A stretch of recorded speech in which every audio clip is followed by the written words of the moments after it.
All right. Hello, everyone. How are you doing? Hope you're doing well. We are here for another RPG Afternoons. And yes, more Dark Souls too. Thanks to Jans, we knocked out some good progress uh, in a relatively short excuse me, in a relatively short period of time yesterday.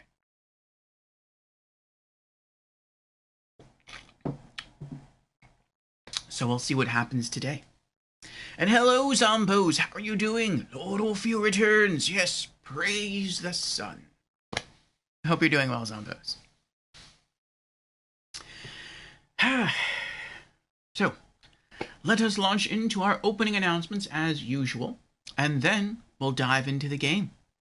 So, welcome again, everyone. Welcome again, Zombos. And welcome to everyone who's watching this on the YouTube channel in about a week from now.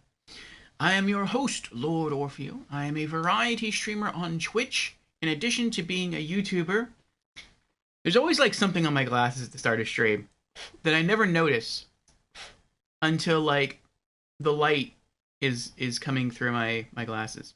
Anyway. Yes, I am a variety streamer here on Twitch in addition to being a YouTuber. I stream 5 days a week. And I stream a little something different throughout the week. I have 3 primary, what I call stream themes throughout the week. And so the first is called the Monday Mishmash. And it's called the Monday Mishmash for 2 reasons. 1, it takes place on Mondays. And 2, it is a mishmash of game genres. It's sort of like a catch-all day. So we can stream any game from any genre on Mondays. So do expect all manner of variety from us on those Monday streams. And once we get close to beating Yakuza 0, which is what we're currently playing for the Monday Mishmash, you will be able to use your channel points, should you have enough, to select our next Monday Mishmash game from a list on my Rank 1 profile gaming website.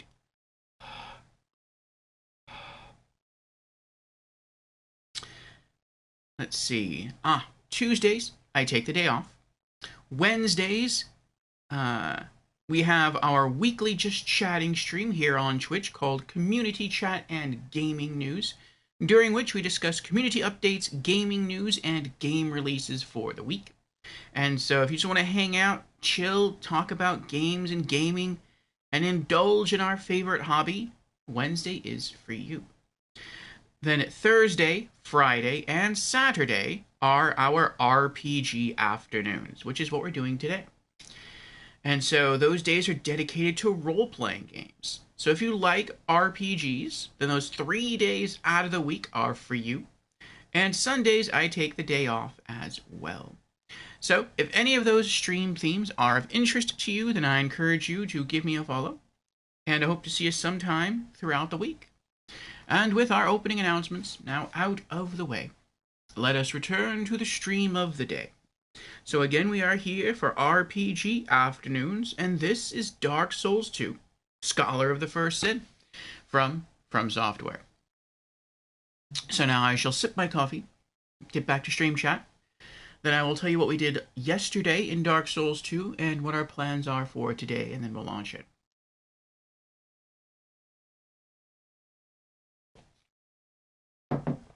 Okay. Zombo says, I am. Thank you. That is good. How are you? Got your coffee ready? You know it, Zombos. You know it. Nice big cup here.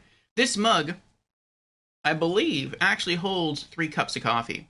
I mean, technically 2.5 because I probably fill it to like here with coffee. And then from there to like the top, or almost to the top, I fill it with some vanilla soy milk in place of creamer.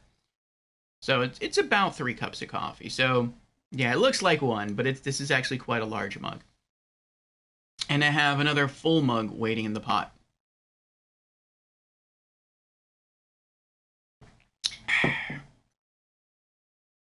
I am glad you're well, Zombos. And I am well as well. Got some good sleeps. And excited ready to be here to start the day in Dark Souls 2, adventuring through Drang Lake. And if you are a PC gamer, it seems the Epic Game Store is giving away free games almost every day. I don't know how long. I don't know if it's just the lead up to Christmas. Maybe it is the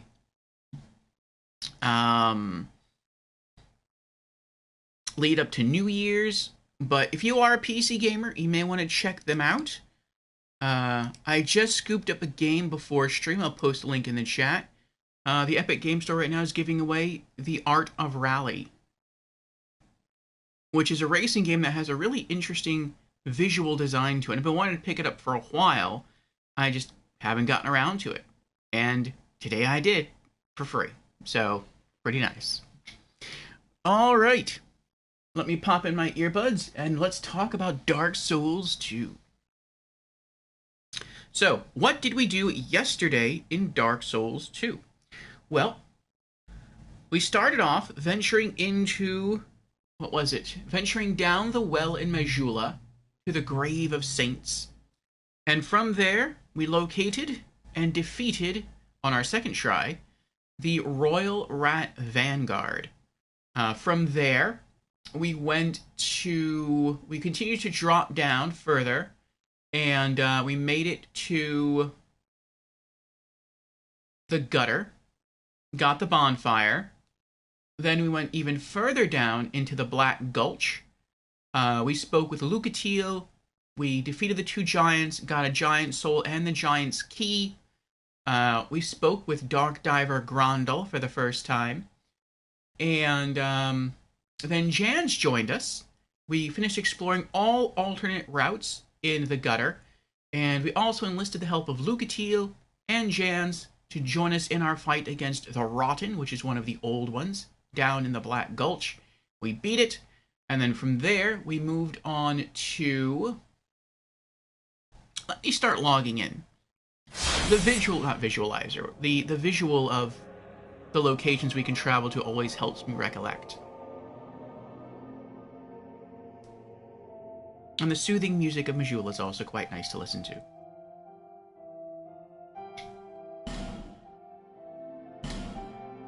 We are currently soul level 253. We've been playing now for 572 hours, 4 1/3 minutes.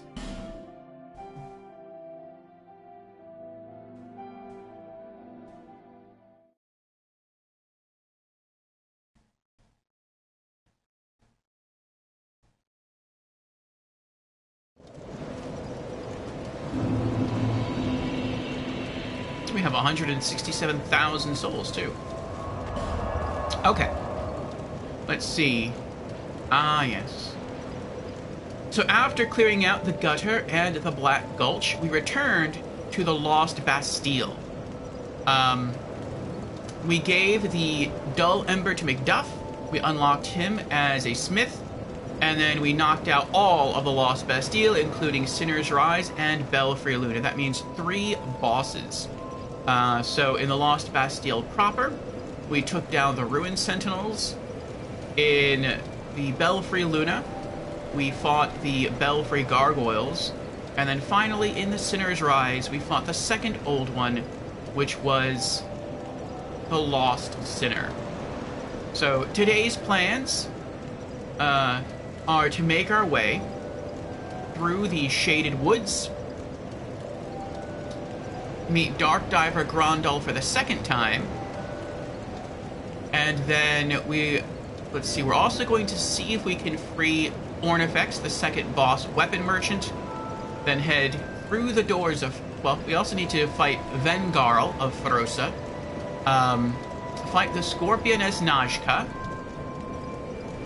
then make our way through the doors of Pharos. That area should be quite easy.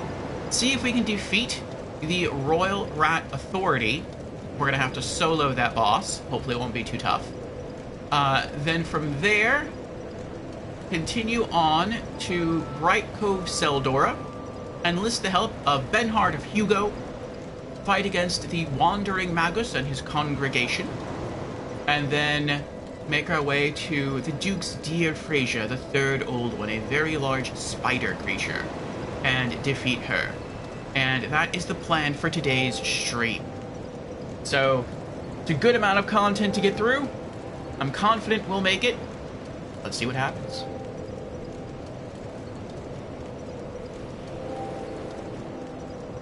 And again, this is a co-op adventure. If anyone is around my soul memory and wishes to join and is on PlayStation with no mods, you are welcome to join it. Alright. Let's see. So how do we get there? We get there from here. We get here from Majula. Let me check my inventory real quick. We have 2 soul consumables. We have a couple fragrant branches of yore. Okay. We have plenty of Pharaoh's Lockstones.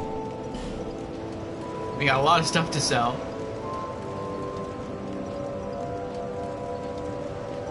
I'm looking forward to meeting up with,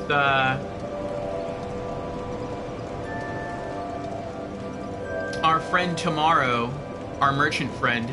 I almost called him Navlin. That's a different person altogether that I'm thinking about.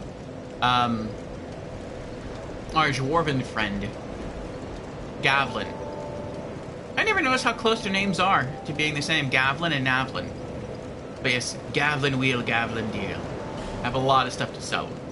Let's see, Twinkling Titanite, put that away. Leadstone and a fire seed. Okay, let's use up a couple of these soul consumables. Check how many souls we need to level up. I think we're about 1/3 of the way to leveling up. And then we'll continue. Large soul of a nameless soldier. Plus 1,000. Nice. And then soul of a proud knight. 2,000. Also nice. Now, how many do we need to level up? 299,000. It's a bit far. We're actually almost 2/3 of the way there, though. We're a bit closer to leveling up than I thought. Okay. We may not level up today, though. We'll see. We'll see. Because I know once we defeat the Duke's Deer Fraser, we can come back here to Melentia, and we can purchase another 3 bright bugs from her. And those bright bugs, they are getting expensive. Alright, we need to go up the center here. Scratch my nose. It's getting itchy there.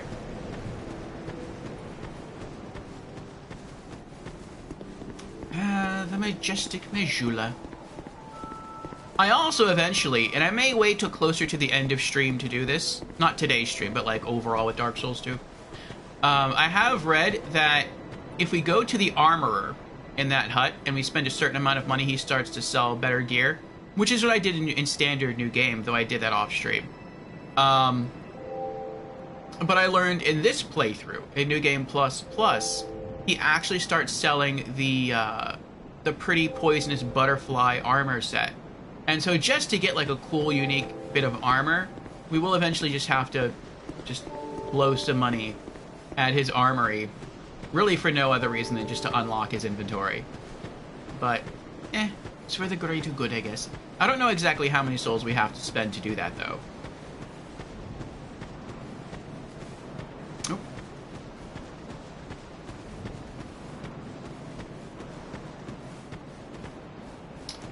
And later on today, Jans might be joining us for our continuing adventures through Drang Lake. I know right now that she is at work, but we shall see. We shall see. Okay, so that's 3 life gems and 3 homeward bones. We can't pick that up because we're completely full on life gems, which is not a bad thing. So, have to keep that in mind.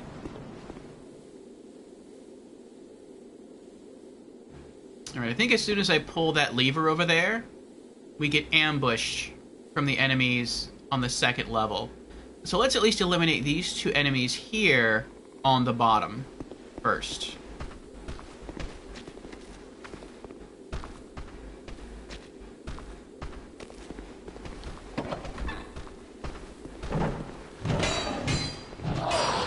Power stance.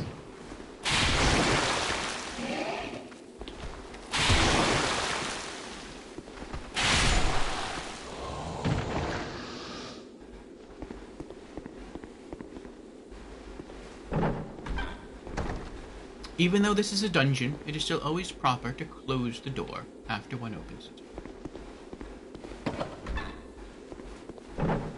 I think I've only ever gotten that backstab like once or twice across 3 playthroughs.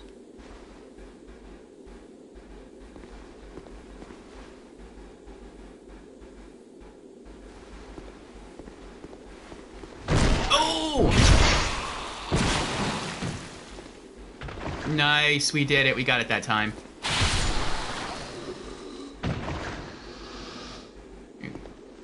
Knocked him through a wall. Oh, another life gem. We'll just have to remember it's there.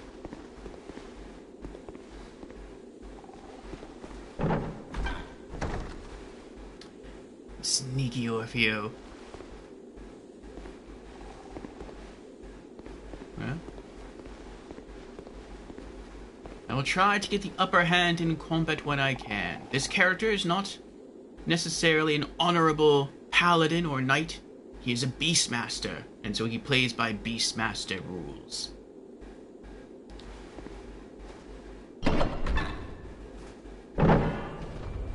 Here we go.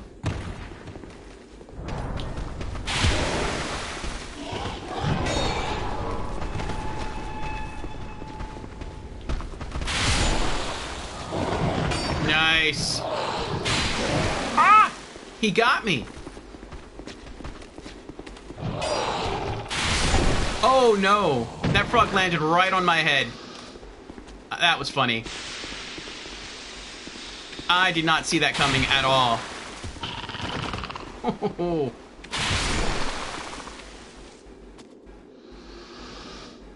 I forgot he was back there.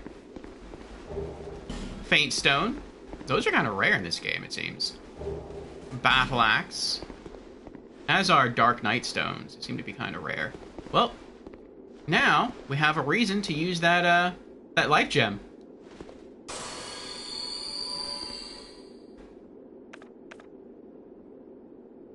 There we go. You forgot about the guy. I did, yeah. I didn't know that he could jump and land on you and knock you down. Pancake you. That was kind of funny. There we go. I wonder how the door became open again. That's kind of weird. Did a monster drop down and then, like, open the door? I don't know.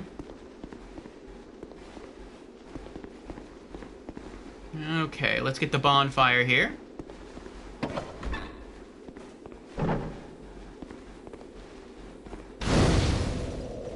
Nice.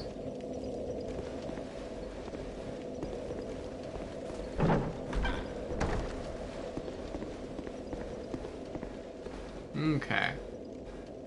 Wonder if all the doors open when you pull the switch? Oh, they could. I didn't think about that.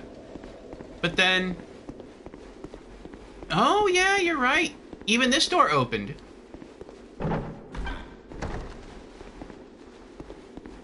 Good observation. Good guess there, Zombos.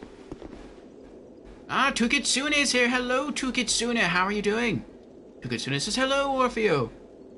I didn't appear in some weeks. I was on a trip with my family. Oh, very nice, Tukitsune. Very nice. How did the trip go? And where did you go? If you don't mind sharing.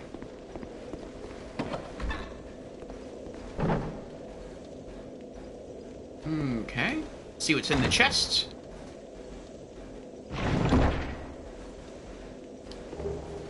Estus Flask Shard. Okay.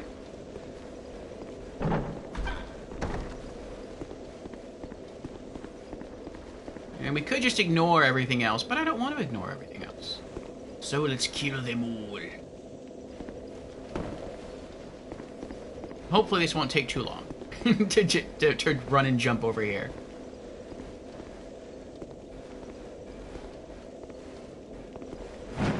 Oh! I jumped the wrong way.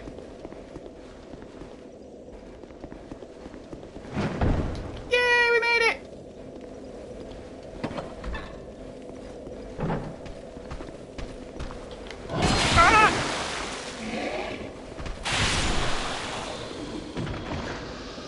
I was hoping to get the drop on him sooner than later. I don't see anything in here. Let me comb the corners real quick. There could be an invisible entity in here. No, okay. Alright, that's clear. We have 2 more rooms on this side. Oh, there's a dwarven friend over there. Well, he's not a friend, though. Oh! I thought there was another door over here. Never mind, then. Hello? The door just pushed him right aside there. Oof. His weapon is an anvil on a chain that he just throws at you. He is a very tanky fellow. Ooh, 2 more hits, though. And it looks like he's done.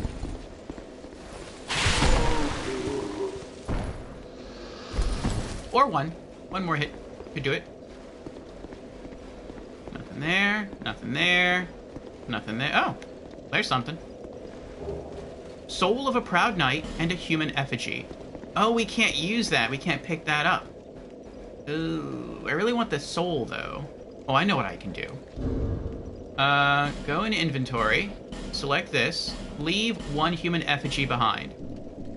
There we go. Now, I can collect both of those things. Nice. And let me get my note card and write down. I think this is called Old Akalair, the zone we're in now. Though we never get like a prompt, at least if we do, I didn't see it, that tells us where we are. But that's what the bonfire is called anyway. Old Akalair.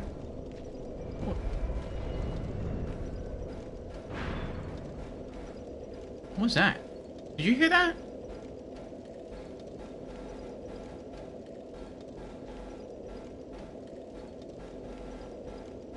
That was kind of spooky. That sounded like a huge, like, metal door slid down and locked. But I didn't touch anything.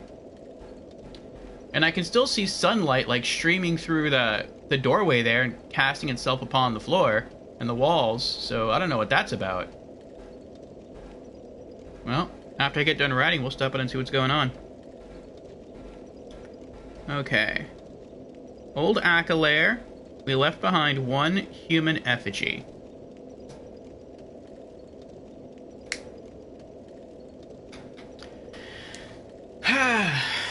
Tukitsuna says, very good. I was in a beach here in Brazil. Nice. And visited my uncles. Nice. Some sunny, beautiful beach time and time with family. Very nice, Tukitsune.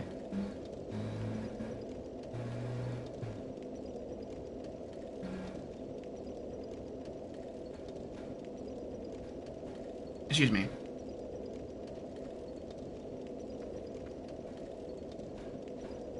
Yes, I wrote down that the item dropped, so I know exactly where it is, so I can come back and pick it up when I need to. Zumbo says, grumpy dwarf room, 1 human effigy. Yes. Oh, I hear footsteps now. Oh, that's what happened. I didn't know that was time delayed. So that metal door right there closed behind me. So it opened, I walked through, I used the bonfire, and then after a certain period of time goes by, it closes. Interesting, interesting. I never knew that. Or maybe I did know that and I forgot. I don't know. Alright, let's go explore those 2 rooms over there. Alright. Oh, that was close.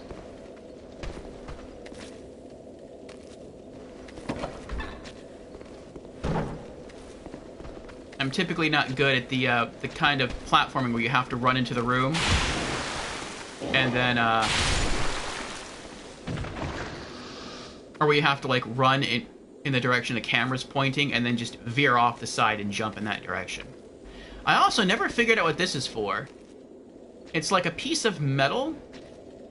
It looks like metal that's just jutting through the stone wall and it never does anything. You can't, like, bump an enemy into the side of the wall and have them take damage. I can't take damage. I can't pull it like a lever. I don't know what it's for. It's weird. It's just like a weird texture. Alright. nothing in here.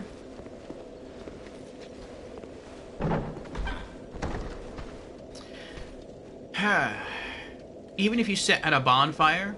Yes, that I like. That I like very much. I know in Dark Souls 1, when items are dropped and you sit at a bonfire, everything is gone. All the items have been erased. But in Dark Souls 2, you can die, you can use a bonfire, doesn't matter. All the items stay there. It's very nice. Now, if it's like a blue drop, like if you kill an enemy and they drop an item and you don't pick it up, then you use a bonfire, then it disappears.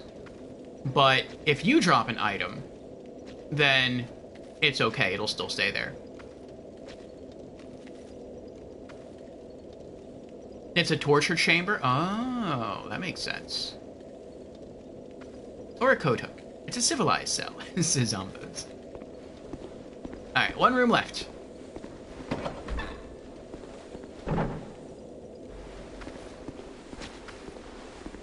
Oh! Oh!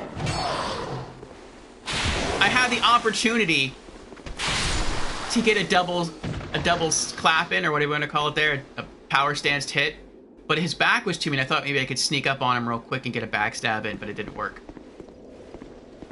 Nothing there. Nothing there. Nothing there. Huh.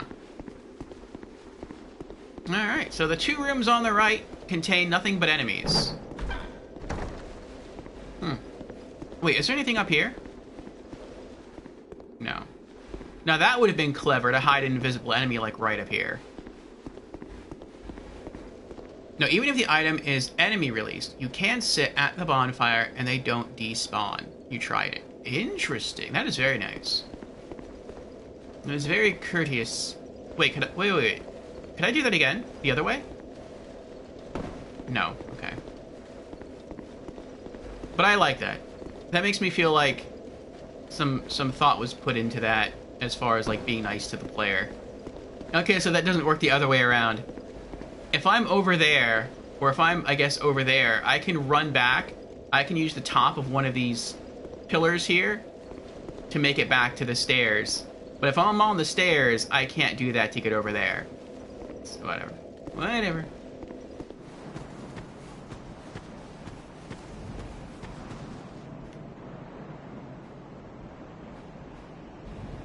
I'll keep going.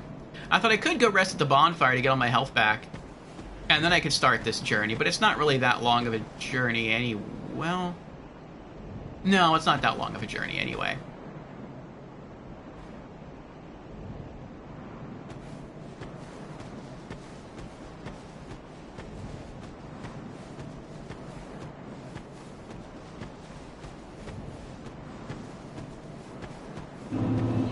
The Shaded Woods. And I have plenty of Estus. But I also know that there are new enemies in New Game Plus and New Game Plus Plus. Though I don't remember there being any new enemies in this area, except for maybe... I think maybe further down. There's one of those guys that we just dropped, but he's a red phantom. I think maybe, like, you have to fight one of him. But other than that, I don't think there's any really new enemies in this area. Gotcha. Yes! Oh, he's still alive.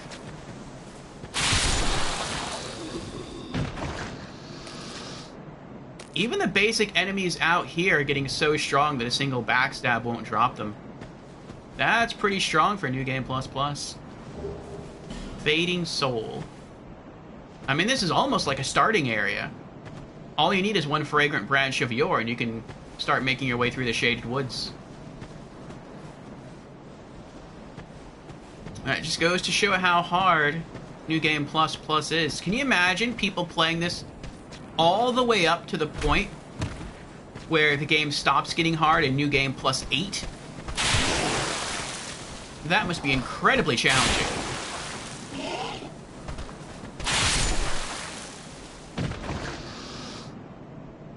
I would imagine by New Game Plus 8, hey, just throw rocks at me, that the game might get like twice as hard as it is in standard new game.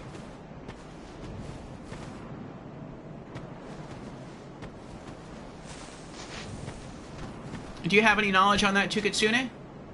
How much harder the game gets in like... Oh! I didn't know he was going to drop down. I thought he was going to throw a rock at me, and I'd be able to dodge it, and then he would just stay up there.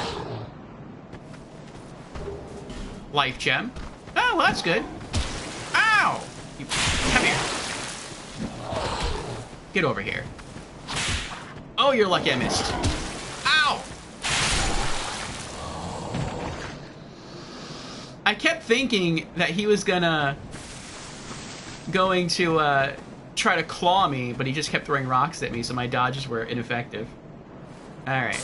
Use up a life gem here. And now we can pick this one up. There we go.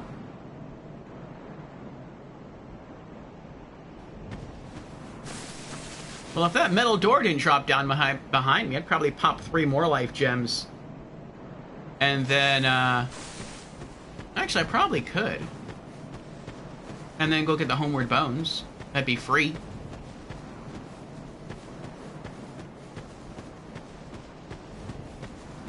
I don't think pulling the lever is going to do anything. The enemies aren't going to respawn. Not from a lever. I didn't use the bonfire. I lit it, but I didn't sit at it. Let's see.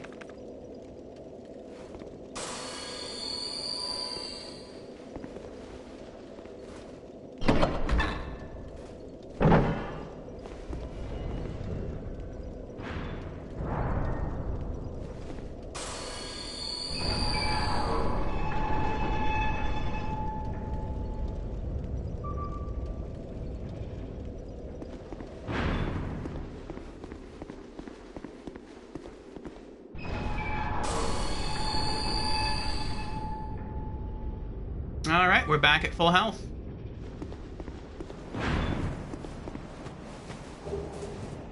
Three life gems, 3 Homeward Bones. Very nice. We are completely full on life gems again, and we're at full health.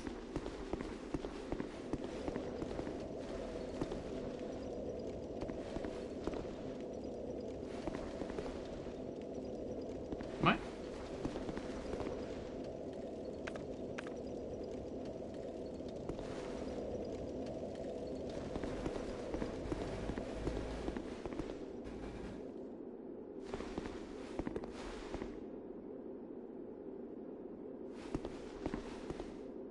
Uh-oh.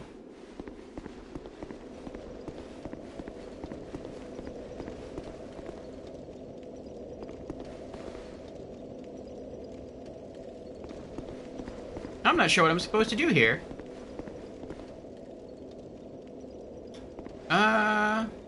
So when we first came in, that door at the end was open. This door was locked.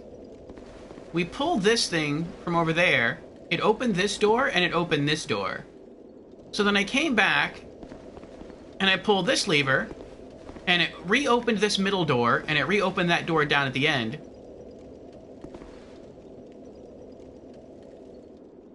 Oh, I think I know what I have to do. I think maybe I have to wait a certain period of time until this middle door closes. Seems like the middle door is on time delay. Because that's what happened before, and then I can pull this lever, and then it will reopen the middle door, and then it will also open the door at the end again. I guess I just gotta hang out for a little bit. Well, that's the price we pay for maintaining our full health level and maintaining our full life gem count.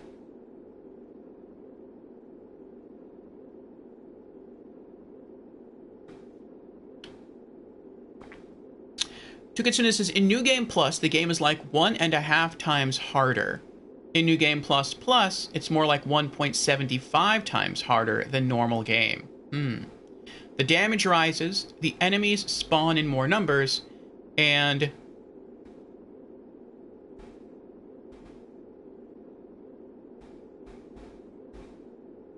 oh, and like the Red Phantom enemies like New Game +4 or something like that. Some more like Red Phantom enemies exist the higher up the chain you get in New Game Plus cycles. Interesting.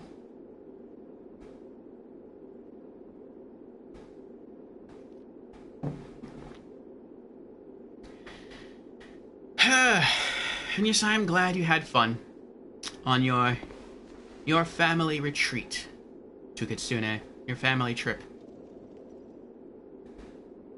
Okay. Let me...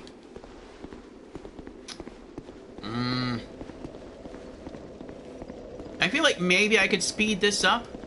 Maybe. If I used a bonfire somewhere. But I don't want to do that because then it would respawn all the enemies. Which would totally have defeated the point of coming back and getting the life gems.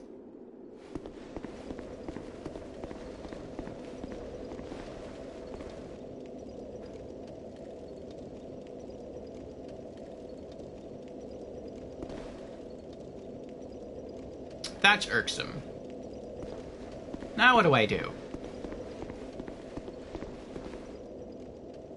I mean, I guess I have no option but to rest at a bonfire and do it again. I don't want to do it again though. I was like halfway there. I was like halfway to the next bonfire.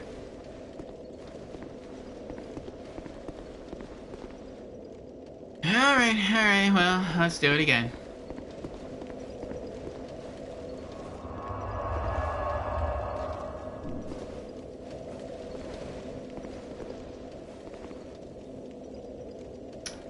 And it didn't reopen. That stinks.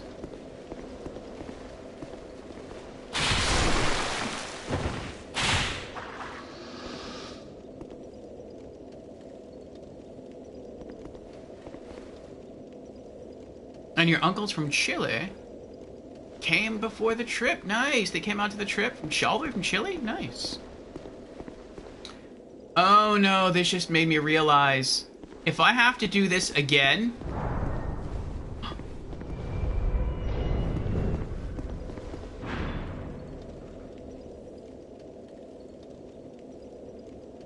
Oh, man.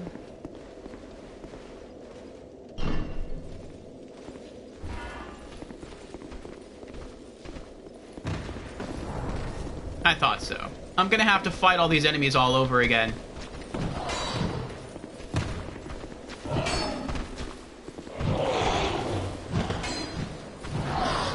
Ah!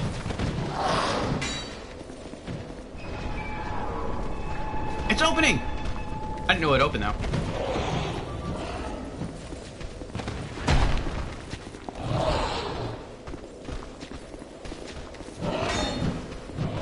Ooh, that was close.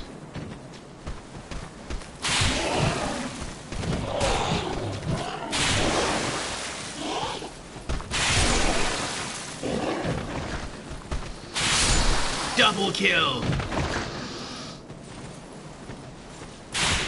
Oh, he's retreating now. He's fallen back to old Akalair. Uh-oh.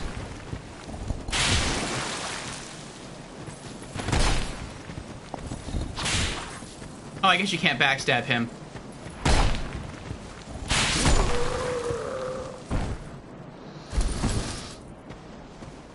Oh. Alright. Well. That was fun.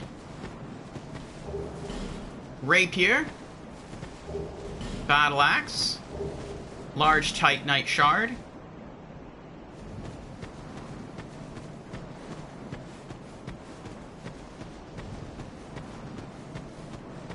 I guess I'll just use Estus instead of my life gems, should I take damage running back through here.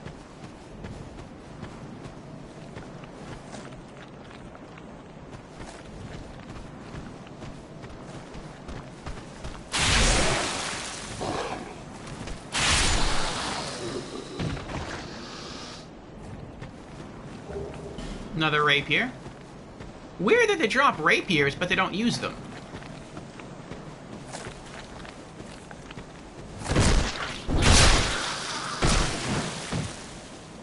Got the other backstab in. And he's been clapped. Let's see here. Fading Soul. That's 50. And Soul of a Proud Knight. 2,000. Nice.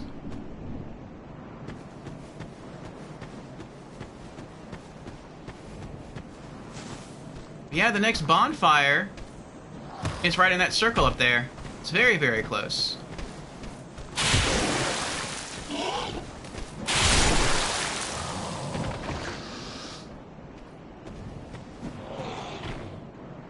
It's actually surprisingly close. Like, this area is fairly small. This path to the next bonfire. Not that I'm complaining. Just... I'm trying to pull one at a time. There we go. Oh!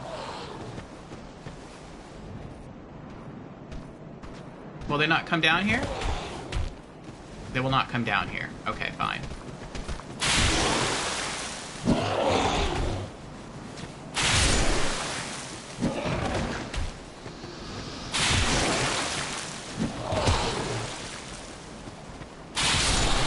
Nice!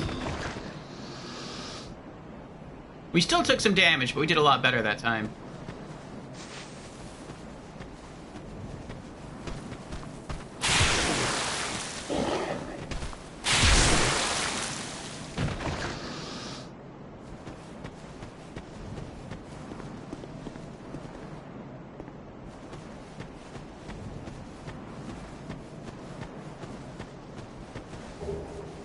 Ferrous Lockstone, nice.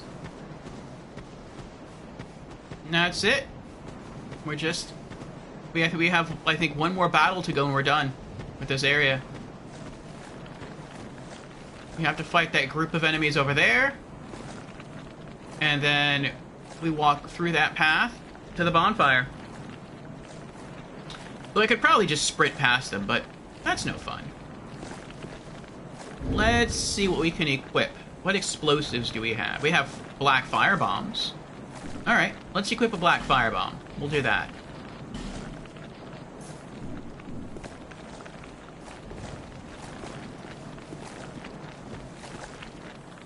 Get some early damage to proc here. Rah!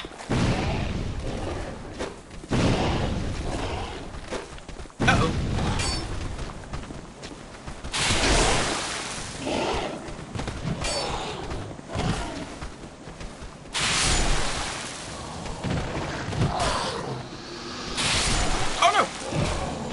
He got me.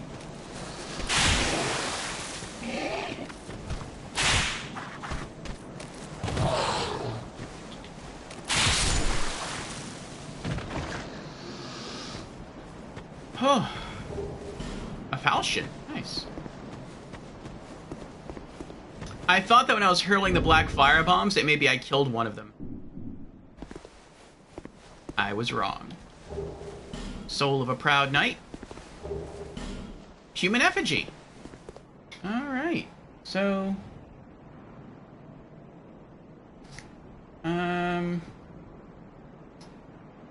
let's see. How do I put this? I'll say between...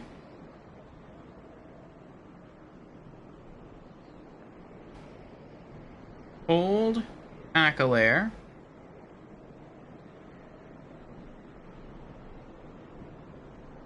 and Fork Road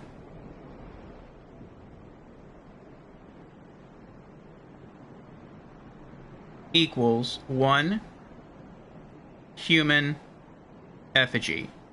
Okay.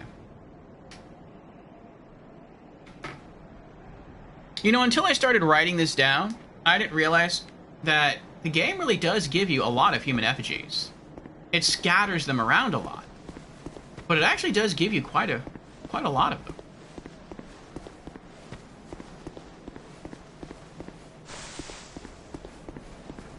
Though had I not played the bulk of Standard New Game in hollowed form, and just let them rack up, I would not have as many as I have now. There we go, bonfire lit. We made it. Soul of a Proud Knight. Plus 2,000. Nice. Heal back up. And let's deposit our Estus Flask Shard. And our Homeward Bones. I don't think I have anything else to deliver or drop off here. Large Titanite Shard. Faint Stone. No, I think that's it. Okay.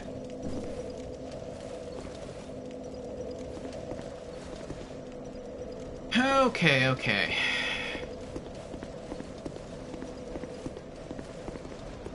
I could explore every path now and get all the loot. Or I could just go in the direction I know where something actually exists. I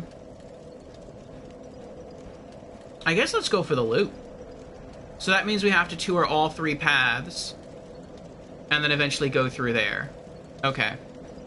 So, first up, this would lead you to Drangleic Castle.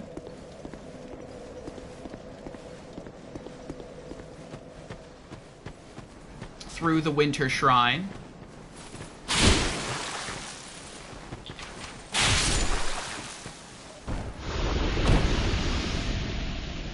So let's gather all the goodies.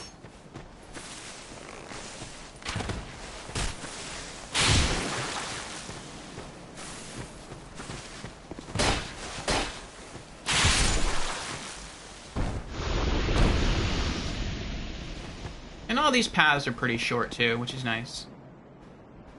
Boris is back! Welcome back, Boris. How are you doing? Think we have one around here? There we are.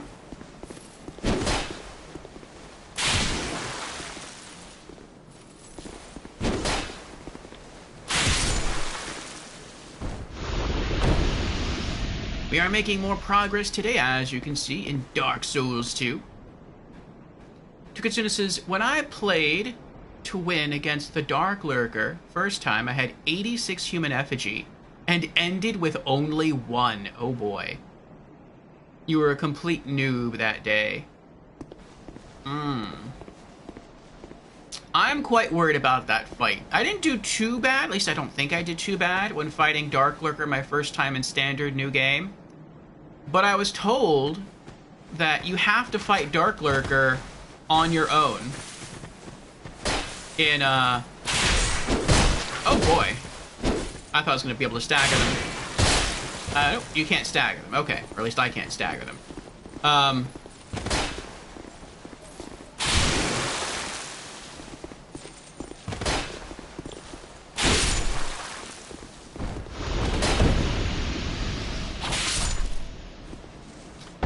But yeah, I was told that I'd have to fight Dark Lurker solo because you can't summon for that. And, that worries me a little bit, because Dark Lurker was one of the harder bosses for me in Standard New Game. And we skipped Dark Lurker in New Game Plus. And I was planning to fight Dark Lurker in New Game Plus Plus. And I thought I'd be able to get help with that, but I can't. So that's gonna be tough. Alright, large soul of a proud knight, 2 twinkling Titanites, and a human effigy. Alright, well I can't do that. So, what I'm gonna do... Actually, I'm gonna make this a little bit easier on myself. I should have been doing this earlier. I don't know why I didn't think about it.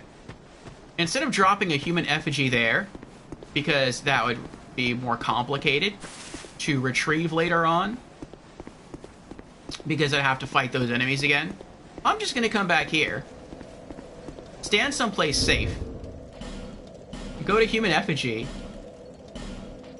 leave one at the bonfire, and then I'll go pick it up. Let me flip this over. Fork Road.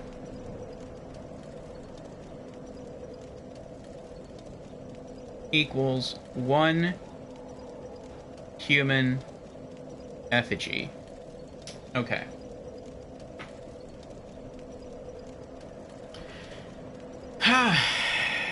I was very good. Made great work that day. Thank you, Tukitsune. I just don't know if I'll be able to repeat that success in New Game Plus Plus. We shall see. We shall see. I plan on Dark Lurker being almost the last enemy that we kill in this playthrough. There we go.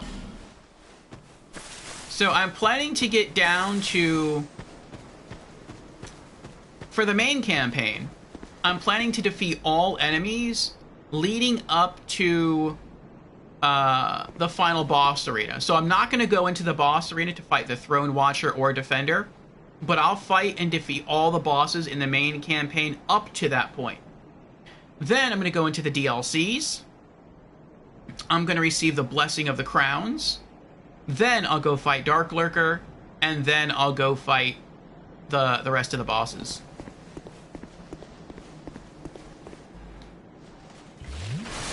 That is the plan. Okay.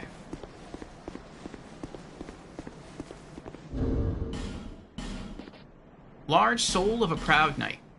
Plus 3,000. Okay. I think we have 2 enemies around the corner on the left. There we go. Yeah, that Red Phantom isn't there in standard New Game.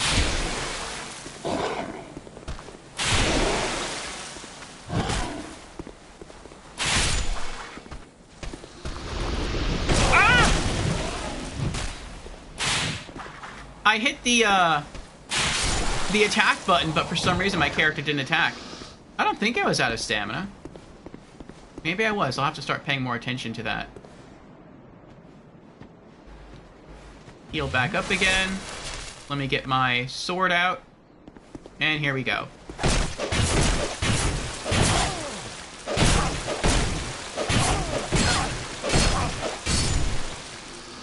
Nice. Oh yeah, I'd be in a lot of trouble without this sword fighting these ghosts. I think it would be much, much harder to do that on New Game Plus 8. Dragon Slayer's Crescent Axe and a Golden Falcon Shield. Okay.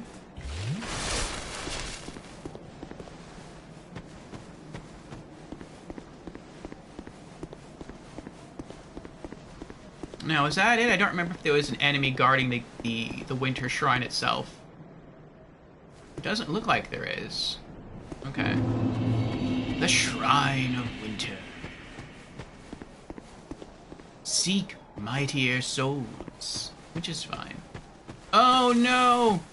I remember something from last time. I think the enemies have just respawned.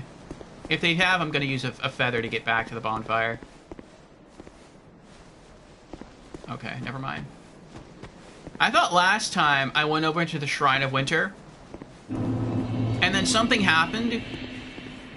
I don't remember what it was. I don't know if I had to, like, log out or log back in, but I came back after killing all the enemies, and all of the enemies had respawned. And I'm like, I don't know why that just happened. And I had to kill them all over again. Alright, so this path has been cleared out. We got all the goodies. Let's go drop off some stuff at the bonfire. We'll heal back up, and then we'll make our way through the center path, which would take us to Algia's Keep.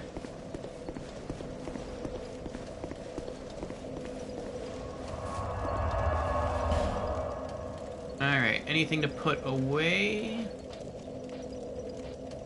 I don't think so. I'm not picking up any new gear. A couple Twinkling Titanites.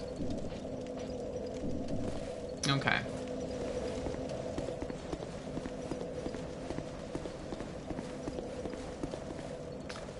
I know what's to come. Let's get our poison whip ready. Okay.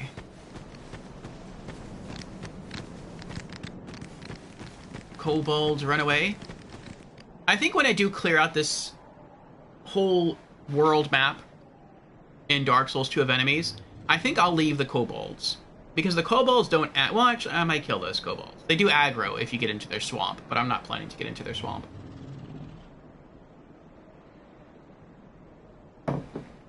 I am this time just to get a ring to sell, but after that I'm not planning to get into their swamp again.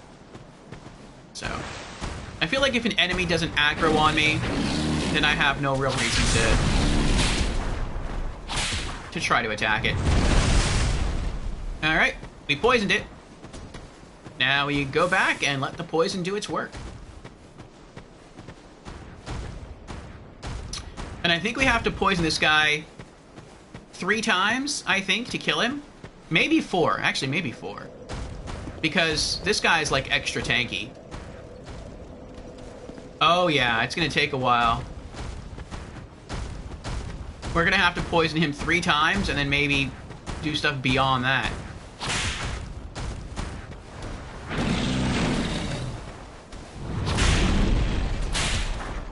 Alright. It's poisoned again.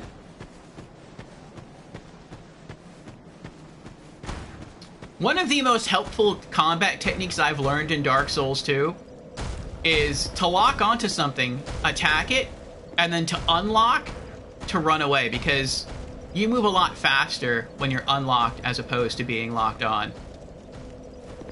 Alright. I think we're going to have to poison him one last time, and then when the poison wears off, just clap him once with our standard Bloody Whips and he'll be dead.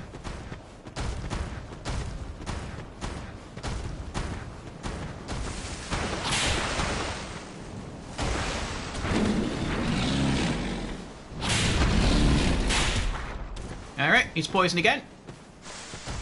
Right? Yes, okay. Let's toggle back to our normal whips. Power stance.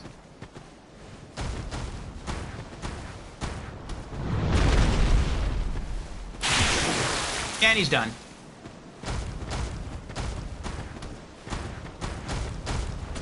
He's not done. There we go. I had to clap him twice.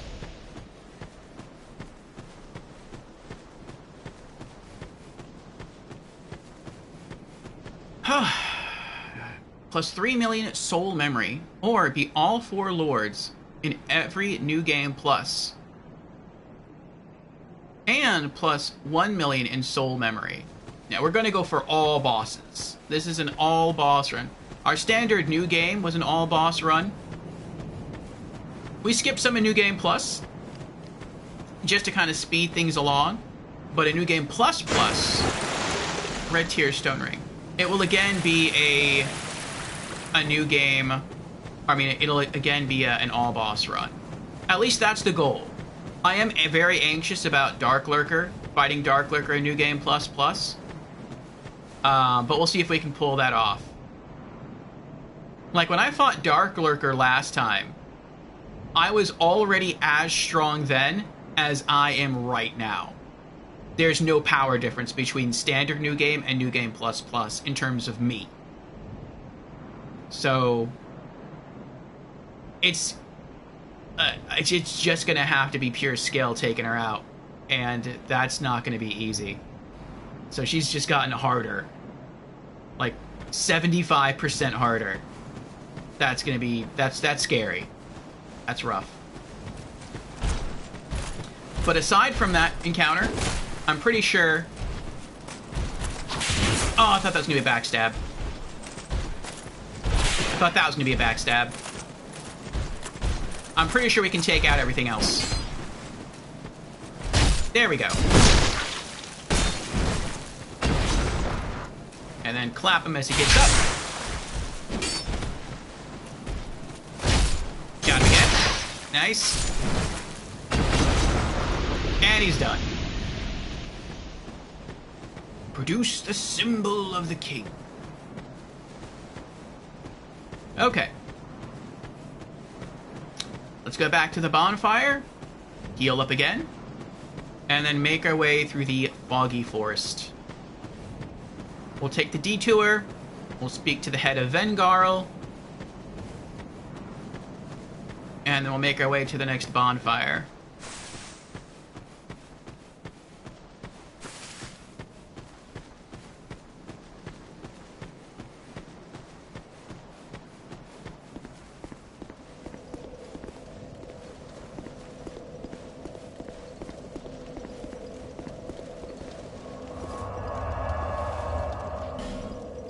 Anything to drop off? don't think so. No, I think we just got that ring. That was it. Okay. Nope, wrong way. Okay, in case we have to fight anyone in here, let's get out our Fire Melu Scimitar plus 10. Tukitsuna says, today I bought Devil May Cry 4 Special Edition. Very nice. With 5 playable characters. Nero / Dante, Virgil, and Lady / Trish. This is the most playable character in the Devil May Cry series, and I will play it for the very first time. Oh, it's the game that has the most playable characters in the DMC series? Nice, nice. I hope you have fun with it. Yes. I thought Devil May Cry 4 was okay. I didn't so much like playing as Nero. I mean, I like Nero. I like him as a character. I like his moveset. I think he has an interesting story. But for me, Devil May Cry, the way I see it from at least Devil May Cry 1 and 2. I'm sorry, not 1 and 2. From 3 and 1. Is about the story of the Sons of Sparta. It's about Dante and Virgil. And that's very present in Dark Souls 3. I said Dark Souls. That's very present in Devil May Cry 3. It is brought up again in the original Devil May Cry. It's not really talked about in Devil May Cry 2. It probably is talked about in Devil May Cry 5, because I've seen him as a character. And it's sort of mentioned in Devil May Cry 4. But, yeah. I do miss Virgil. Yeah, but he isn't Dante, yeah.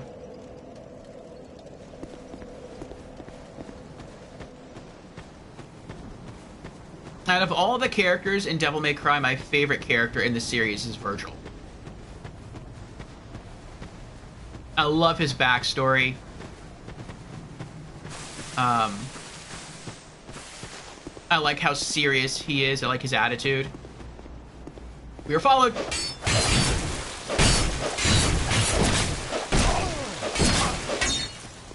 Uh-oh. There he is.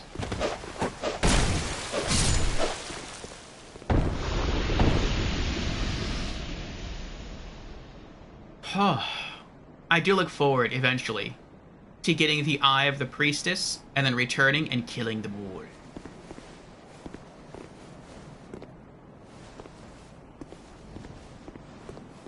Oh wait, I think there's an item back here.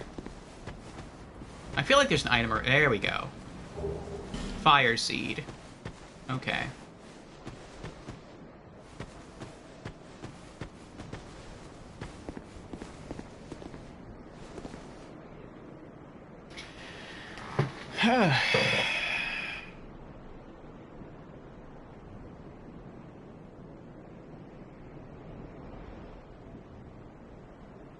Tukitsuna says,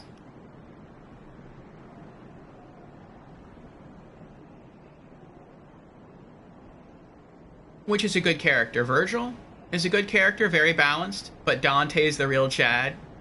Virgil's backstory in Devil May Cry 3, I want power. And that's just it. The eye doesn't work here. Well, from what I've heard, Boris, actually it does work here. We tried that in standard new game after we completed the DLCs the first time. So the story with the Eye of the Priestess and this area is that in the original Dark Souls 2, not Scholar of the First Edition. I said edition, didn't I? Not Scholar of the First Sin.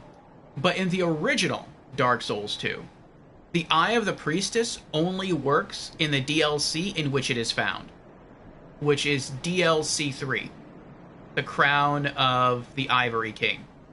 But in Dark Souls 2, Scholar of the First Sin, it works everywhere. So, you can come back here to the Shaded Woods, and you can see all of the rogues hiding in the forest, which is really neat. That we confirmed. That I tried. And I was also told by Jans, though I don't know this, because I haven't... I mean, I know it because she told me, but I didn't see it myself, is that once you have the Eye of the Priestess, if you come across a one of the invisible enemies, like the invisible hollows that just sit around doing nothing that you can kill for a cool item, you can also see them with the Eye of the Priestess. So they made it so that you can see everything in the entire game that's invisible, which is really, really cool. Oh, you're playing that one? Ah. That's why it doesn't work for you? That's very weird, because it worked for me. Huh. Maybe it's the platform? I wouldn't think the platform has anything to do with it. Like, I don't know if you're playing on PlayStation or PC or Xbox, but I would imagine all the versions are the same.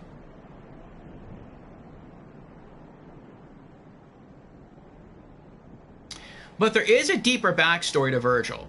And I know this not from the games, though it's kind of brought up in Devil May Cry 3, and it's very, very lightly touched upon in the original Devil May Cry, but you wouldn't know it from just Devil May Cry 1.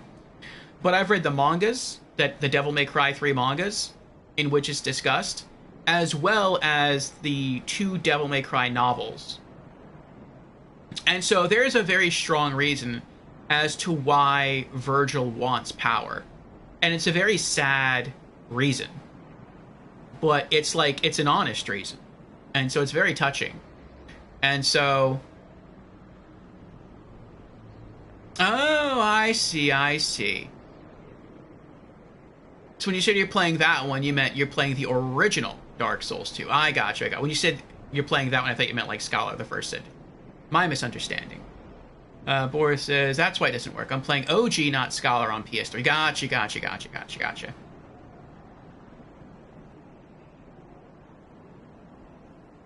Yeah. Tukitsune confirms. But with Devil May Cry, Sparda, who is this knight, this incredibly, ridiculously powerful demon knight, fell in love with a human. One of the, if not the most powerful human practitioner, human female practitioner of the dark arts, a witch. And even though she was very powerful in magic, she still had a good heart. And now I'm trying to think of her name. I want to say it's... No, I can't remember her name. I want to say it's Eva, but I'm not sure that's true. But Sparda got together with her, and he fell in love with her, and she turned his heart towards the good. And so they got together, and they had 2 children, twin children, Dante and Virgil. Virgil is slightly older, though. He came out first. And then Sparda was helping the Demon King lead an invasion of the demonic forces to conquer Earth. And he chose to sacrifice himself to save the world, to save the Earth, and preserve the planet for his wife and his 2 children. And so he went into the demon realm and sacrificed a large portion of his power, channeling it into his Sparda sword to seal the portals between Hell and Earth.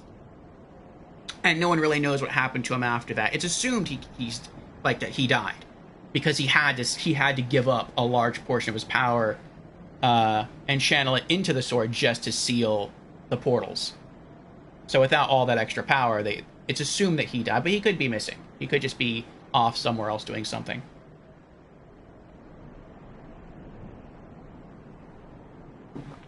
Maybe slowly regaining his power, who knows. But there was a lot of vengeance after that around Sparda and around his family. And so one night, when both Dante and Virgil were very young... That's cool, you never got around to playing Devil May Cry? Oh, it's such a great series. One night, when Dante and Virgil were very young, an army of demons found their home, which was supposed to be like out in like the middle of nowhere in the woods somewhere, and they were attacked. And even though Eva was incredibly powerful, because again, she was like supposed to be one of the most powerful, if not the most powerful human practitioner of the dark arts back then, she was not strong enough by herself to kill the entire demon army that was marching on her and her two children. And so what she tried to do was to get her children and protect them by putting them in the basement of their house. And she put Dante down there because Dante was more of like a mama's boy, so he listened to her and he went down there. Virgil didn't do this. Virgil wanted to fight because he saw like strength emanating from his father, or he respected his father because he was strong and a protector, and he respected the sacrifice. And so Virgil really wanted to be like his dad.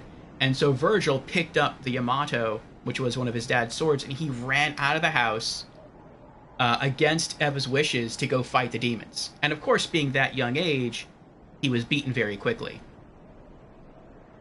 And they actually took the Yamato from him and they stabbed him through the heart and they like nailed him somewhere. I don't know if they nailed like a tree or nailed him to a gravestone or the ground or whatever, but that's basically how you fight the sons of Sparta, is you pierce their heart. And so after they defeated Virgil, they went and they killed Eva. They burned the house to the ground. And at some point while all this is going on, for the very first time, and I think around the age of like 4 or 5 years old, Virgil wakes up with the sword still in his chest. He devil triggers. He pulls out the katana. He kills more of the demons. And then he sees the house being burnt to ash. And he assumes that his brother is dead. And I think he might have found like the charred remains of his mother. And so he makes a choice at that young age that he needs to go and gain more power. And the reason behind him wanting more power is to protect the things and the people that he loves, to protect the people that he cares about. Just like his father, Sparta, had a great deal of power and used that power to protect those he loves. And so yes, he seeks more power all the time and he hungers for more power, but the motive behind that is to protect those he loves. It's just that Virgil is the kind of person who everything to him is a means to an end. So if he has to do bad things to gain great power in order to protect those he loves, then he will do those bad things. So that's sort of where his character is on the darker side. Whereas Dante is more of your stereotypical hero. Dante's like, no, there's never an excuse to do something wrong. You always have to do the right thing. And despite that, Virgil is always a little bit stronger, a little bit more powerful than Dante. But that's because Dante doesn't seek power. Dante just helps people, whereas Virgil actually goes out and tries to become stronger. And that's why Virgil is always stronger than Dante throughout the entire series. But, yeah, there is a good, pure motive behind Virgil's want for power. It's not just, I want to get stronger just to get stronger. So it's a really, really interesting story, and I really like it a lot. And that story is really, I think, well conveyed in Devil May Cry 3. You can see some of it in the original Devil May Cry. And he's not in Devil May Cry 2. There's a very, very tiny hint of it in Devil May Cry 4. And Devil May Cry used to be my favorite game series of all time. I know I'm ranting now, I'm sorry. I'm almost done, though.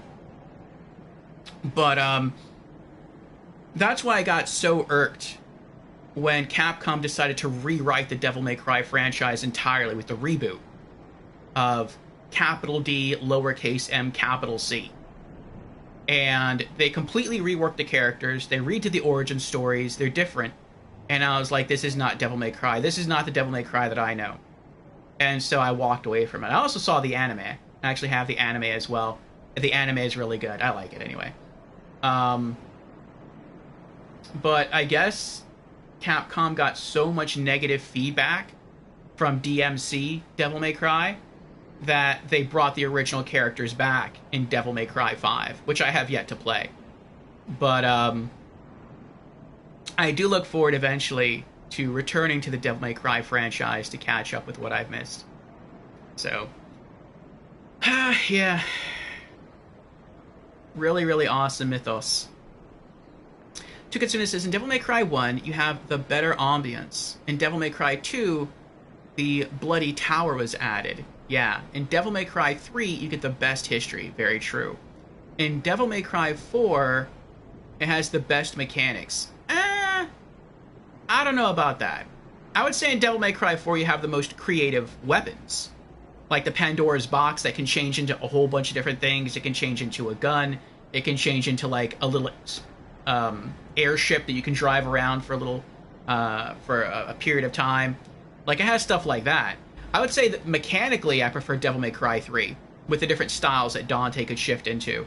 And you can still shift into those different styles with Dante and Devil May Cry 4, but they're not as in-depth as they were in Devil May Cry 3. In Devil May Cry 5, you have the best Dante, Virgil, and Nero. That's cool. In DMC Devil May Cry, it has the best level design. I do eventually want to play that one as well. I own it. I never played it. But it is still considered a Devil May Cry game, even though it's no longer canon. So for that reason alone, I want to experience it. And the gameplay does look solid. Did I ever play the Onimusha games? I did not. Not yet. I want to. I know Onimusha is also by Capcom. And Onimusha seems to be like Resident Evil, but it's set in like feudal Japan. And so you don't really have guns, you have swords. And I think that's cool. I think that's an interesting idea. And I don't think you're battling zombies, or not just zombies. I think it's also demons. And so that's pretty neat. So Onimusha seems like a weird hybrid, or like a weird old school hybrid between like Resident Evil and Devil May Cry. But yeah, I really, really love Devil May Cry.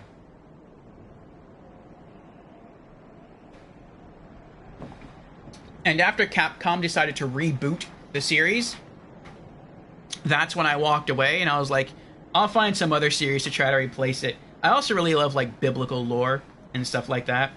And so I went on to Darksiders as a series, and that became like my new favorite series. But I mean, who knows? Maybe I'll pick up Devil May Cry 5 and they'll just suck me right back in, and Devil May Cry will be like my favorite game series all over again. Onimusha is like a mix between Resident Evil and Devil May Cry. Yeah. I would eventually like to try that. That is definitely on the roster.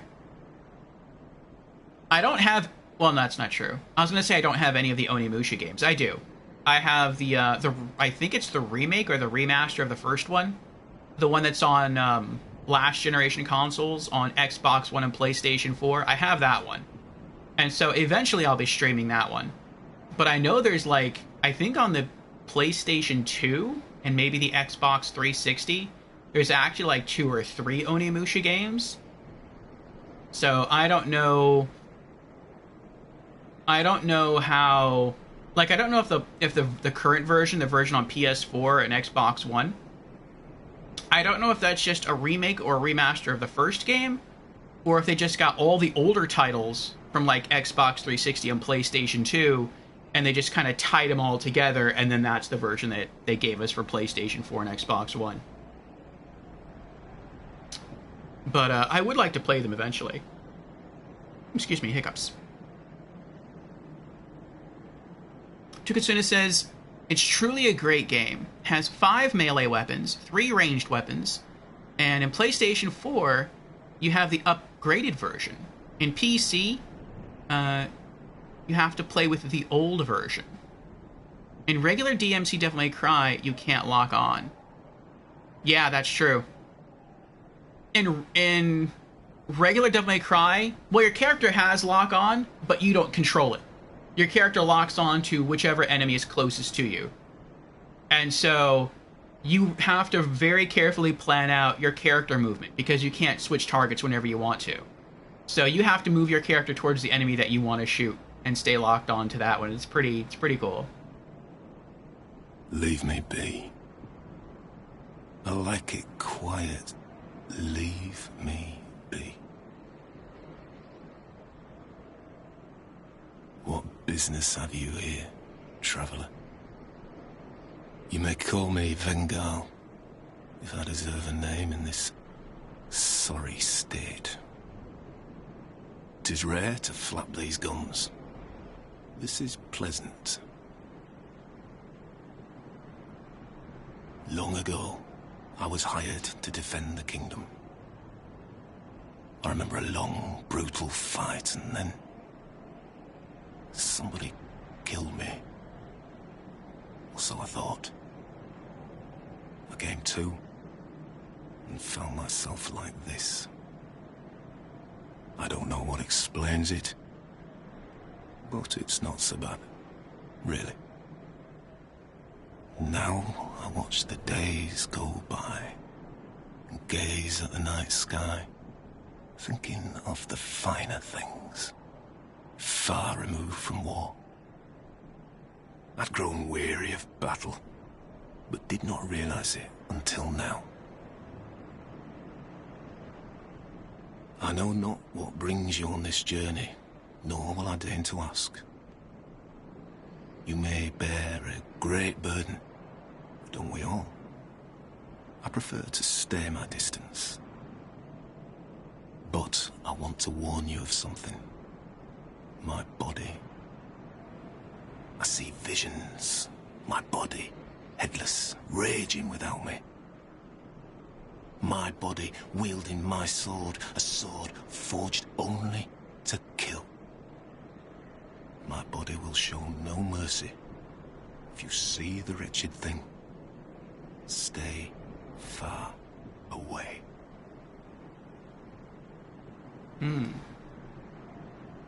And Charles is here. Welcome back, Charles. Thank you for the raid. Sorry, I wasn't able to welcome in exactly on Wednesday. But yes, we had some technical issues on Wednesday. But welcome in, welcome in. How are you doing? Let's get a shout out going for our friend Charles.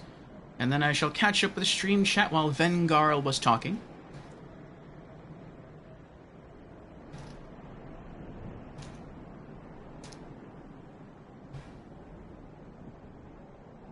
Alright, let's see here. We are playing more Dark Souls 2, as you can see, and we were also just talking about a few Capcom game series, notably Devil May Cry and Onimusha.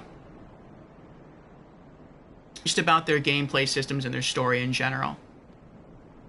Tukatsina says it is an auto lock-on. Yes, correct. Zombo says, I like this voice actor. Me too. I like a lot of the voice actors in Dark Souls 2. I think the bulk of the cast was very, very well voiced. Yes, and welcome in everyone. Behold the enigmatic Charles Q. Banks. Oh, we have an ad starting soon. So after the ad is over, then I will address everyone in chat. But if you stick around, you'll know more about me in about 3 minutes, once the ad ends. Then we shall read Charles's shout out and tell you a bit about myself. Until then, you may watch me in a little window in the right-hand corner of your screen as we continue to chat with Vengarl and then make our way to the next bonfire.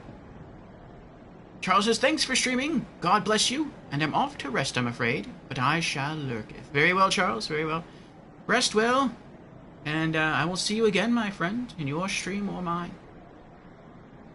Hello, Jimid. Merry Christmas, all. Must say goodbye. Very well, Jimid. Thank you for being here. Thank you for stopping in. And perhaps I will see you again in my stream or Charles. And I see it looks like the ad is in progress. So in 3 minutes' time, I shall address you all. And then we'll go over, as I said, Charles' shout out, and I will tell you a bit about myself. Which you probably can't hear what I'm saying anyway because of the ad. Okay. I learn new things every day. Things never learned in battle. And, thanks to you, I've recalled the joy of conversation. If I can help you, if you require something, do speak up. I cannot lie. Sometimes I wonder what's become of the kingdom. I was a hired hand, yes, but we soldiers stared death in the eye together. And for His Highness, I am afraid. But perhaps it's for the best. We knew not what we fought for. I was born in Feroza, a land in the distant east. When I was born, we were already mired in prolonged conflict with our neighbours. Eventually, our kingdom fell, and our people scattered. been a sellsword ever since. All I ever knew was war, and I can imagine no other way to live. What a fool I was. Zombo says, I think we should brew a coffee for Vengarl and sit with him a while. That would be nice. I would if I could.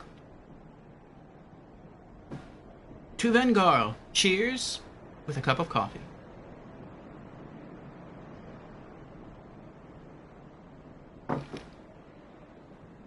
I'm grateful for these peaceful days. But such contentment lies only in the here and now. Why must life be so confounding?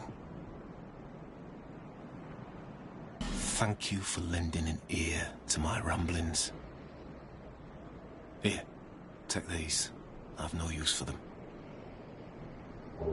Vengarl's Helm. One of the best helms in the game. Go along and resume your journey.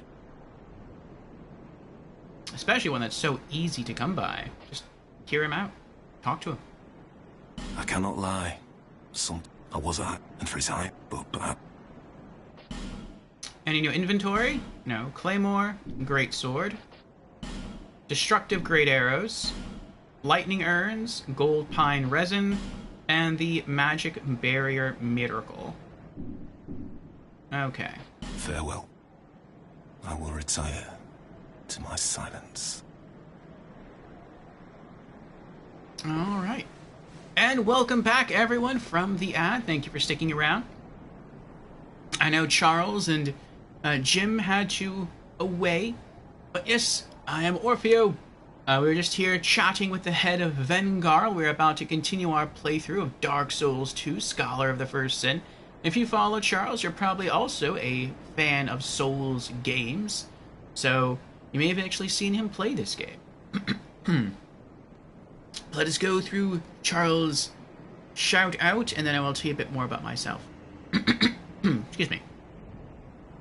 So yes, behold the enigmatic Charles Cubex, a virtuoso of virtue and valor, with a daily ritual of KJV, King James Version, Bible readings. They conjure wisdom from Proverbs to Psalms.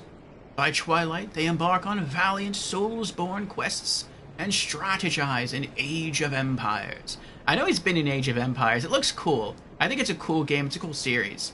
I'm not that into strategy games, but I like to watch people play them sometimes. Savor a coffee interlude or witness an espresso extravaganza. Join the Fedoration for a spectacle of serenity and solo gaming grandeur. Yes. Charles is known as the Gentleman of Twitch, and is himself a soul savant. At least I call him that. So if you're interested in another Souls streamer, definitely check out Charles. As for myself, I am I guess you could say an upcoming Souls streamer. I started playing this series last year, and we started with the original Demon Souls on the PlayStation 3. That is the 2009 release of the game. And I wasn't sure if I'd like it or not, but thanks in part to Charles, by watching him play it, I thought I'd give it a shot. And I did, and I liked it a lot more than I thought I would. And so after beating Demon Souls, we played it 3 more times, and we got the Platinum Trophy. And then we moved on to Dark Souls Remastered, and we beat that 4 times, got the Platinum Trophy. And now here we are on Dark Souls 2, Scholar of the First Sin, and I'm having a marvelous time with it. So far, this is my favorite Souls game. We're trying to play through the series in a roughly release order. And this is our new game plus playthrough.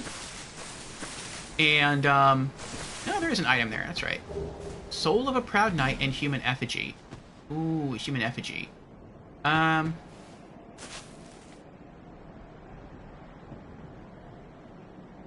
Let's leave it near Vengarl. I can't pick those items up because I'm full on Human Effigy, so I'm gonna have to drop one here. Yes.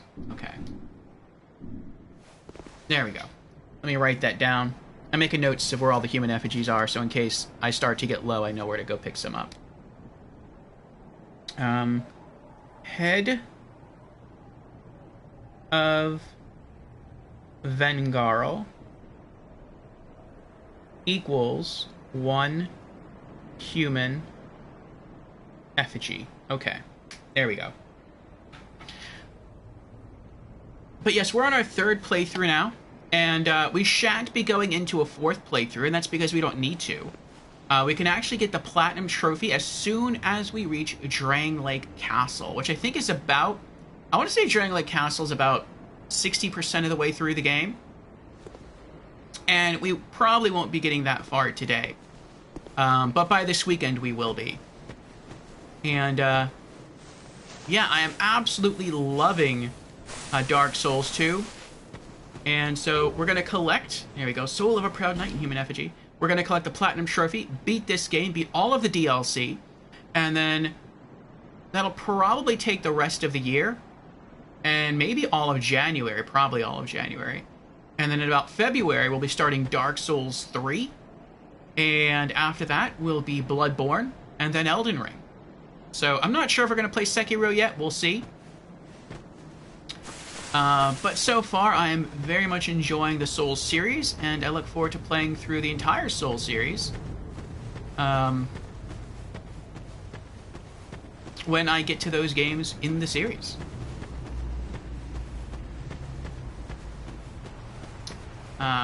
Also note that if you have PlayStation and you have this game, you are more than welcome to play with me, provided your soul memory level is around where mine is. And, of course, you were on PlayStation and no mods. We beat the original new game playthrough of Dark Souls 2 solo. Yay, bonfire. In order to keep the challenge element of the game high. But once we got into New Game Plus, and now New Game Plus Plus, co-op is open. So if anyone wants to jump in and play, you're more than welcome to. Maybe one day we'll get to play with Charles on here in a Souls game, we'll see. But yes, I am running a... Let's see if I can drop off anything. I am running a Beastmaster build, or I call it a Beastmaster build. It was inspired by Castlevania. Another fire seed, that's right. And so we're using primarily whips and throwables. But when we have to fight enemies that we can't log onto, such as the ghost fellow sitting over there, I do have my fire Melu Scimitar, and that's just because of its attack pattern. It has a very nice wide horizontal swing to it. And so even though I can't lock on to the enemy, so long as I face in roughly their direction, I'm still going to hit them. And so I found that I needed something like this, since I really have a hard time fighting enemies that I can't lock on to.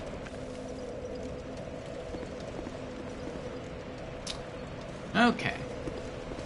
And let's go here. Soul of a Proud Knight. Plus 2,000 souls. As far as my schedule goes, I'm a variety streamer, and I also upload stuff to YouTube. So if you want to check out the YouTube channel, you'll find our older gameplay sessions on there. And we have 3 primary stream themes, I like to call them. Radiant Life Gem, nice. On Mondays, we have the Monday Mishmash, during which we can play any game from any genre, except for role-playing games. Right now we're playing Yakuza 0 on Mondays. Tuesdays and Sundays, I take the day off. Wednesdays, we have a Just Chatting stream, going over community updates, gaming news, and game releases for the week. And then on Thursdays, Fridays, and Saturdays, we have RPG afternoons, during which we play role-playing games. And so if you like role-playing games, then you are more than welcome to join us. on those days. I think I'm going to jump across.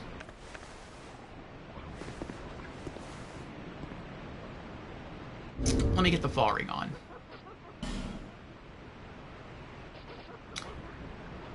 And for all manner of other things, you are welcome to join us on Monday. Let's see. Here, okay.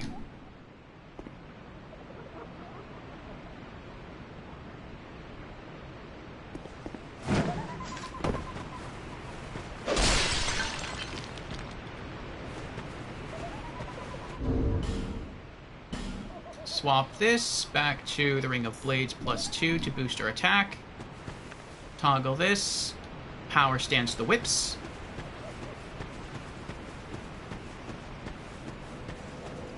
And I believe this is the fellow who has the Fang key, which unlocks Ornifex. Use fragrant branch of yore.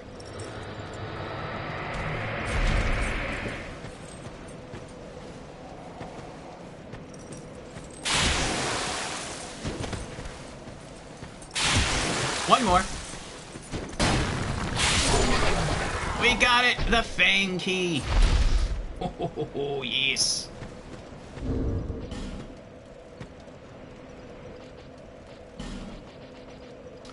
A key shaped like the fang of a beast.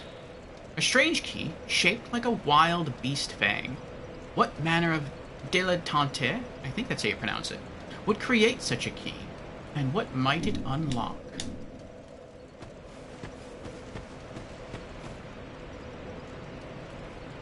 And Ratika's here. Hello, Ratika. How are you doing? And Gamer Knight is here as well. Welcome in, Gamer Knight. How are you doing? And thank you for the follow. Palico, welcome to our Magic Menagerie. I'm a big fan of magic and like wizards and sorcery. I know that typically when Charles plays through Souls games, he likes to use the Paladin character, which is my second favorite class. Typically in RPGs. Soul of a Brave Warrior and 3 Firebombs. Nice. Mine has always been either a wizard or a sorcerer. Whichever deals the most elemental magic damage. I love magery. That is why all of my emotes are wizards and fireballs. But yes, thank you for the follow, Palico. Palico says, been lurking since the raid. Hope you are doing well. Yes, I am, thank you. I've got to go, but I followed so I can catch you next time. Alright, Palico. Enjoy the rest of your day, and I hope to see you again. I'm pretty sure I will. In my stream or Charles. Ratika says, I'm good. No work till Wednesday. Nice. You have the weekend off. Why do you have the weekend off? To celebrate Christmas?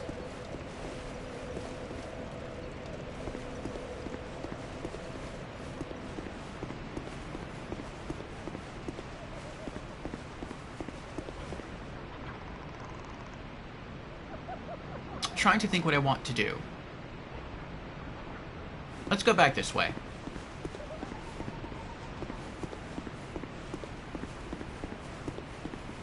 We're gonna go fight Vengarl first. Uh-oh. Okay, I thought he got up. It's here. Okay. If I jump off the wrong... If I jump through the wrong hole here, it's not gonna go well for me. Alright. Oh, wait. Ooh.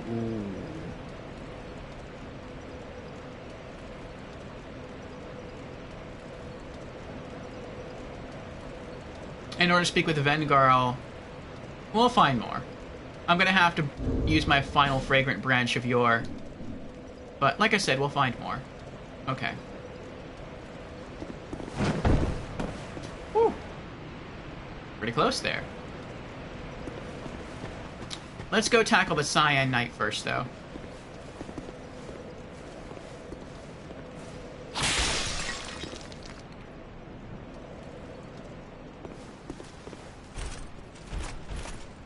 Okay. Gamer Knight says, I like a combo magic sword character when I can get it. Oh, so like a red mage from Final Fantasy. That's a very popular build. It's very versatile. You have melee and magic. Two very good offensive solutions. And defensive as well, if you take in healing magic. Yes, you do have the weekend off to celebrate Christmas. That's cool. Very cool, Ratika. Uh-oh. See if we can pull him out. No, don't go back. No. Come out here. I think I'm gonna have to go in there and fight him. Okay, that's fine. Gotcha. Backstab. And clap him. Nice. One more. Oh, nope. Missed. There we go. Backstab. Nice. Alright, what do we got? Soul of a Brave Warrior and Twilight Herb.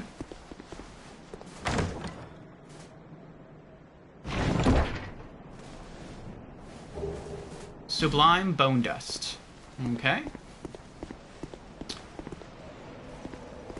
Let's go visit... is there an item around here? No. Okay. Go visit our kitty pal here. Use, yes, our final fragrant branch of your...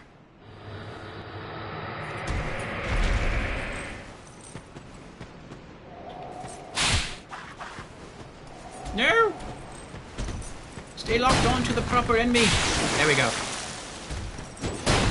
I don't think I even have to dodge roll from these guys. They have such short range. There we go. Alright, now things get dicey. Let's heal up. Our next target is Vengarl's body. How should we handle this? Let's go with our boss killers. Our pair of old whip plus 5s. And we're going to try to see if we can use the scenery to our advantage. Okay.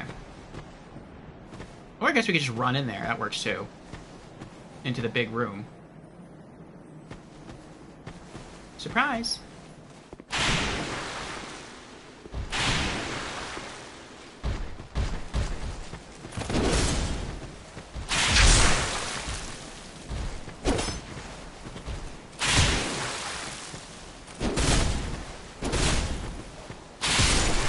One more! Oh, not one more! That went a lot better than I thought it was going to. Vengarl's armor, gloves, and boots. Wow. And there's our whips have taken almost no damage. That's pretty awesome. Okay.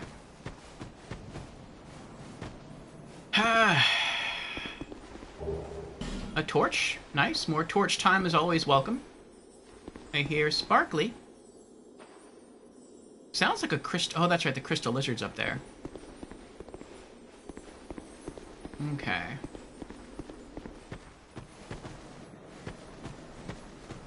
Oh! Let's get some extra lore in. Let's replace that with the fall ring again.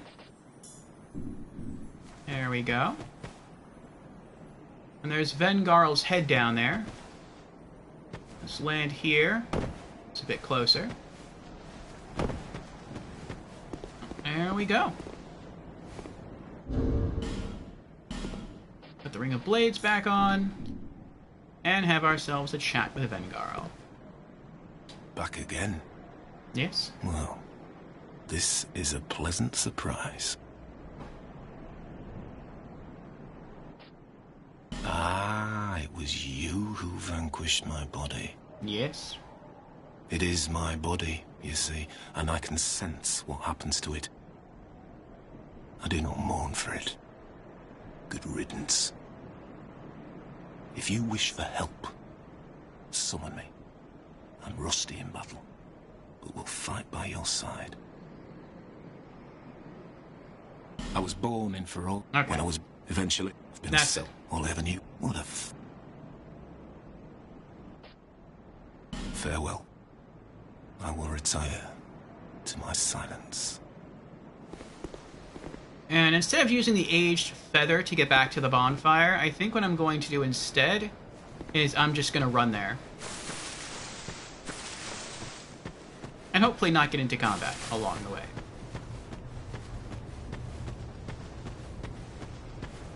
It would be faster to aged feather, but it's not that far away. And I have learned that when you use the aged feather, it's as if you left the area completely and then came back. And the reason that's important, and that's as opposed to just using the bonfire, and the reason that's important is because if you use a bonfire, like if you rest at it to recover your health, the enemies do respawn, but all of the items you've broken, such as that cursed pot over there, stay broken. But if you use an aged feather, it's as if you left and came back, which means that the cursed pot will be unbroken. And we are eventually going to get ourselves over there, and I don't want to risk cursing myself. I actually do want to go back over there, though. I should have did that first. Well, no, that's fine.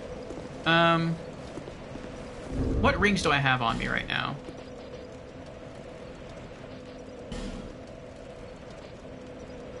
I need the Curse Bite ring, which I do not have, so I'm going to have to rest at the bonfire anyway. Okay, never mind. I could have used the Age Feather. Well, no. The pot's still not going to reform. Alright, let's put away some stuff here. Twilight Herb. Sublime Bone Dust. I can't use it. I've already maxed out my Estus. And I think that's it. All these items... I try to keep a clean, organized storage. But all the items you see in here are duplicates. So I'm just waiting till I come across... what's his name? The merchant fellow that you can sell items to. Gavlin. Until we can offload all this stuff. Okay. And... I need the Curse Bite ring. Where is that? I think I passed it.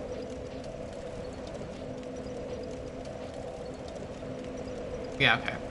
I don't know why they didn't put the Curse Bite ring next to the Poison Bite and the Blood Bite rings. They have the Bracing Knuckle rings in between the Bite rings, which is weird to me. Okay.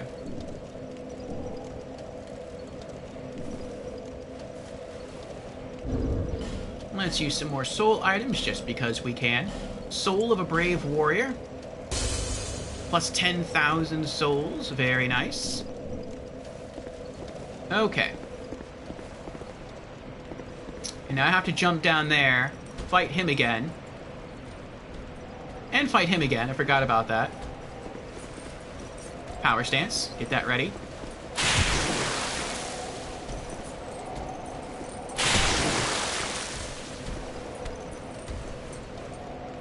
I wonder why I hear that breath.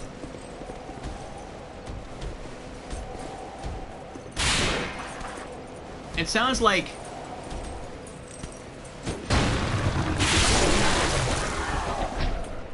something is breathing down your neck. Oh, maybe it was him? I don't hear it anymore. Maybe that happens when an enemy's, like, coming up to you. Maybe that's meant to be an audio cue that you are being encroached upon. What rings am I wearing right now? My standard rings? Okay.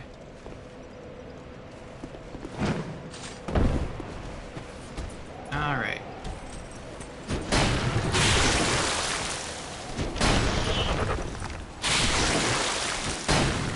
Even when I don't move back, he still misses.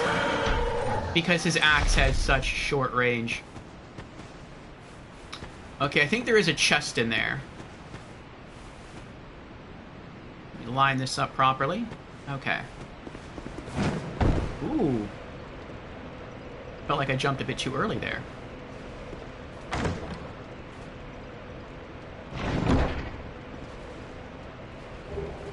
Black Knight Halberd. Alright, now I can jump across over there, but I'm not going to do that. I guess I could do that, though. No, I'm scared to bump myself off the side. Now I'll Aged Featherback. Oh, I shouldn't have... No. I was going to say I shouldn't have done that, and I'm going to have to go break the pot again.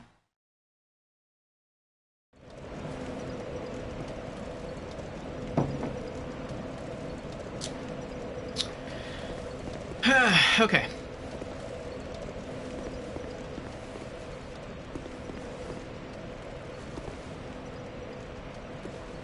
I know once I walk far enough I'm going to get his attention, so there we go. But yes, for our build, we are using Bloodied Whips. You get these from the Torturers in Huntsman's Copse. Originally, I didn't use power stancing. I just carried a whip in one hand and a shield in the other. And I did that for the bulk of our first playthrough. All the way up until... let's put the fall ring on. All the way up until we got to DLC 2 and the Fume Knight. And that fight was so challenging for me that I had to learn at that very late point in the game, because we didn't start the DLCs until we were almost done with the main campaign. I had to learn at that point how to power stance in order to deal more damage. And so, yeah, once I discovered that, once I learned that, and saw how much extra damage I could deal, I didn't really care to go back to the shield. So we just stayed power stancing a pair of whips. And so it took a while to farm out these Bloodied Whips. It actually took 6 hours to farm our first Bloodied Whip, though I didn't do that on stream. And then it took 3 hours to farm the second Bloodied Whip. And out of all the whips in the game, the Bloodied Whip is arguably the best whip. And I say arguably because it's not the strongest, it doesn't deal the most damage. But what it does do is it has slightly longer range than all of the other whips in the game. It deals the second greatest amount of physical, non-elemental damage. There's nothing down there, right? No, okay. And it does slightly more poise damage against enemies than all of the other whips in the game. And so for those reasons, it's sort of like a nice little balance between some of the other whips. I also really like whips because there's range to them. I can stand away from these cursed pots and shatter them. It's pretty nice.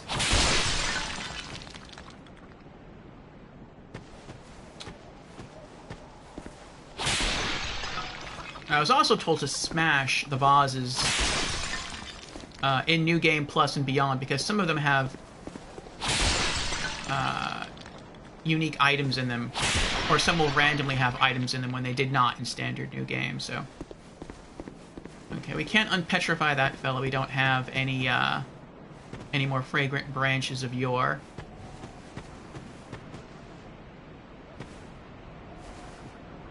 But, yeah, we use Bloodied Whips to deal with normal enemies. These have decent durability, though I also wear the Bracing Knuckle Ring +2, which extends durability on all of our items. It is a necessity for me to wear that, because whips, in general, have very low durability, especially my boss killers. For boss killers, I use the old whips. The old whips have ridiculously high damage. But to compensate, they also have ridiculously low durability. So, yes, for this strategy, the Bracing Knuckle Ring +2 is a must, at least for me. And then to deal with PvP, or to deal with enemies I can't lock onto, such as the ghosts. I don't remember that cursed pot being there. I feel like maybe that's an invader who's trying to, like, surprise me. Maybe it's Jans. Jans is the name of a person who helps us often in-game, but sometimes gives us friendly invasions. But to deal with enemies I can't lock onto, or to deal with PvPers sometimes, or Red Phantom NPC invaders that like to roll up into me, I have the Fire Melu Scimitar, and this isn't really made to kill enemies. I've used it, and to kill ghosts I have to use it. But I like it because it has a nice horizontal swing to it. I like its attack pattern, its moveset, and I like its speed. And what it's really designed to do is to scare enemies to move away from me. Because once they move away from me, once they're out of the range of my sword, they are then in the range of my whip. And that's really what I want. I want them to be in the range of my whip to deal damage. Because I have learned that if an enemy is at the midpoint of your extended whip attack or closer, the whip will either deal very little damage to the enemy or completely miss. So, need just some lighting here. So, the sword is very, very helpful. And then for enemies that resist slashing damage, because the curved sword deals slashing damage as do whips, I have the Poison Spotted Whip. Typically I have to hit something between 3 to 4 times to poison it.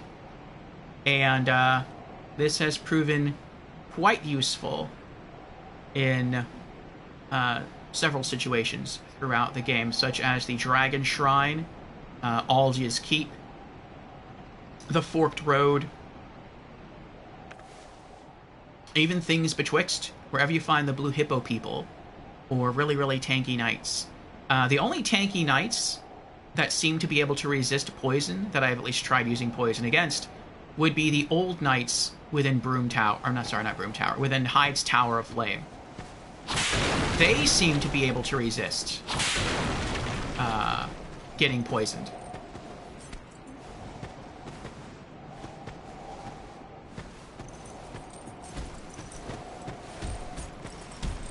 But I shouldn't have done that. I should have waited for him to attack first. Then I could have clapped back. There we go. It was my mistake there.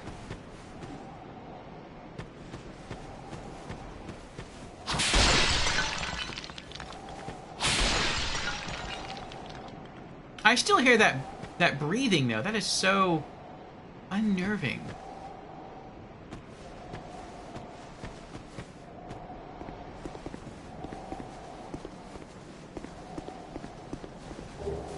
Pharos Lockstone, nice. Soul of a Brave Warrior.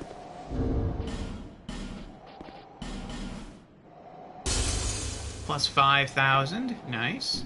We're getting closer to leveling up. I think we're about 2/3 of the way there.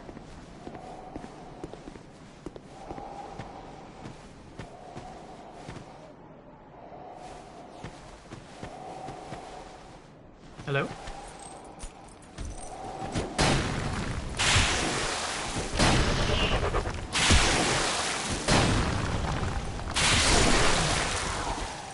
Oh, yeah, he dropped something. I think the gold main lion only spawns once per playthrough, so hopefully we got something good. Something unique. Lion Warrior Cuffs. That is not something unique to him, though. Ah, well.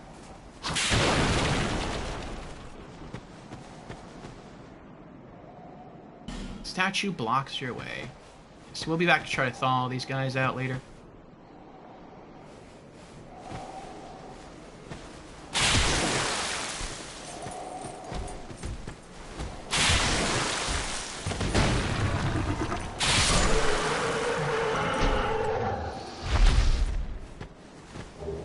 Lion Warrior Cape. We have the cuffs and cape already from previous playthroughs. And it looks like we have ads going, so we do appreciate those who stick around, help support the show.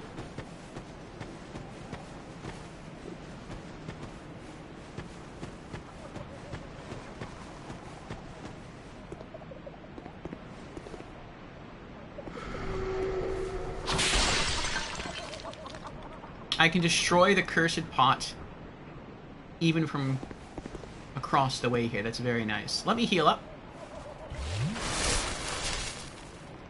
Before we fight the boss, we're going to use the bonfire again. Let me get the sword ready. Oh, I think this is the pot that curses you. Oh, it is! It took me 3 playthroughs to connect the dots. That this was the pot that curses you. I always thought it was beneath me, but it's actually above me. That's funny. Charge!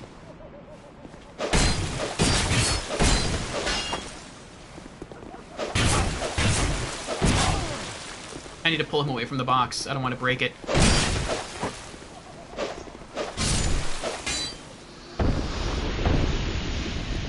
Okay.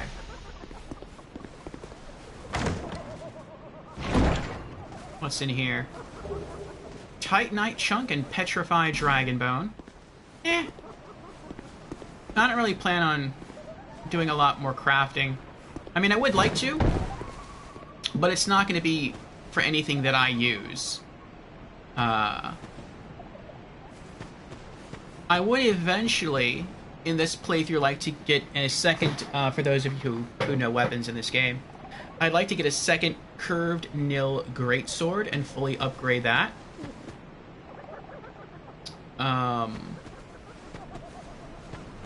Because I understand those can be quite useful later on, but otherwise, I shan't be upgrading anything more.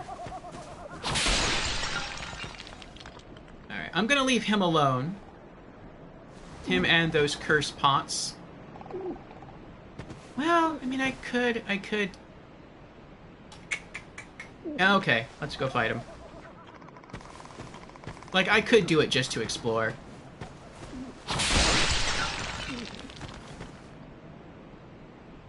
Actually, I'll leave him alone. I thought smashing those cursed vases was going to get him up to attack me, but if he's not going to get up and try to pursue me, then I'm going to leave him alone. I'm interested at least for right now, I'm interested in the items that I can collect, not the enemies I can fight here. So.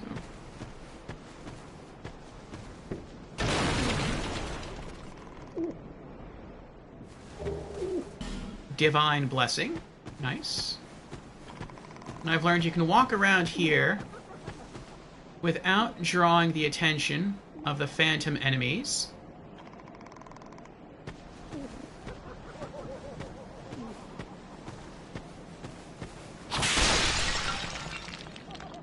Nothing in there. Whoa.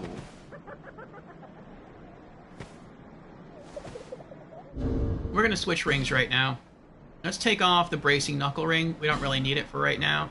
That's really to help with our boss killing old whips, because they break really, really quickly. We're gonna switch over to the curse bite ring. Help boost our curse resist. You can even whip and break vases through walls, which is completely broken. Alright, I think we have... Yeah, we have someone there. I don't remember if there's an item in this barrel or not, though. Let's see what happens when we break it. I missed.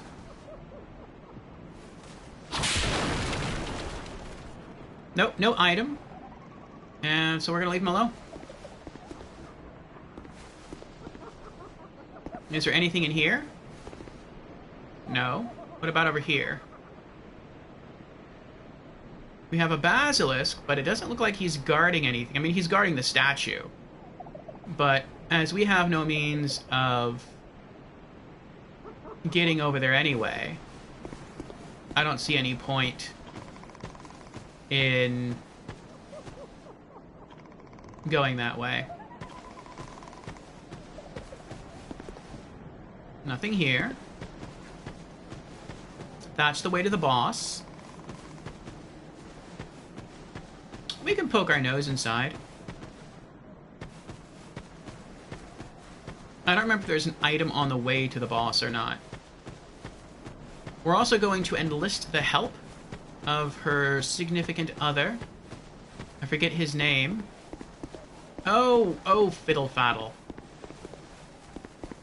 We're gonna have to go back to the bonfire to pull out the Ring of Whispers so we can speak with him.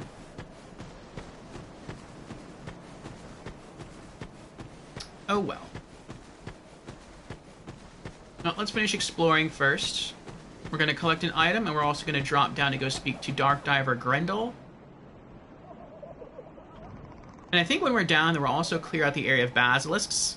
We'll free the weapon merchant, Ornifex. Then we'll Aged Feather back to the bonfire, pull out the Ring of Whispers, and then go and talk to the Scorpion guy. Then Aged Feather again, and then we'll go fight the boss.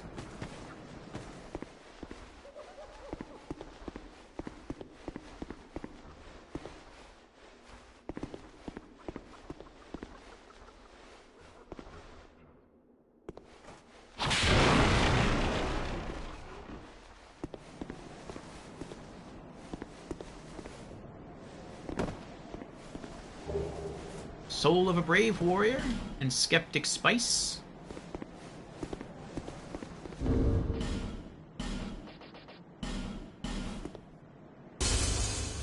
Plus another 5,000 souls. Very nice.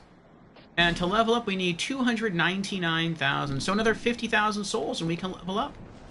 We might get that from the upcoming boss fight against Scorpion Snazhka. And really, we'll need less than 50,000 because we still have to fight the basilisks near Dark Diver Grendel. Oh! I was actually running around looking for it before I dropped down here. And then we also have to fight the enemies that lead to Scorpion Man Tarkus, or Tark, I think is his name.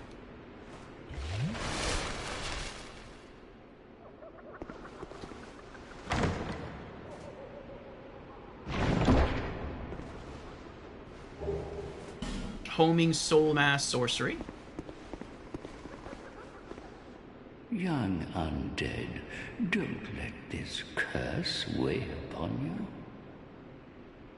We meet a second time. We do? Perhaps you will yet traverse the dark. Young undead, if you truly seek the dark, then we will surely meet again.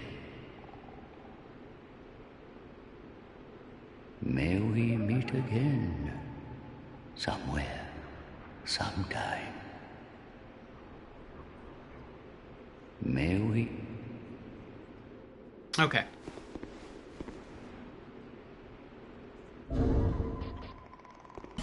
I'm gonna swap out the Curse Bite Ring for right now. Let's do the Ash Knuckle Ring. Increase petrification resist.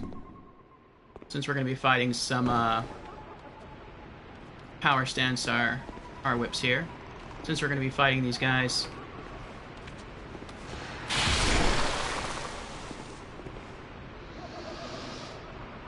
Alright, there's one. See if we can get their attention, pull them back here.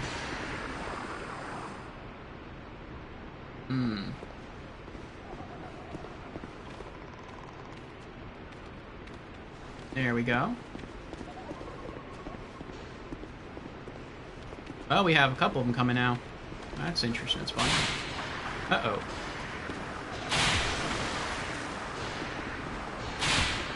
I always try to move at an angle.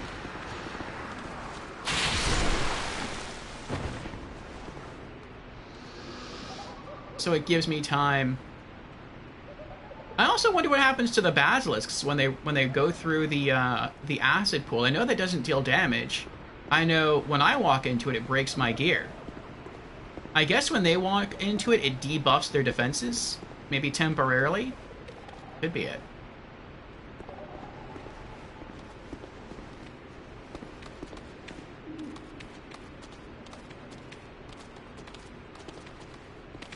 Hello there. How are you doing? Nope.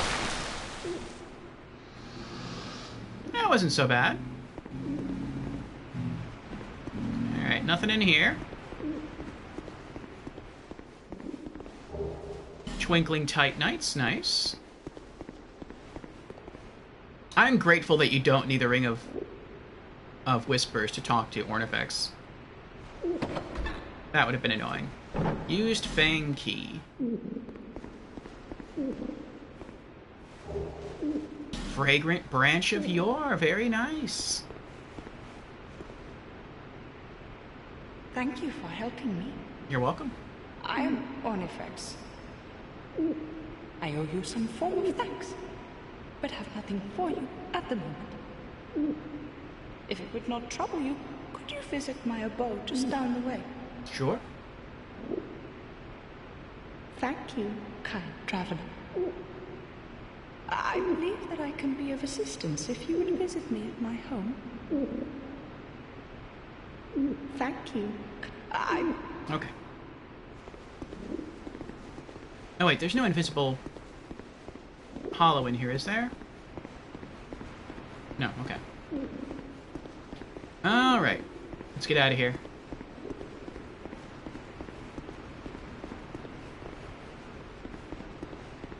I think we're going to use this Fragrant Branch of Yore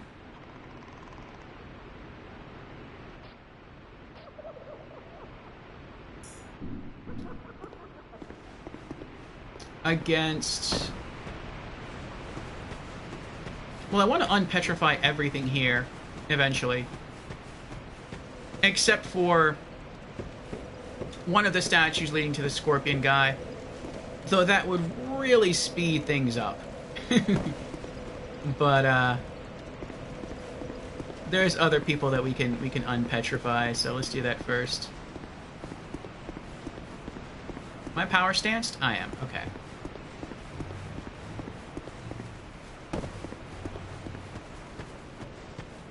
We're gonna go back over here into the left corner. Yes.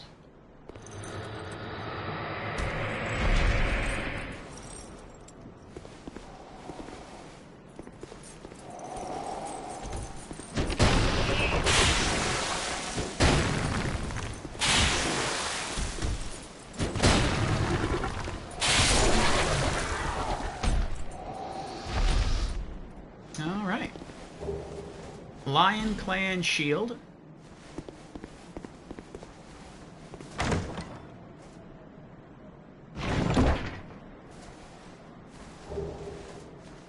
Repair. 3 human effigies and 3 bleeding serums. Oh, I can't pick those up, though. Okay. We are going to take a little detour. Let's go back to the bonfire. So I can't pick any of those items up because I have a full stack of 99 human effigies on my character, in addition to having a full stack of 99 human effigies in my storage. So what I've been doing is I come over here and I'll leave 3 human effigies in this corner near the bonfire. There we go. And now I will make a note that I left 3 human effigies here. This is... I don't remember what the name of this area is. I'm gonna call it Shaded Woods...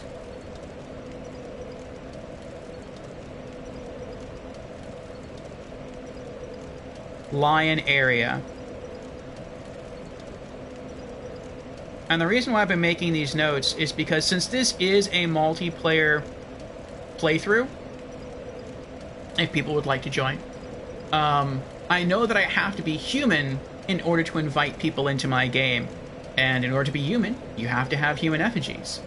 But so far as I'm aware, there's no merchant at any point in the game that will sell you unlimited human effigies. And so because of that, I need to keep track of where they're at should I start to run drastically low. And there's also the fact that in this playthrough, we're going to try to see if we can tackle Dark Lurker. We beat Dark Lurker in Standard New Game. We did not do it in New Game Plus. We will try to do it again in New Game Plus, and to open the portals, we will need human effigies. So, yes. Okay, lion area equals 3 human effigies. This will make them easier to retrieve later since they're right next to the bonfire. Gamer Knight says, yep, that's exactly it. For melee and magic versatility. Okay. Now that those are there, we can go retrieve the other items in the chest.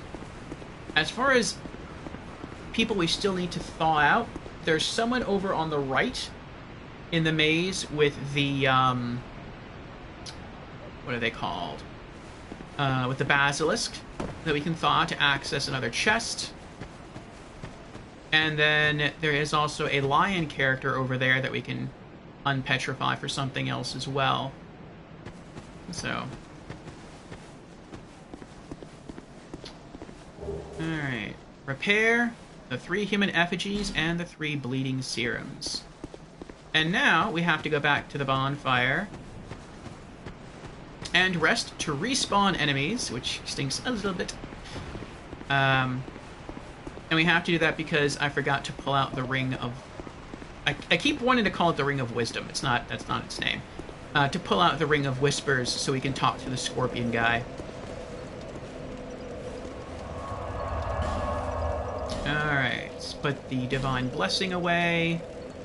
And the Bleeding Serums. Skeptic Spice. Was there anything else that we were putting away? Maybe some ore.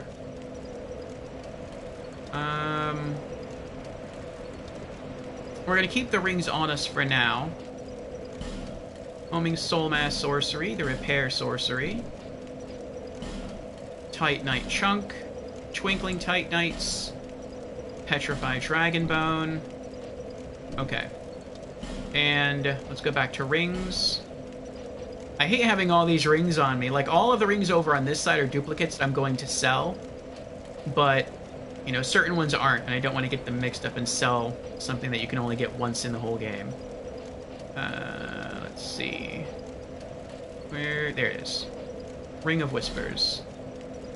Okay, so the rings that are not duplicates, other than the ones I'm wearing, are the Cursebite Ring, the Silver Cat Ring. I always keep this on me no matter where I go in case I need to drop down someplace. And now the Ring of Whispers. Okay. Let's get back.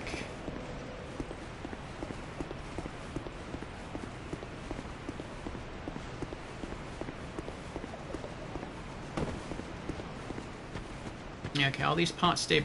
Oh, that's not good. I should have 2 enemies coming after me right now.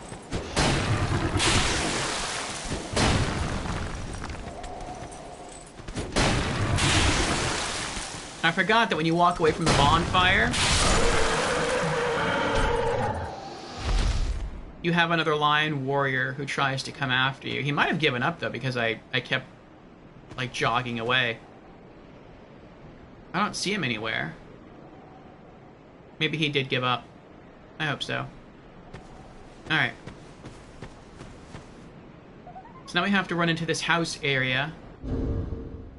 And... Actually, hold on. Let me not switch rings yet. I think there's an item around this way. Did he ever cross over the bridge? He did not. Okay. I think we can loot that item over there without getting his attention. So long as we stay along this side.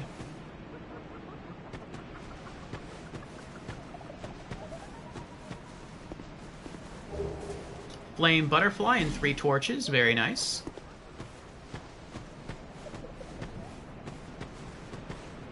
We did it. I think he has a slightly larger aggro radius than some of the other ghosts. But so long as you're careful, I think you can still avoid him.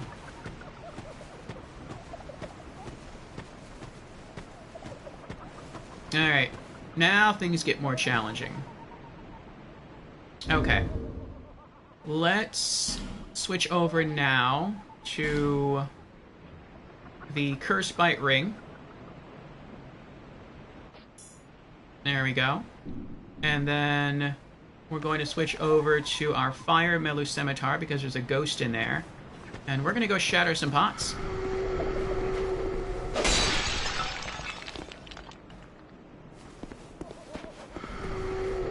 Uh-oh.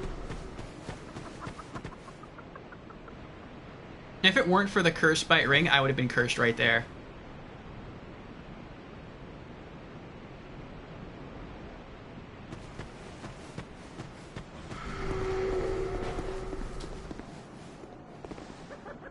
Alright, we're gonna go down here, break the cursed pots, and then fight the ghost. And hopefully not die. There we go.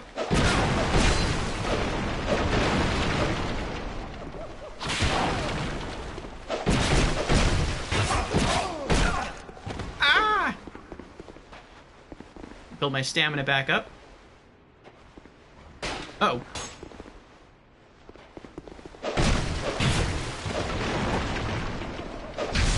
Gotcha. Very nice. Let's heal up.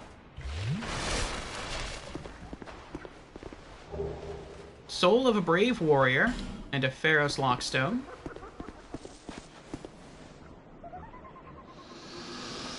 Someone just died.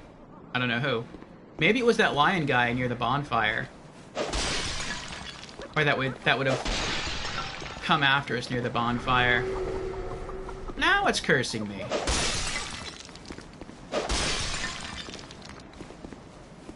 There's another curse pot someplace? Oh, it's up there. Oh, and unless you have throwables or whatever, you're never going to be able to destroy that. You can't get up there, can you? I don't think you can. I'll leave it alone. Once I go downstairs, it's not going to impact me anyway. But I'm guessing that other lion fellow probably fell. While trying to come after us. I don't think there's any enemies out here. Switch back to my whips. There's a scorpion guy.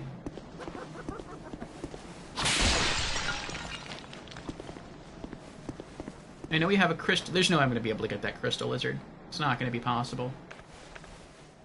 All of my items deal horizontal attacks. I have nothing that can deal, like, vertical attacks. Ah, well. I could have targeted with the whip, but my whips aren't fast enough. That's one of the bad things about using whips, is that they're slow. Which I'm kind of okay with most of the time. There had to be some balance in the game because whips deal, I would say, okay damage. Whips seem to deal about as much damage as a straight sword, but they have much greater range than a straight sword.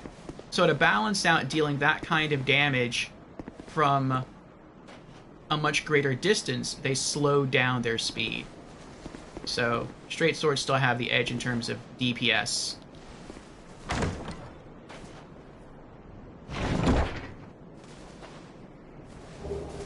The Dark Scythe.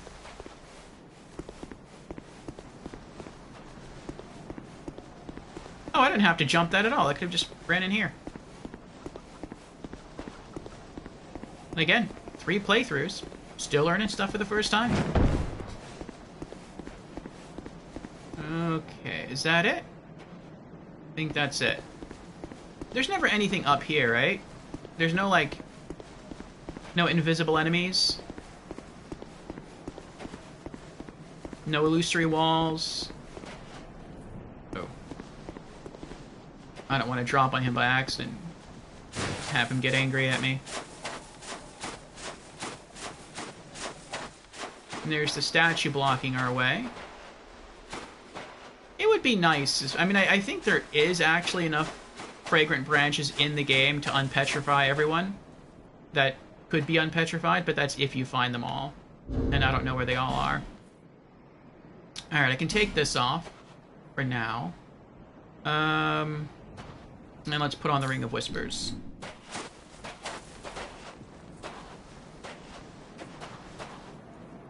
Human, are we? We are. This is no place for you. Be gone. Are you not afraid of me? No. Humans rarely come here. Those who do turn back when they see me, or make an attempt on my life. But you are different. We once had a master. He created us long, long ago. But he was born with a fatal flaw. He resented those who had what he lacked and became fully mired in hatred. Eventually, he drove himself mad. It was at the peak of this madness that he conjured up we strange creatures. Our master was a tragically lonely soul. Seath the Scaleless from Dark Souls 1. Solitude eroded his very reason. In the end, he never understood what it was that he truly lacked. Nobody knows when we were born, or where our master has gone. The only ones who even speak a human tongue are myself and my better half. We killed him in Dark Souls 1. I wish to ask a favor of you. I want you to kill my betrothed. Once, I always found her at my side. But as time went on, things went awry. She became violent, raging uncontrollably. Eventually, she came after me. And we have been locked in combat ever since. We seem to be at a standstill. The wounds we exchange are never lethal. I was born of my master's madness. Perhaps this is some curse. I will be sure to assist you in return. The past is a distant fog. My name was Tark. That is all that I remember. I wonder, and if Charles was here, I'd ask him, but I wonder if Tark is Tarkus from Dark Souls 1. The knight who would help people fight the Iron Golem to get from the top of Sen's Fortress into Anor Londo, and whose broken body we eventually find in the cathedral, in the Painting Guardian Cathedral area in Anor Londo. It looked like he fell to his death. But I wonder if after our hero explored the area, if maybe the body was recovered and taken back to Seath's palace, and he was changed into this. Could be. The past is a distant fog. My name was Tark. That is all that I remember. Okay.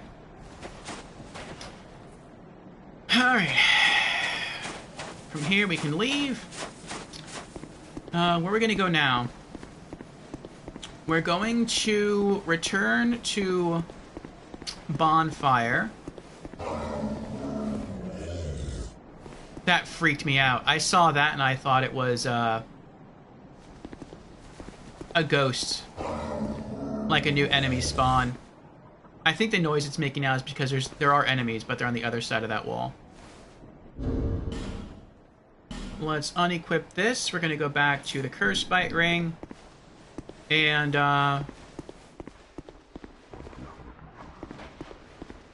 yes, we could use the Aged Feather, but like I said, when you use the Aged Feather, the broken pots repair themselves, and that's kind of annoying, because we are going to have to go back to speak to him again after the boss fight.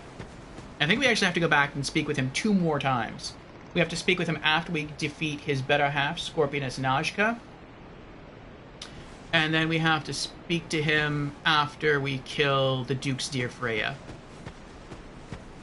No, we got some petrified people here.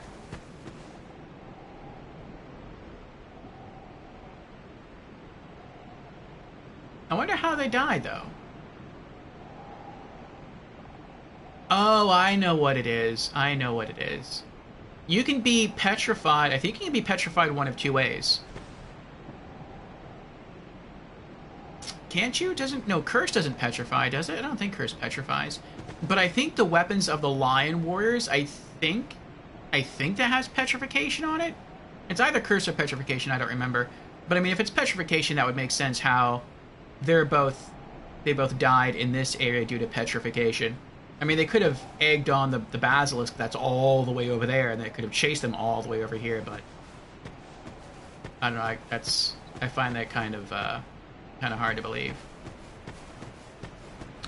But let's go heal up, get back our Estus at the bonfire.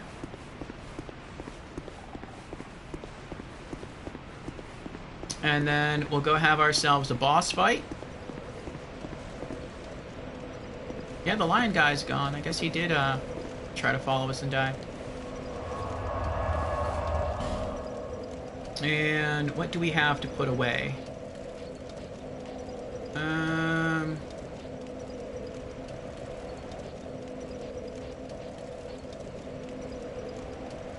We need to keep the Ring of Whispers on us because we have to go talk to him again. We're going to keep the Curse Bite Ring on us because we are going to have to go back that way. Even though one of the pots is broken. Well, one of the pots is broken, and we don't really need to have it so long as the pots don't. Yeah, I guess we can take off the Curse Bite Ring. We don't really need it anymore.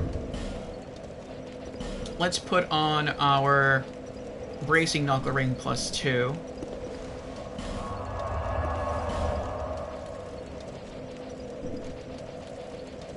And put this back. That's the only time in the game, by the way, I use the Curse Bite Ring is to go see Tark.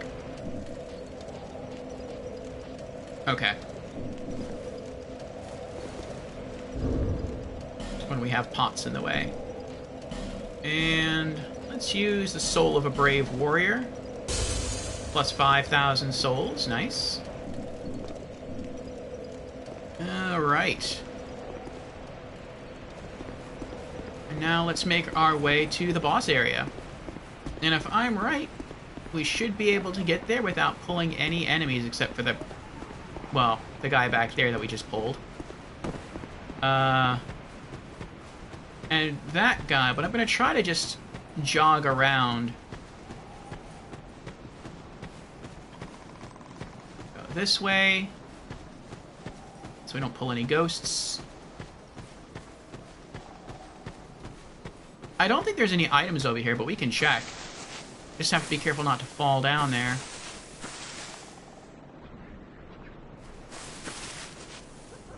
I don't see anything. Nope, okay. I didn't remember. And it looked like the lion stopped following us, so that's nice.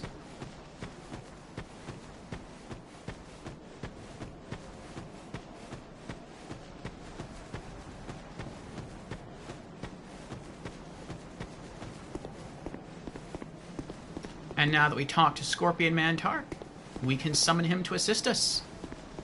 Let's get our boss whips ready. Power stance. Looks like we have an ad starting in about half a minute. So what I'm going to do is I'm just going to hang out here and just chat. And ramble a bit, perhaps, about Dark Souls 2. And about what we still have left to do in stream today. And then once the ads are over in about 3 minutes, we shall go into the boss fight. So, thank you all for sticking around and helping to support the show with the viewing of some ads. Actually, you know what I'm going to do? I'm going to go refill my coffee cup and use the bathroom. By the time I get back, ads will be over. If not, then I'll do a little rambling on Dark Souls 2. So, BRB.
Okay, we're back.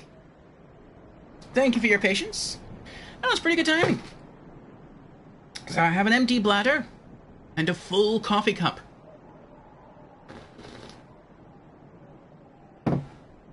Okay. Get my earbuds.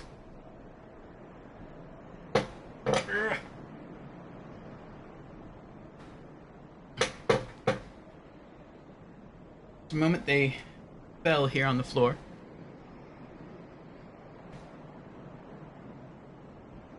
Okay.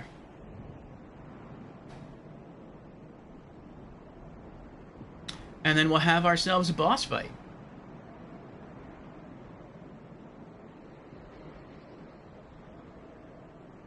So we need 30,000 souls to level up. Hopefully we'll get that from the boss fight. About 30,000, 39,000. Okay. Okay, is there anything else I want to do before I go in? Having a ring to resist magic would help.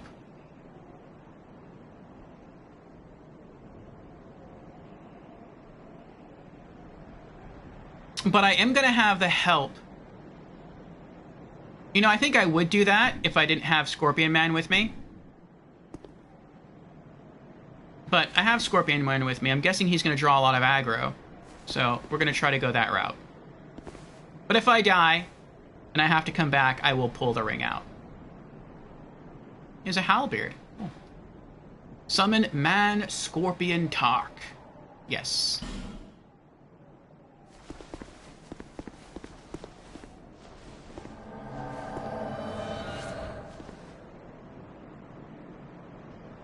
Welcome on in, Man Scorpion Tark. Thank you for being here. Okay. Are we ready to do battle with your betrothed? Let's do it. Entering the mist.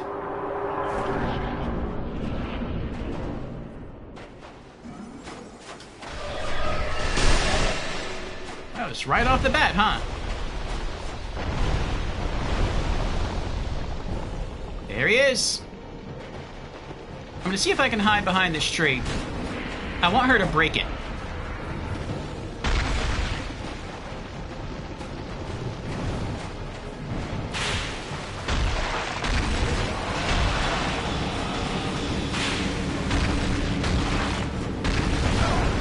Yes! Okay. Heal up. Now I'll fight. It was one flame butterfly? That was it? I thought it was like 30. That's why I was so sort of... I saw that coming. I meant to try to roll through it, but I couldn't pull it off in time. I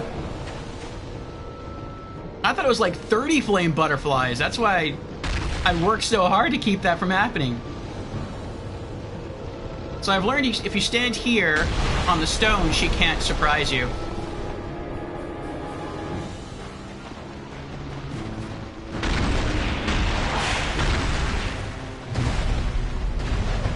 Whatever.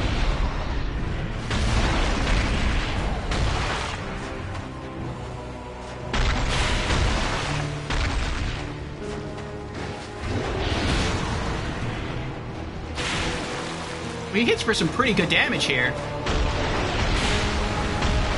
We got her. Uh-oh. We did it, Tark! Congratulations, Tark. We have filled your wife. Scorpioness Najka Soul and Southern Ritual Band +2. I am sorry, Tark. I am sorry that we had to put her down. But we were at least successful in our goal of doing so. Okay, let's go back. We must do this again sometime, Tark, yes? That sounds so mean. We killed your wife, Tark. We must do this again sometime. So... make the poor Scorpion Man cry tears of poison.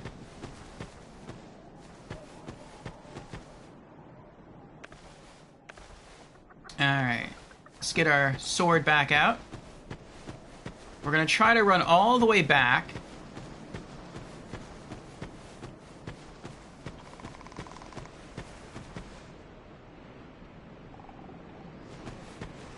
To...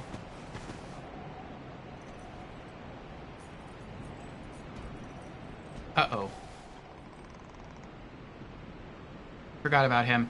We're going to have to fight him again. Then we're going to have to work our way through that house area, kill the ghost down there again, and then go talk to Tart Guy again. He'll give us some more lore. I think he might give us some more items. And then...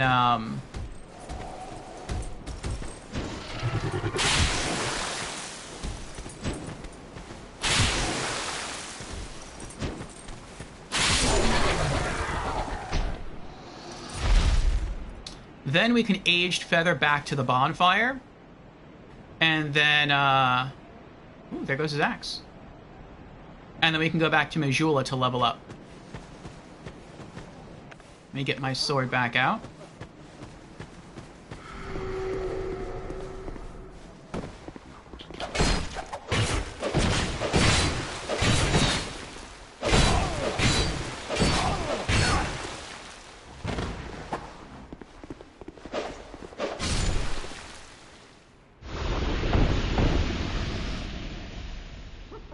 My plan was to drop down and immediately start attacking him.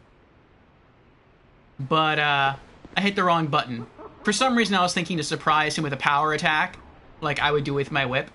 But the Melu Scimitar has no one-handed power attack. It has a one-handed fancy parry, and so that's what I was doing.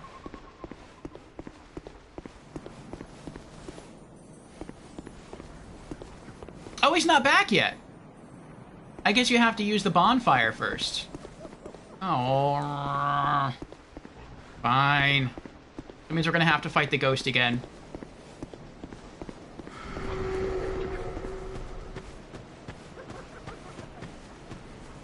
And probably the lion warriors, too. Oh, look at that. He's still waiting over there for us. We pulled him over here before going into the boss fight, and he's still there.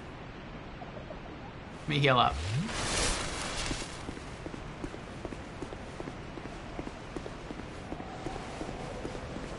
Can I backstab these guys? I don't think I can backstab them.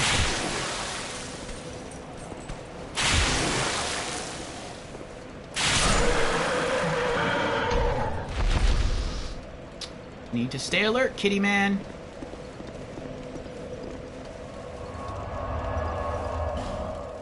Okay. Scorpioness Najka soul.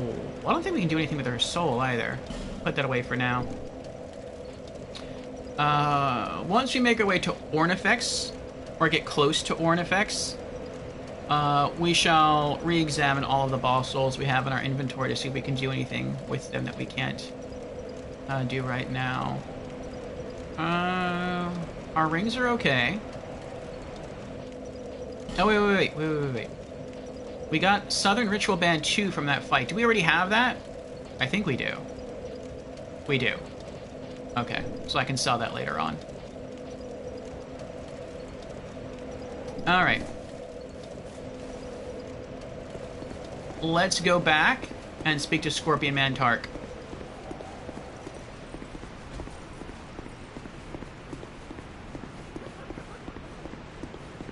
I believe he'll thank us now for helping him to put down his wife.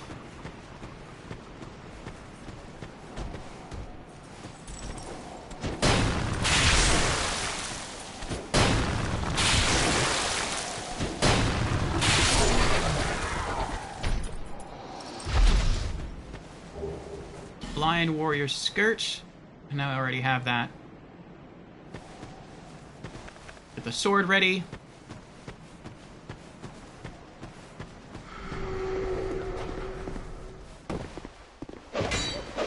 Ooh, good dodge right there.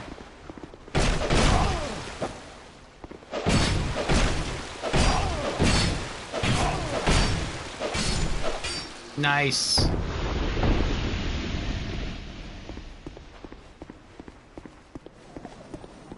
There he is, he's back.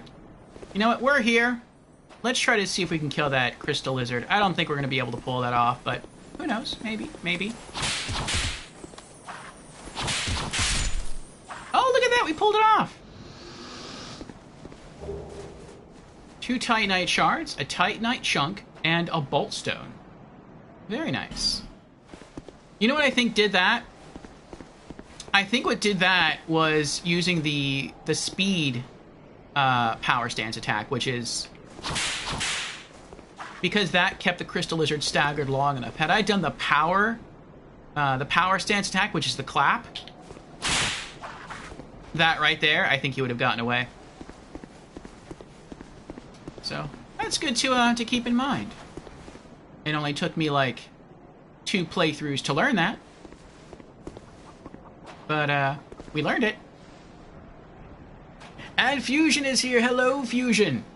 How are you doing? Welcome in. Fusion says, hello, I'm here now. Welcome on in, Fusion. We've been going now for almost 3 hours, and we've made some progress. Fusion has redeemed, hello, I'm new to stream. Well, welcome, Fusion, to the stream for the very first time. We are happy to have you here for the first time, every time. And Fusion has also redeemed Hydrate. Very well. Have a great Gatorade bottle today. Cheers, Fusion.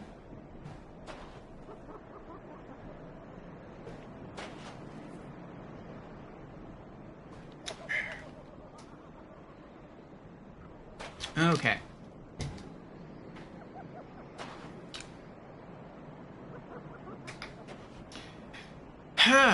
But yeah, so far, we have... What did we do? What did we start?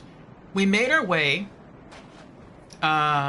through the area where we unpetrified our Pyromancer pal from yesterday into Old Akalair, and then through the Shaded Woods. We spoke with the head of Vengarl. We fought against the body of Vengarl and won. And then we made our way here and spoke to Scorpion Man Tark. We just finished summoning him to beat his betrothed, the Scorpioness Najka boss. And now we're back here. We're going to equip the Ring of Whispers so we can speak to him. I think he's going to give us some more lore and maybe some reward items. And then we're going to head back to the bonfire. We're going to go back to Majula. We're going to level up. And then we're going to come back and make our way through the Doors of Pharos area, which should be super easy, considering we are still a member of the Rat King Covenant. And then we'll make our way to Bright Cove Seldor. Then we just have 2 bosses left for at least this playthrough, which is the Wandering Magus and his congregation. And we're going to recruit the aid of Benhart of Hugo to do that.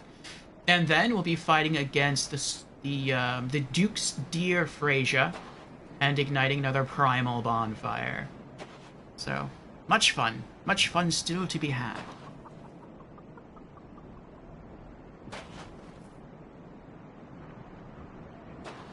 And Fusion is currently on a 3-stream streak. Just my 20-watch streak ended.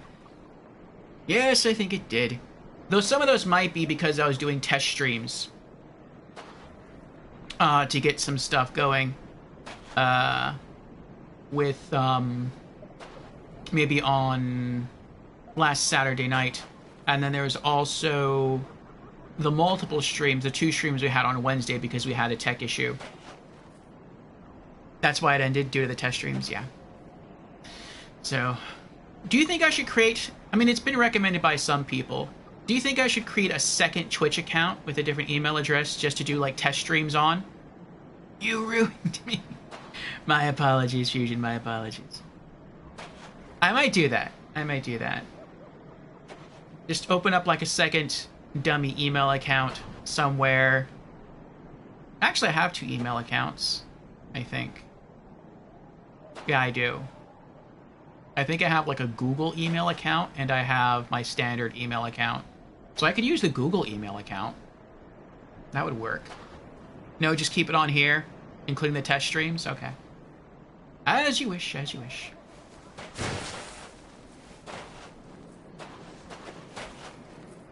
You've defeated my better half. With your help. This is my thanks.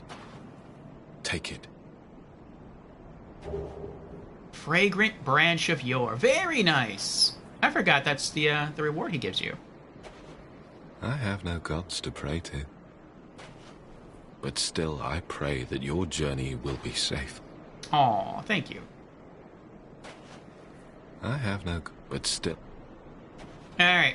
We can come back and speak to him one more time once we defeat the Duke's dear raid. But yeah, I totally forgot that he gives us a Fragrant Branch of Yore. So, let's use that to unpetrify someone else here.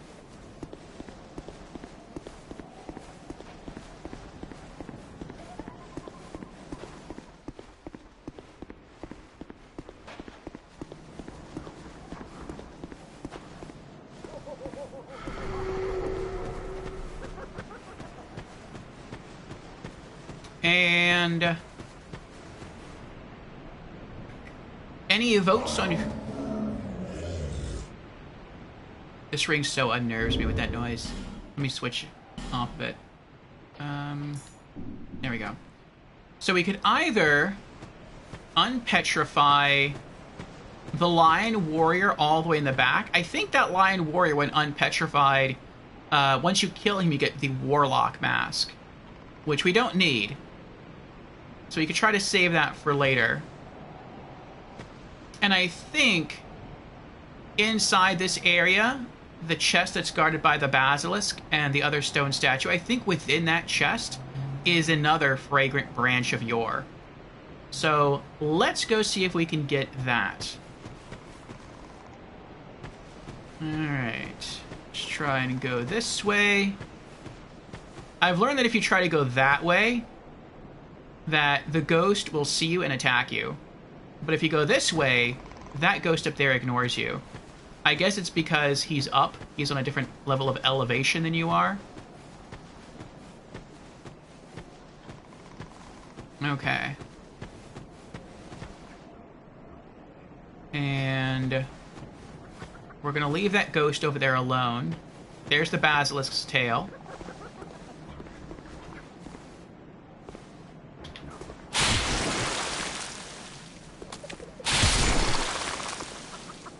And we cheesed him right through the wall. Beautiful. Okay.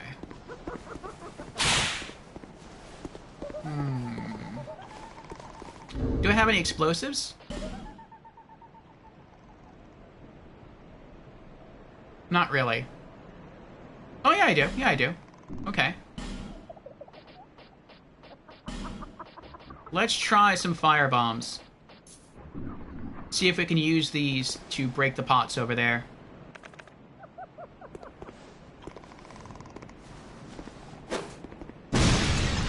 Nice throw! Alright, we got one over there.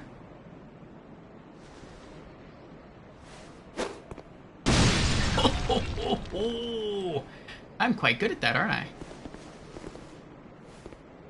Okay. But how are you doing today, Fusion? Fire Drake Stone. Use Fragrant Branch of Yore.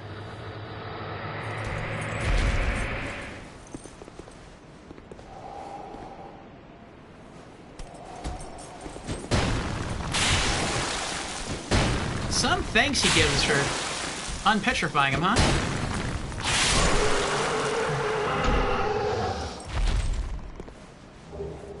Lion Warrior Cape. I know we have a cape.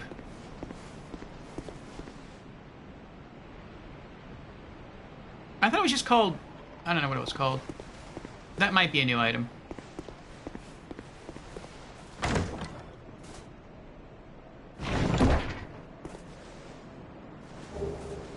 Fragrant Branch of Yore. Lion Mage Skirt, Cuffs, and Robe.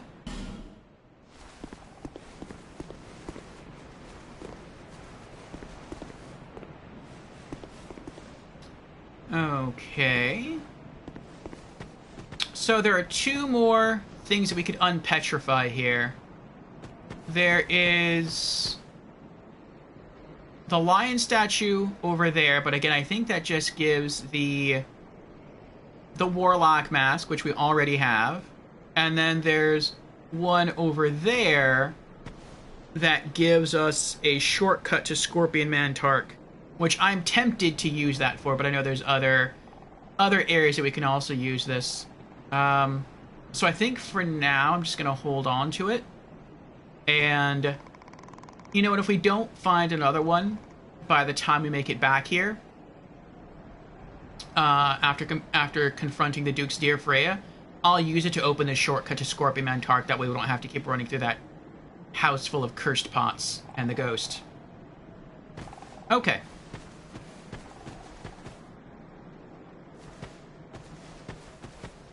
Let's go back to Majula and level up.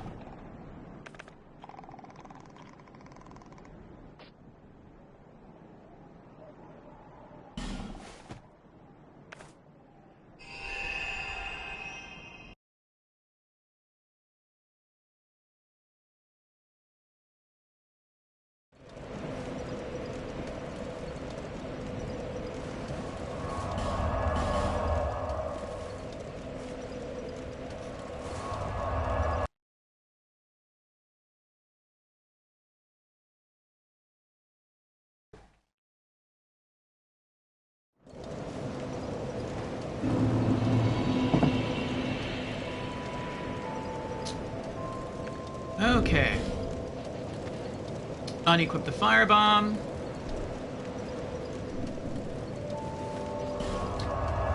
And for now, let's put back our unnecessary rings. Ring of Whispers. Looks like we already put back the Curse Bite ring. Pretty sure we did it earlier.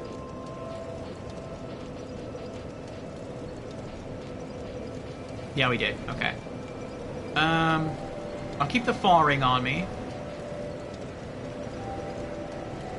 Okay. Now, let me see if we have that cape. So, we've been getting some new gear. We have the Lion Mage robe. Let's see here. Okay, there we go, there we go. Okay, so there's the Lion Mage robe. We have that. And the Lion Warrior cape. I think we have that. We do.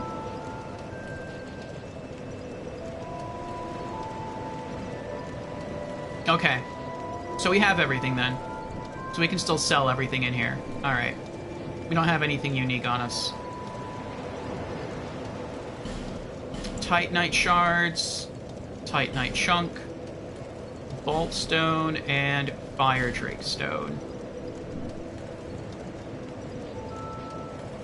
Okay. Any other items to put away? No. Okay. Alright, let's level up. Bearer of the curse. Seek souls. Larger, more powerful souls. Seek the king. That is the only way. Lest this land swallow you whole, as it has so many others.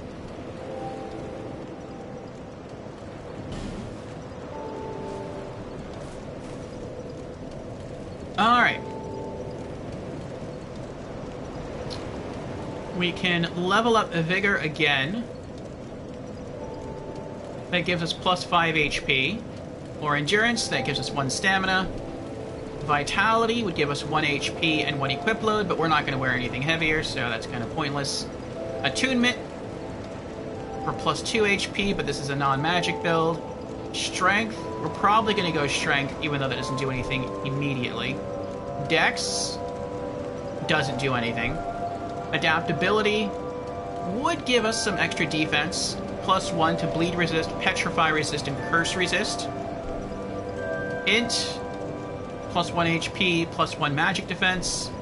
Faith, plus 1 HP, plus 1 lightning defense, and plus 1 bleed resist.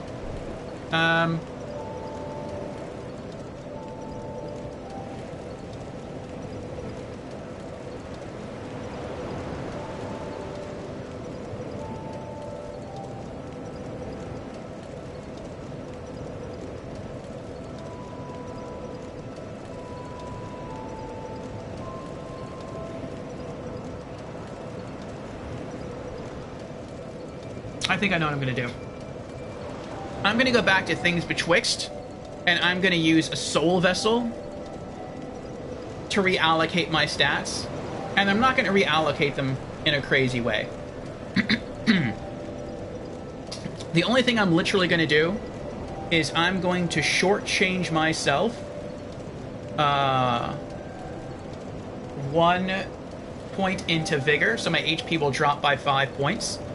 And in exchange for that, I'm going to put that into Strength as well. And that means when I put the point that I was going to put right now into Strength, we should actually get some real buffs out of that, some real change. So...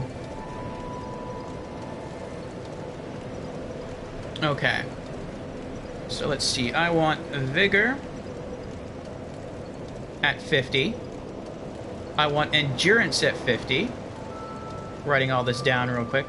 I think when you use a Soul Vessel, it tells you what all of your stats were anyway, but I hate leaving that to chance.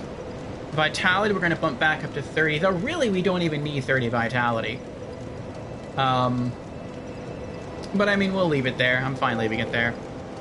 Attunement, we'll leave it 7.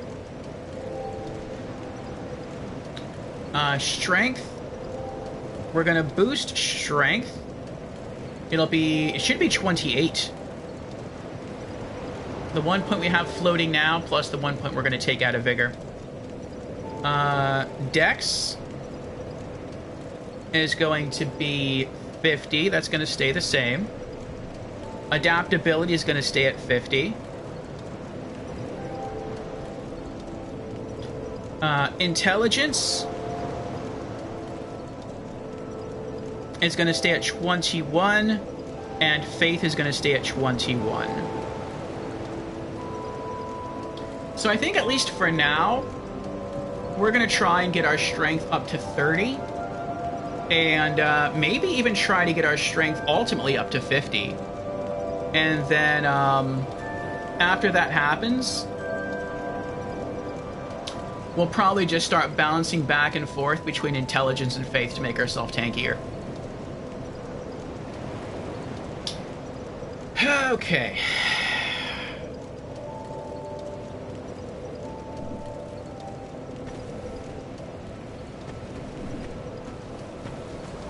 Item box. How many soul vessels? We have 11. Okay.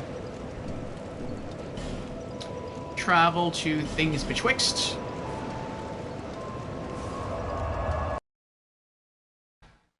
Though, what if we take another point out of faith and intelligence? And throw that into strength as well.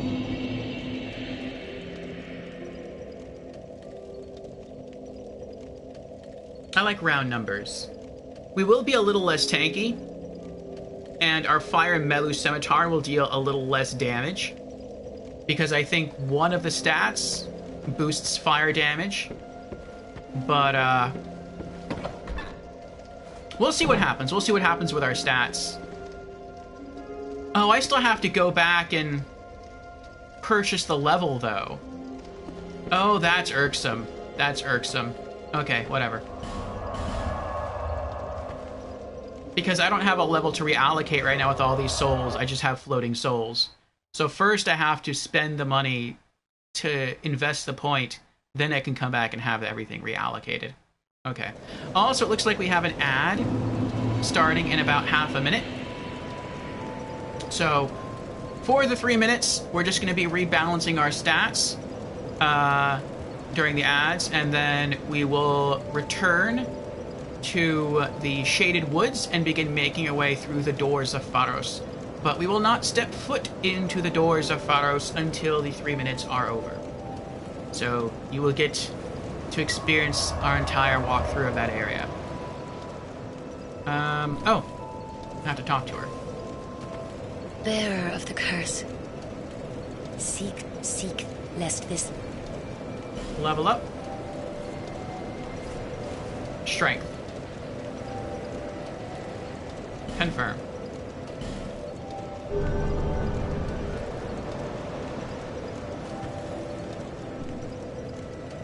Okay. So, let me look at the stats again. So what I want to have happen... So what is our strength at now? Our strength is at 27.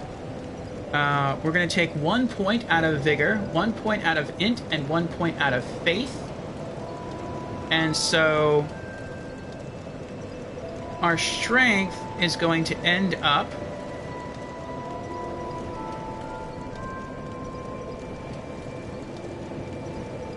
It's currently 27? It's currently 27.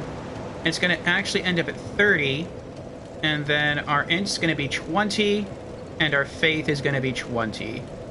It just looks like it's 24 right now. Our Int and Faith look like they're 24 each, because we're wearing the crown, the King Vengarl's crown, and that actually buffs your intelligence and your faith by 3 points. When it comes to our raw stats, we actually have much lower stats. So, I didn't mean to do that. Let's travel back to things betwixt.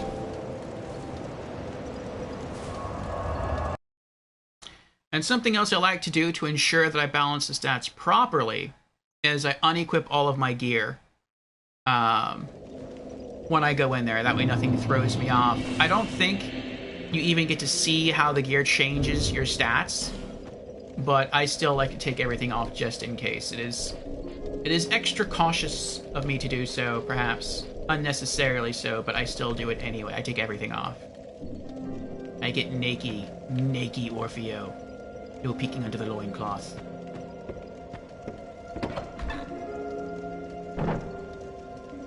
Hey, ladies. I'm back. Did you miss me? Got a body now. Okay. Her.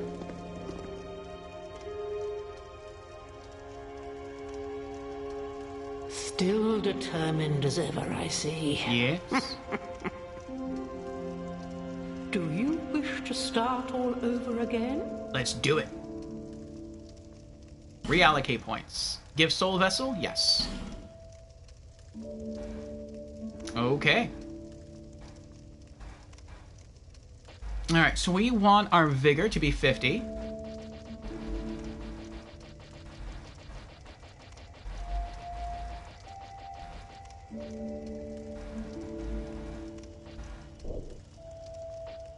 We want our Endurance to be 50.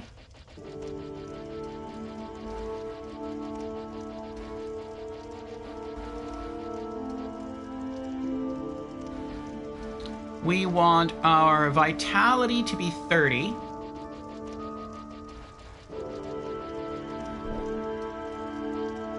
We want our Attunement is staying base at 7. Our Strength, we're going to bump up to 30.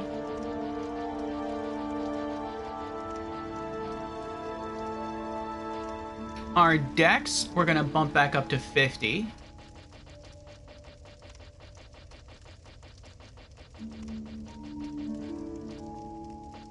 Adaptability is going back up to 50.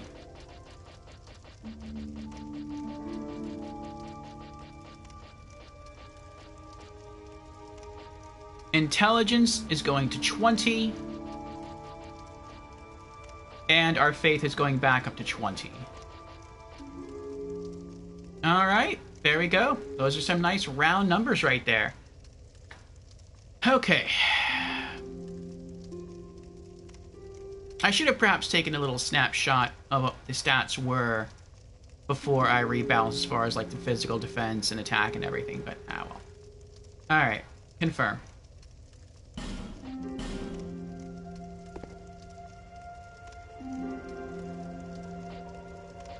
You must go on a journey with Yes. But if you're just starting Thank you.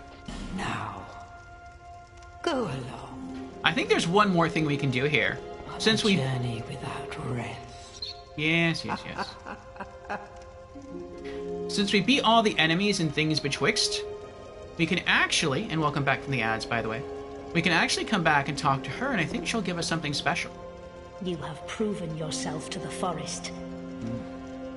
We have little to offer, except perhaps these. Handmaid's Ladle. May they bring fortune to your journey in some small way. Thank you. The old women, Okay. long ago, but now. That's repeat dialogue. Alright. Let's get dressed.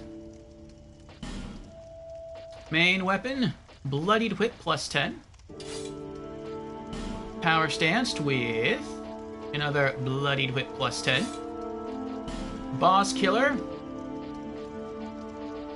Old Whip plus 5. Power Stance with another Old Whip plus 5. And then for special situations, we have our Poison Spotted Whip plus 5 with our... There it is. Fire Melu Scimitar plus 10. And then for our gear, Vengarl's Boots plus 5. Armor, Vengarl's Armor plus 5. Gloves, Engraved Gauntlets plus 5. And then Helm, King's Crown plus 5. Alright, belt items. Estus Flask plus 5. Then Life Gems. Then the Aged Feather. Rings. Bracing Knuckle Ring plus 2. Life Ring plus 3. Then Ring of Blades plus 2. And finally the third Dragon Ring. Alright, we're back. Alright.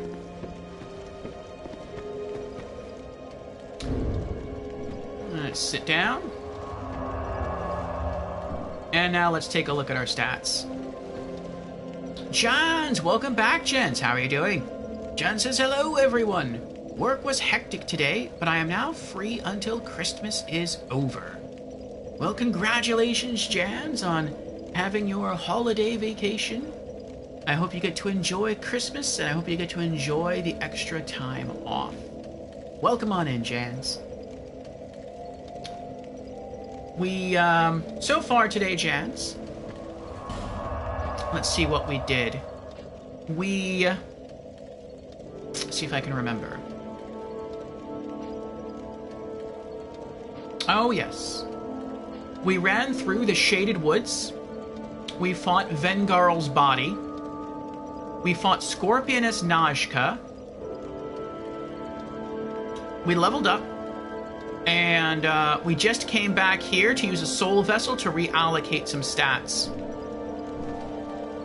And so the result of our newly balanced stats, so we didn't tweak much. We took 1 point out of Vigor because that was already at 51, so we brought that down to 50. We took 1 point out of Intelligence, which was at 21, so now that's at 20. And we took 1 point out of Faith, which was also 21, so now that's 20. And we put those 3 points into Strength. And so now, we have 50 Vigor, 50 Endurance, 30 Vitality, 7 Attunement, 30 Strength, 50 Dex, 50 Adaptability, and 23 Intelligence and 23 Faith. So, pretty nicely balanced stats, I would say. We need about 300,000 souls to level up again. Overall HP, 2,608. Stamina, 168. Equip load, 93.4. Attack strength, 102. Attack dex, 155. Fire bonus, 126. That got dropped a little bit. Physical defense, 142. Magic defense, 143. Actually, yeah, pretty much all of our defenses are at 143. Fire defense, lightning defense, dark defense.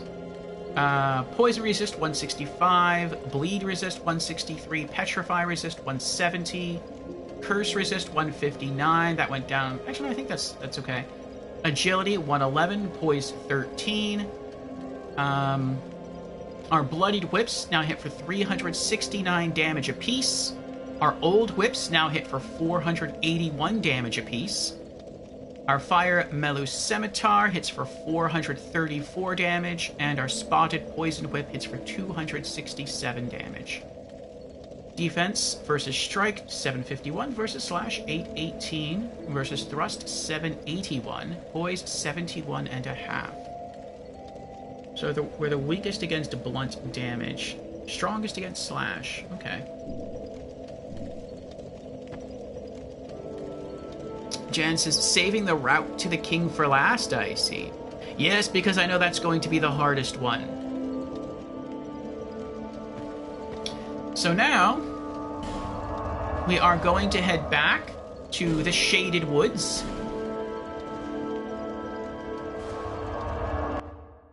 And make our way through the doors of Pharos. Which, again, should be incredibly easy, considering we are still a member of the Rat King Covenant. We have also spoken to Dark Diver Grendel again, and we freed Ornifex, the boss weapon merchant. So, yes, we are on our way.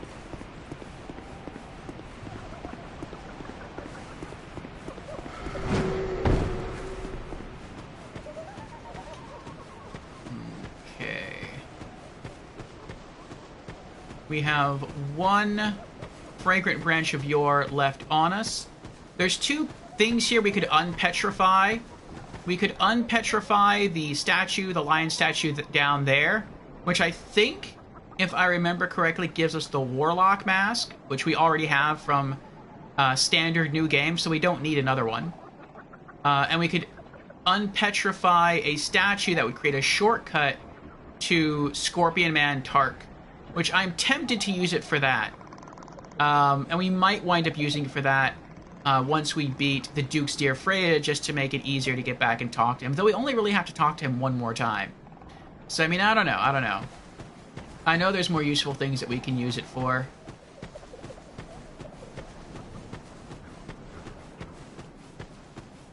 We could use it to go back into the route that exists between Hyde's Tower of Flame and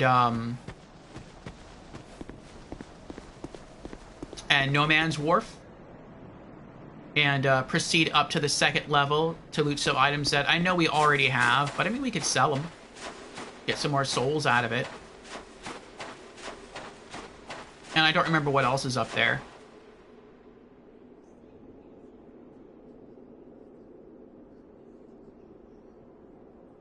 Now I'm curious what's up there.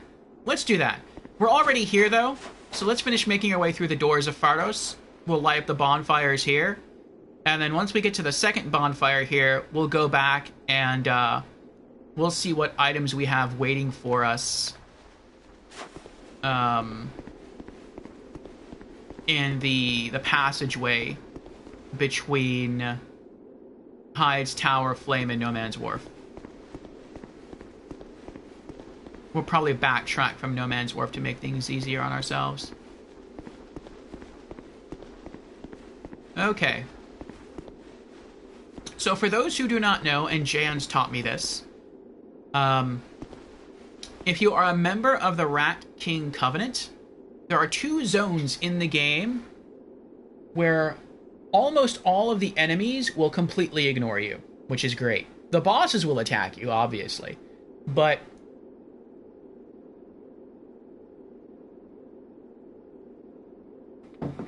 in the Grave of Saints, outside from invaders, all of the rats there will leave you alone, and all of the crazy humans there, I'm not sure if they're hollows or not, but the human figures that are there will also leave you alone. So you can just run through the Grave of Saints and not have to worry about anything. And also here, within the doors of Pharos, the first two enemies here will attack you. The elephant man over there, and actually the first few enemies will attack you. The elephant guy there, the dwarven warrior there. There's also another dwarven figure that I'll show you, and then there's another one over there. the route basically that leads to Bright Cove Cell Door, all the enemies will attack you. But once you go beyond the first bonfire underneath this stairway, all the enemies in there will leave you completely alone. So that's pretty awesome. Alright. So I want to pull him. He's quite tanky. Oh, I missed.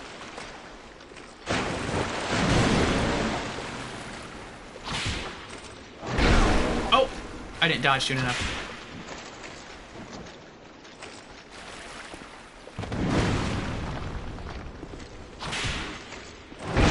Oh!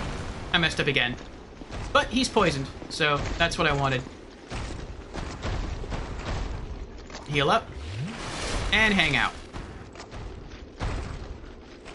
Let's see how many times we're going to have to poison him to kill him. Oh. Looks like one more time. Nice.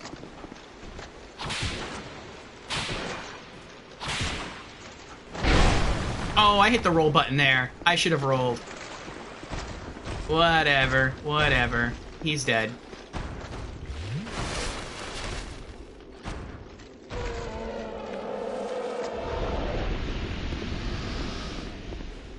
See what we got. Rusted Mastodon leggings. Those I have.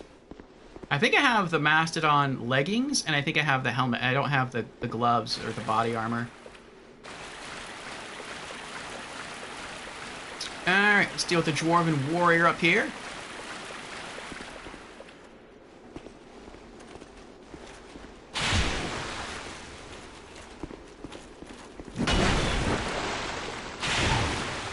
One more hit.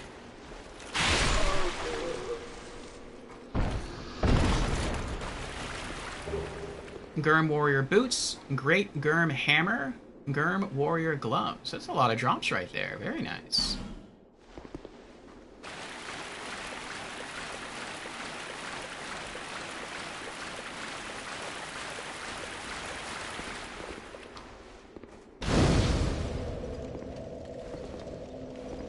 Okay, let's go this way first.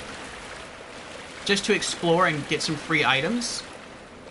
And then we'll come back and work our way to the other bonfire. But it's so nice. Look at that. We're here. There's some items you can see around. There's one there. There's one over there. There's another enemy. And he doesn't do anything. Wonderful. It's stress-free. There's a little rat dog thing. He doesn't do anything. I almost feel like I've hacked the game.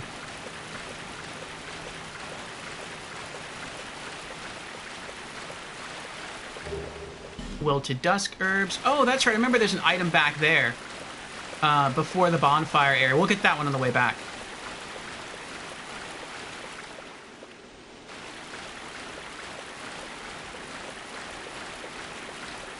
There's some more rat dogs here. I'm gonna leave them alone. Excuse me. Is there anything in here? I don't remember. No? No. Okay.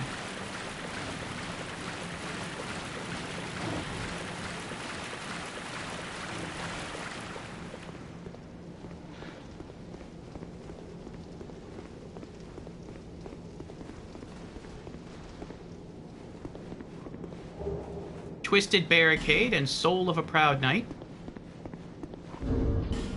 Let's see. I think I'm gonna wait on using the soul consumable for now. Just walk right past him. Walk right past, excuse me. Thank you. Past him. Second bonfire's this way. I think this chest is a trap, so hopefully we won't die.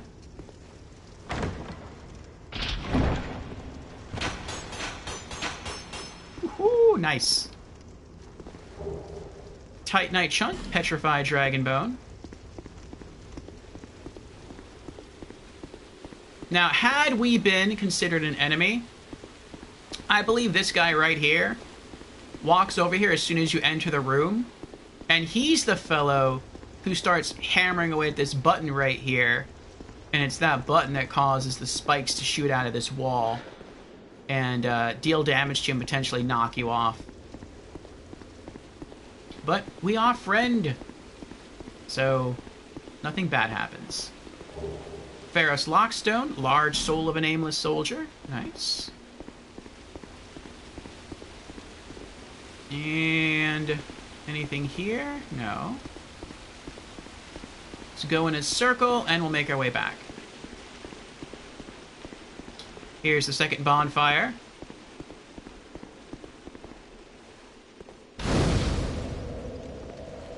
Okay.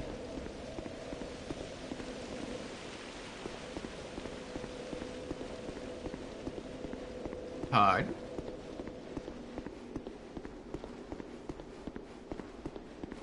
We do have a lot of Pharos Lockstones on us, but I think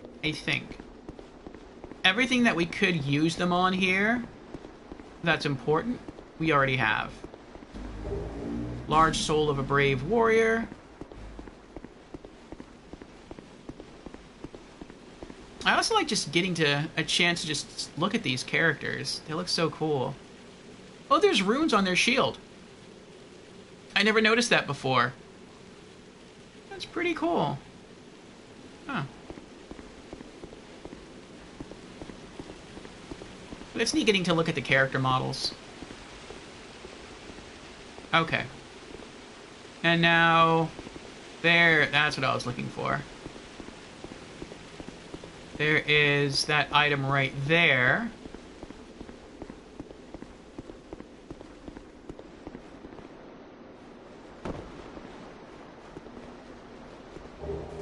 Gurm axe and a torch.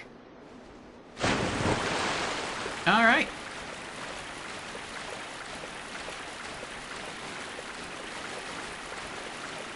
Now we'll go back. We'll make our way to the first bonfire in Bright Cove Seldora. And then we'll use that bonfire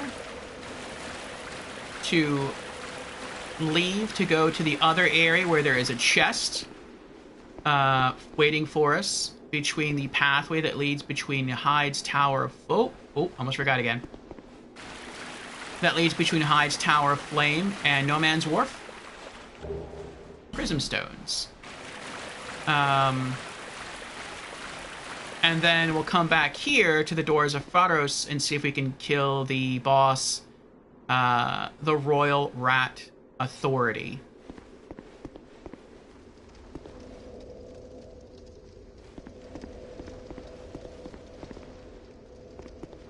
Then we'll continue through Bright Cove Seldora. Jan says, they are very honest creatures. They built the castle's drainage and sewers. The Gurm, I mean. Yes, I have heard.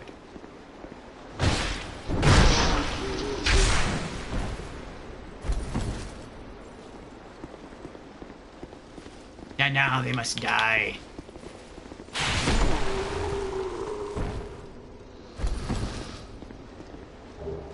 Gurm Helm. I mean, I wouldn't have killed that one, but he was blocking the chest. He had to go. Dragon Charms, nice.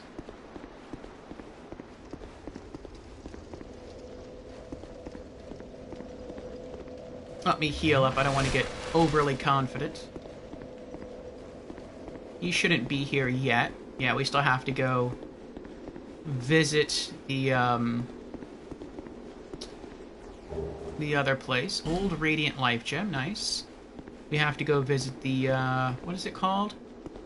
Harvest Valley. Speak to him there. Alright, here's the Axe Thrower. I think he attacks us. You attack us, right? Yes, you do. Okay.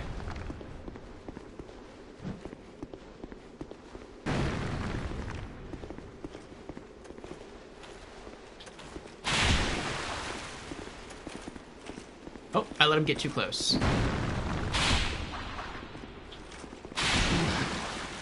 Man must have a fist of iron.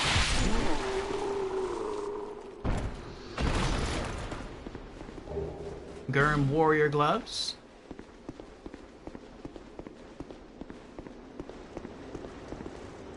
No items behind me.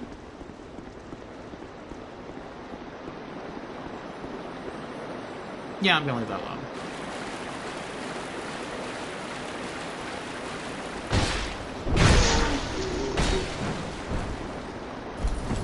Did I have to kill him for anything? I don't think so.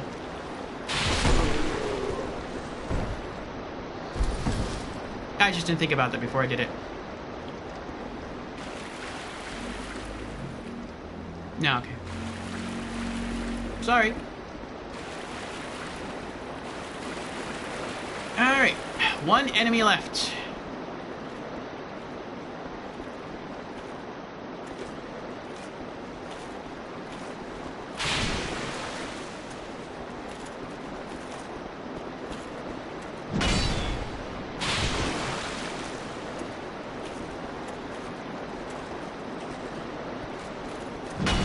Whew. That was kind of close. Gurm Great Shield. Poor fellow, he falls over dead. And if he's not dead, he will be. Face fell right in the water.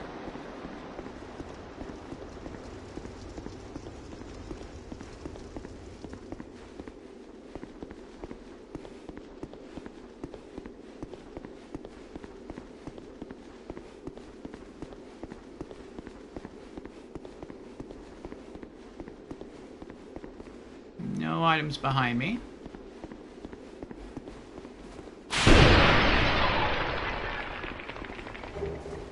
Radiant Life Gem.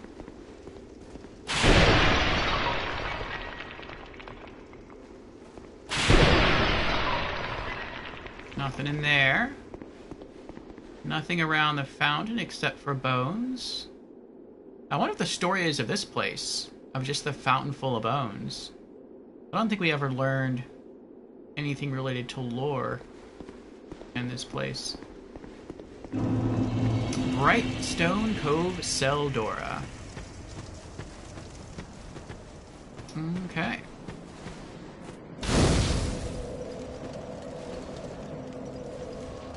Put some stuff away. Old Radiant Life Gem, Wilted Dusk Herbs, Dragon Charms, Prism Stones. I think that's it. I can't wait to sell all this stuff.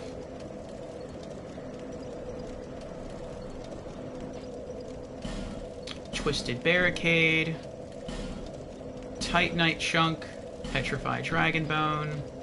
Okay. And let's travel back to No Man's Wharf and work our way backwards.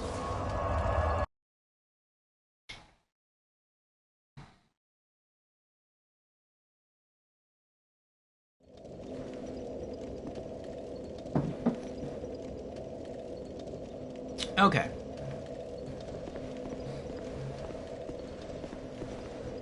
Good luck.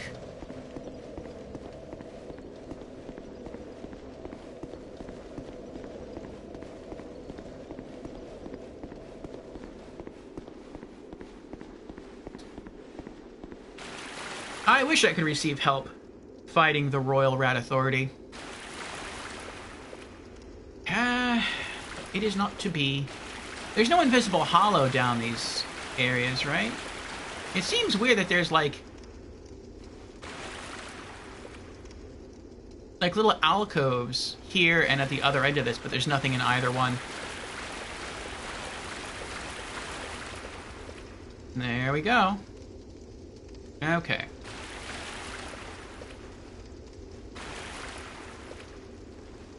Charge!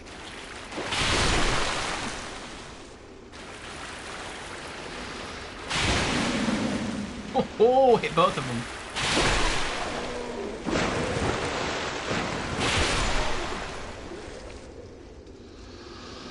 Nice. He didn't drop anything. No items? No items. Use Fragrant Branch of Yore. Okay.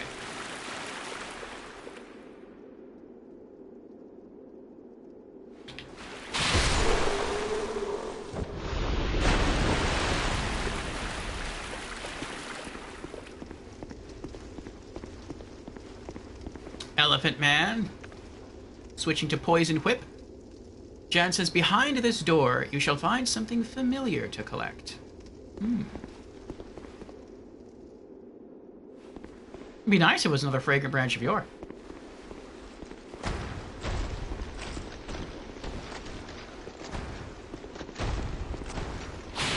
One? Oh, he was... There's one. Doesn't really count if he's blocking. If he's blocking, he takes reduced poison damage.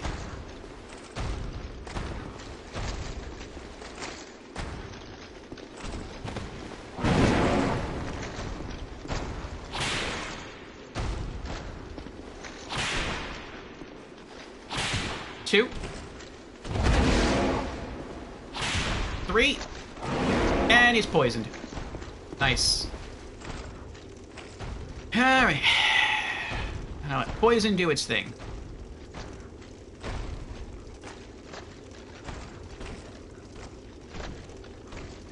Ooh, he's mad. He's mad that he's still taking damage. That's pretty low. I don't think I have to poison him again. I can probably just get a few good claps off with my bloodied whips. Gotcha. Nice.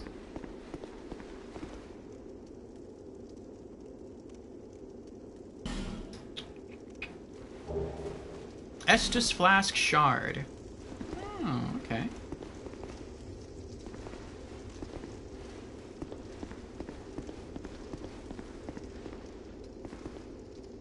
Another chest. This hasn't become a mimic, has it? No, okay.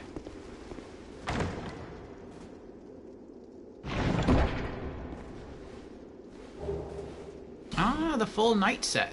Okay.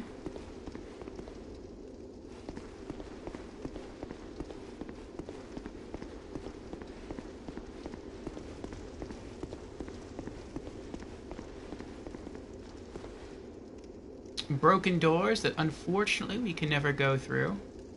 I'm curious what's on the other side of this. I mean, it's probably just a wall, but lore-wise, like, I'm curious what's on the other side.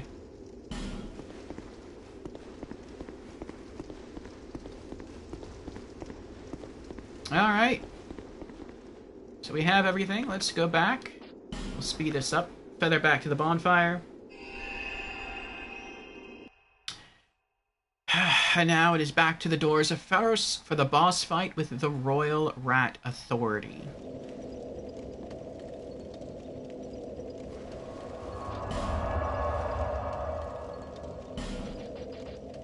Put the Estus Flask Shard away. Are there any recommendations that you have, Jans? Or anyone else for fighting the Royal Rat Authority?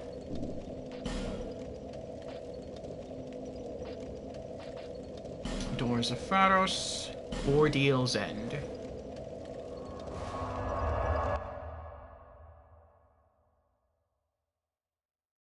Also, we have an ad starting in about a minute and a half. So we're going to wait for that to expire before fighting the boss. We'll use that time to continue planning for the boss.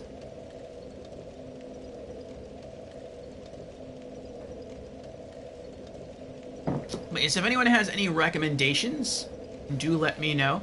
I know that the last time I fought him, which was New Game Plus, the real challenge for me was in killing the little dogs, the little rat dogs with him. Once it was just the rat dog boss, it still came really close. But the little rat dogs made it a lot harder. I know they use poison, and I know they can inflict another status too. I think it's bleed, but I'm not sure. I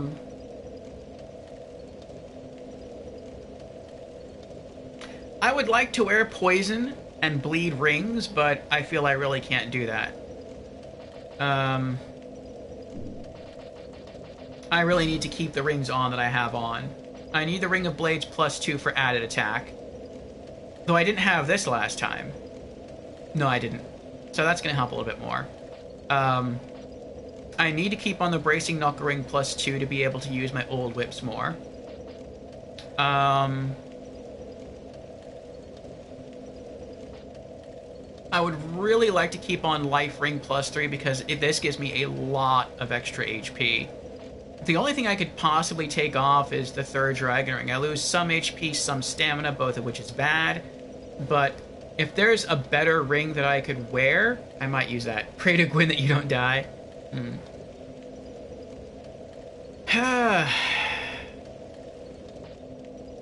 I think...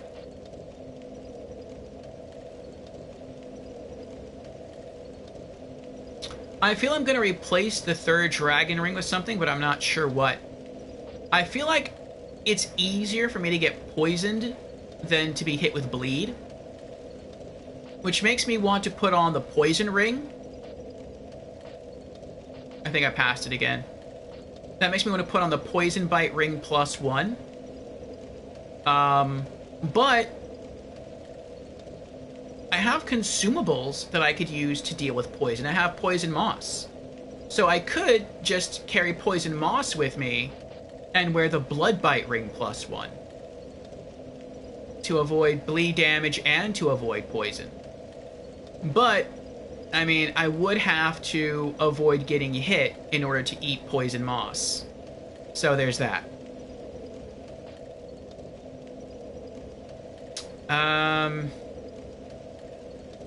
And I feel like I can really only sacrifice one ring. Even if I take off the Bracing Knuckle Ring, which would make the most sense to me, I would still have to stop and use repair powders to repair my old whips, and I'm vulnerable during that period of time. It's Petrify, not Bleed. Oh, that makes it even worse. Thank you for letting me know that, Jans. So it's Petrify and Poison. How fun. How fun. Okay. So it's instant death. Not partial death. Okay.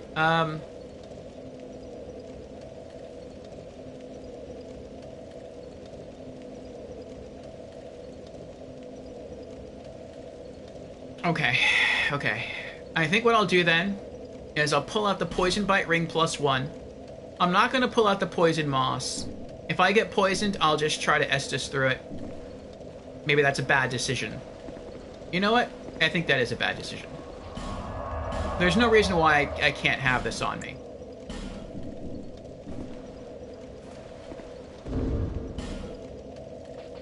Let's unequip the feather. Put the Poison Moss there. And then I think I am going to take off 2 rings. Let me revisit this, though. Oh, no, I don't have to visit it. Never mind. Get up. Get up, man. Get up. I'm going to set the repair powders in case I need them. I'm going to replace Bracing Knuckle Ring +2 with the Ash Knuckle Ring. Increases petrification resist. I'm going to replace the third Dragon Ring with Poison Bite Ring +1. And that should help me through.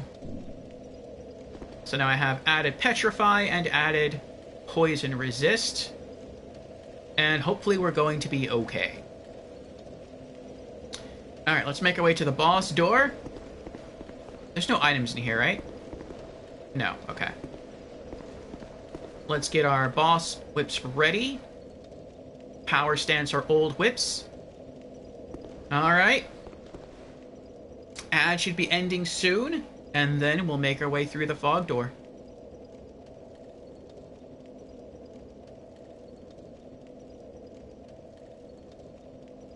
There we are. Welcome back, everyone, from the ads. So we are ready to try to fight this boss. We are going to fight the Royal Rat Authority. We're going to power stance our 2 old whips +5. These are our boss killer items. For our belt, we always have our mainstays, the Estus flasks and life gems. We're also bringing some poison moss in case we get poisoned, and some repair powders, which we may have to use considering how low durability our old whips have.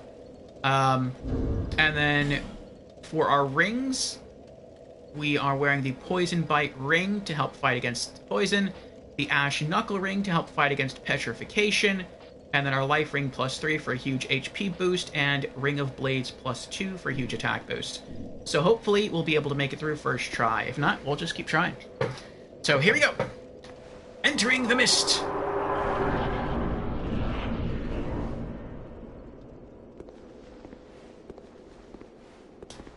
Alright. First, we're going to try to see if we can knock out these 4 little dogs, and then we're going to go for the big guy. But these 4 little dogs can end me very quickly. So, I can't hit you with a throwing knife from here, can I? I don't think I can. Let's try a lacerating knife. Did that work? That did not work. Okay. Wanted to make sure. Ooh, that was risky. I had the menu open. There's 1. There's 2.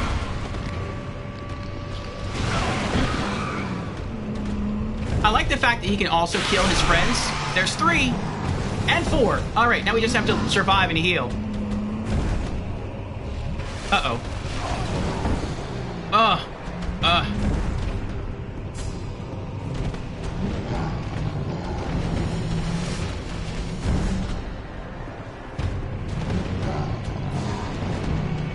Heal again.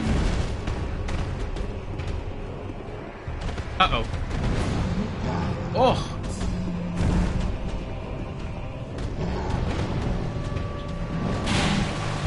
Good damage, good damage.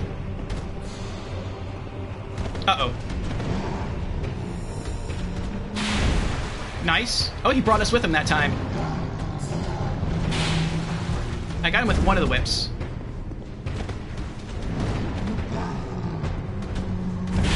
Uh-oh. Woo! Oh, he got me. Heal up. I always try to play extra cautiously. Try to stay to his side. Oh. Uh-oh. Good. He's halfway. Almost halfway. Halfway. Oh. I need to stay under him. Like when fighting Sif in Dark Souls 1.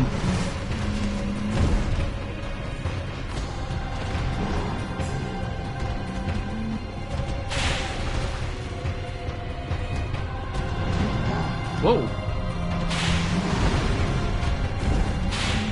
Oh, that's bad. That's bad. Oh, that was close. Oh, he's gonna vomit now, isn't he? You nasty boy! Life Ring +3 is broken. Ring of... Everything is broken! Oh, this is bad. This is bad. You are disgusting!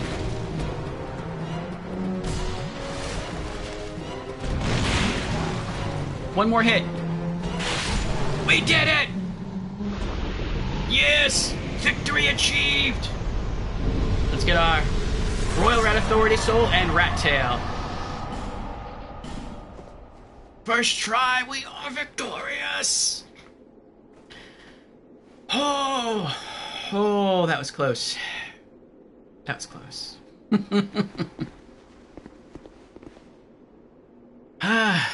Worst boss in game, you think so, Boris? That was scary.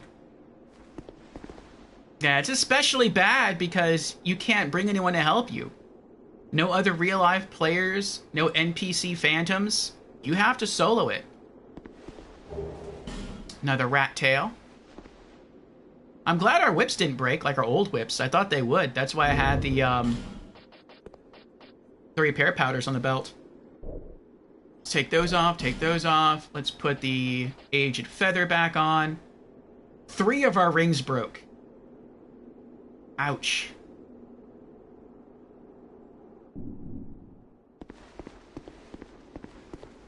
Well, hopefully we have enough souls to repair all 3 rings.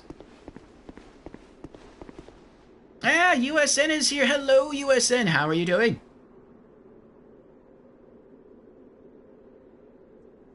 And had it not been for Jan's advice, though, we may have died.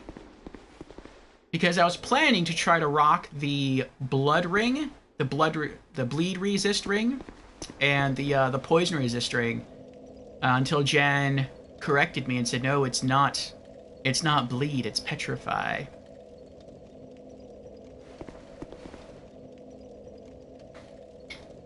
Thank you for the Congo Rats, Jans.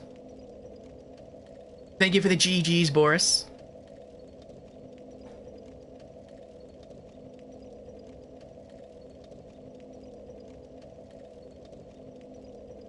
Oh, it's the toxic rat's attack, the poison? Yeah, it's lethal. Or does the boss actually use toxin? And do the tiny rats use poison? USN says that was far from close, my friend. You still had 6 Estus. That's true. I did still have a lot of Estus. But if I wasn't careful, that boss could overwhelm me to the point where I couldn't heal. So, a big change with Estus usage between Dark Souls 1 and Dark Souls 2, and you'll learn more about this once you get to Dark Souls 2, is that when you drink an Estus in Dark Souls 1, it's almost an immediate heal. When you drink an Estus in Dark Souls 2, your health goes up, but it goes up very slowly. And for me, it goes up quite a bit quicker because I have +5. I've improved my Estus flask over time. But even so, it's still not anywhere as fast as it was in Dark Souls 1. So all of your healing items are drastically slowed down. And so, in Dark Souls 1, in some encounters, if you pop an Estus, you can almost tank through an attack. In Dark Souls 2, the enemies can typically outdamage your heal rate from an Estus. Not always, but a good chunk of the time. So it's a bit riskier. You're on mobile, by the way, so your chat is super delayed. That's fine, that's fine. Let's see here.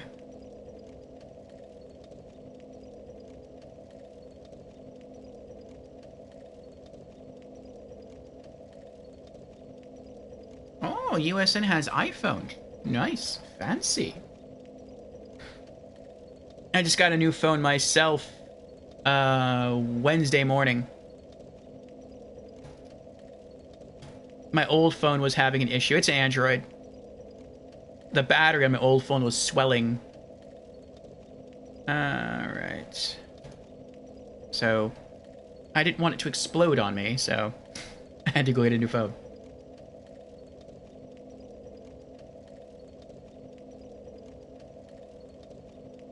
Right, Jan says, but since it's slow, you can use healing to plan ahead for future damage. Exactly. So that's another strategy switch in going from Dark Souls 1 to Dark Souls 2. And speaking of Dark Souls, let's go ahead and give a shout out to USN, provided the Frosty bot is functioning.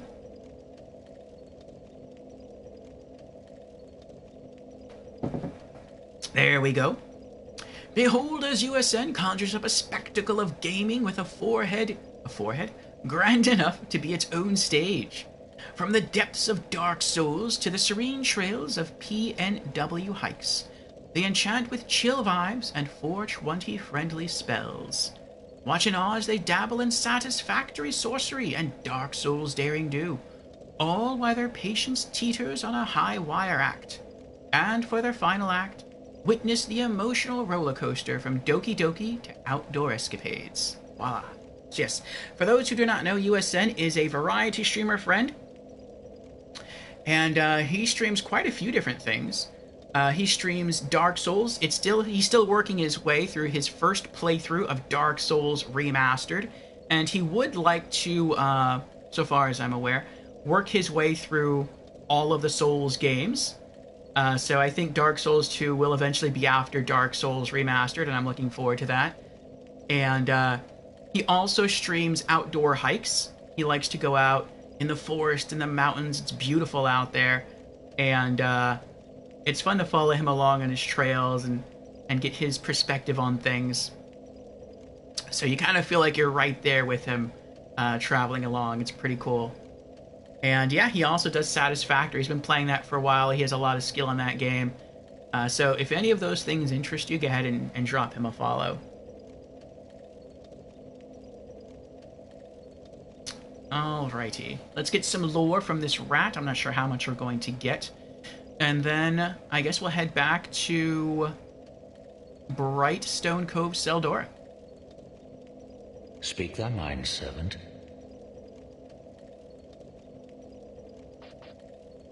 The insolent fools line up to trample upon our burrows. How dare they? My servant, dispatch these invaders, and thy reward will be handsome indeed. I don't think that's new dialogue, though. We got that same dialogue in the Grave of Saints. My servant, do not disappoint me. He doesn't have different Speak thy mind, servant. inventory here than he does in Grave of Saints, does he? I don't think so.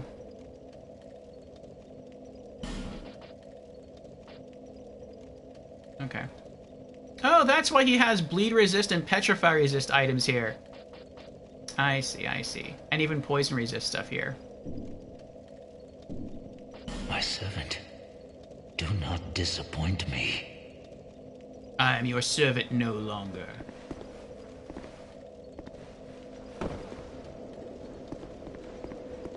For now, I have no reason to be. And I went the wrong way.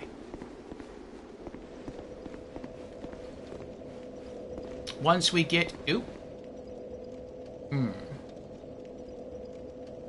I'll go this way. Actually... No, I'll go this way.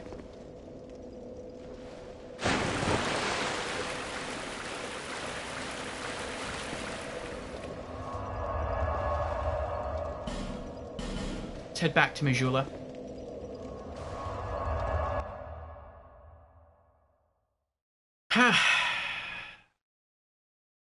Now that I have toured through both areas where the Rat King Covenant is useful, I will be rid of it, and once we get to Harvest Valley, I will join the Sunbros. Or rather, rejoin the Sunbros. I like helping people fight bosses in this game, so it seems like a pretty cool covenant to join.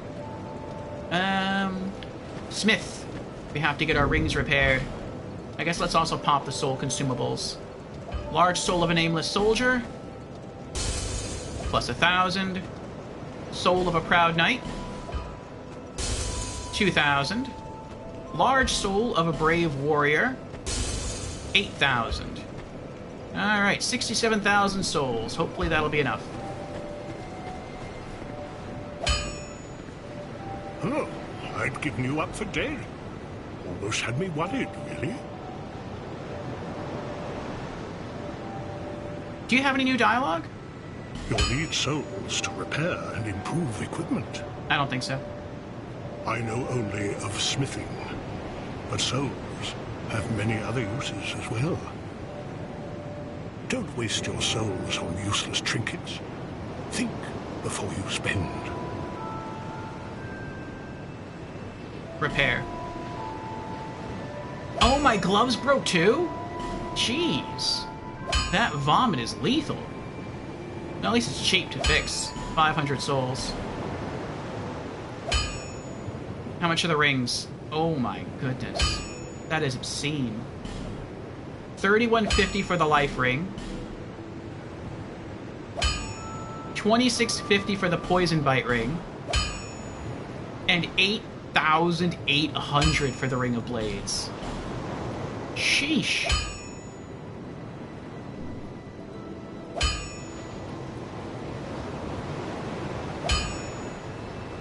Equipment can be strengthened with rare ore stone, but such ore stone won't come easily.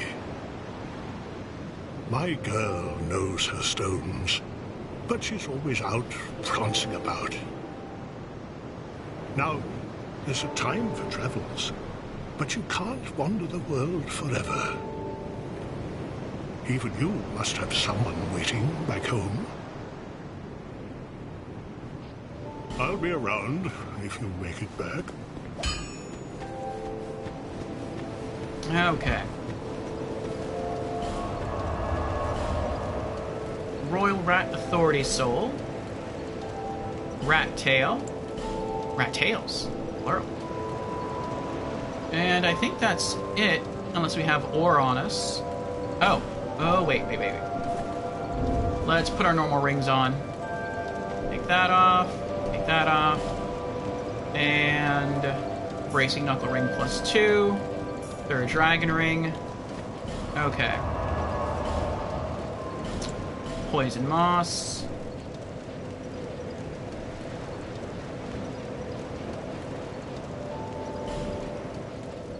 Poison Bite Ring +1. That's a duplicate, so we're going to sell that eventually. Yeah. Okay, we're good. And back to Brightstone Cove, Seldora we go. The Royal Army Campsite.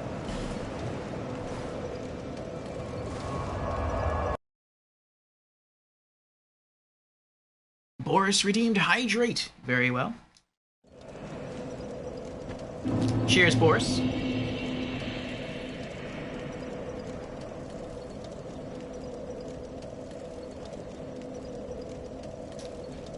Thank you for the hydration redemption.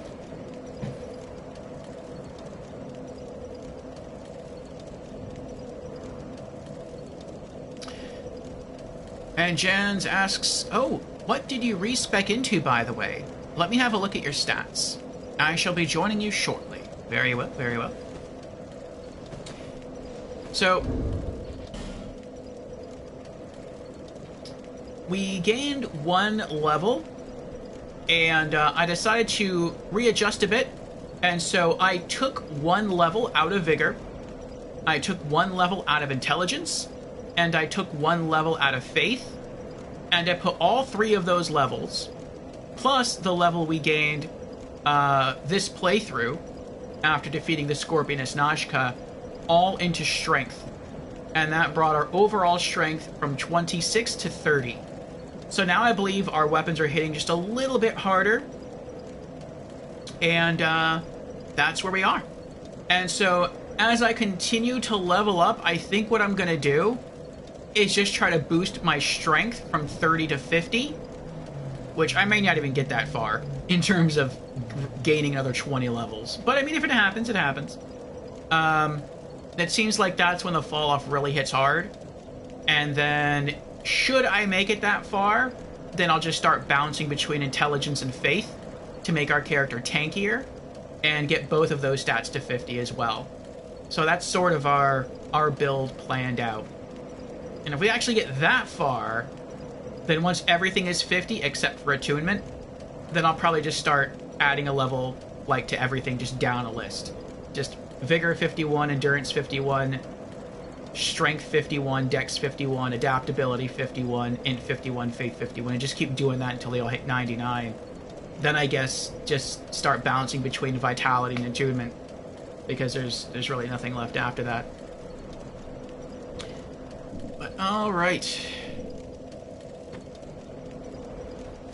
That's a big axe that guy's got over there. Oops. Didn't mean to snap that. But let's see what our other stats are. Soul level 254. HP 2608. Stamina 168. Fire bonus 126, which is an important stat since we are using a fire-based weapon. Poison bonus 155. Physical defense 142. Soul memory now is at 15.7 million. The attack of our bloodied whips is 369 each. The attack of our old whips is 481 each. Our poison spotted whip is 267, and our Fire Melu Scimitar is at 434. So, not too bad, not too bad. Boris asks, isn't hard cap 60? Hard cap is 99. In Souls games, or at least the Souls games that I've played, hard cap is always 99. With soft caps, it works differently. In Demon Souls, I think the soft cap was like 40. In Dark Souls 1, I think initially the soft cap might have been 40. That's when it starts to reduce. In Dark Souls 2, I think it varies by stat. I think some stats you hit the soft cap at like 20, and then other stats hit it like 40 or 50. But you still get benefits going beyond 50, even all the way up to 99. It's just that you hit diminishing returns. So, I remember, and I don't know how it works in Dark Souls 1 or even Dark Souls 2, but I know in Demon Souls, because I kept track of it in Demon Souls. In Demon Souls, the amount of benefit that you got in taking a stat from 1 to 40, if you take that benefit and cut it in half, that's how much of a benefit you would get from taking that stat from 40 to 99. So there was way more of a benefit in getting from 1 to 40 than there was from getting to 40 to 99.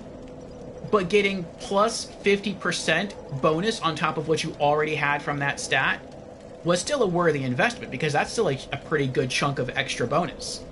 So, but again, that was Demon Souls. I don't know if it works exactly the same way in Dark Souls 1 or Dark Souls 2.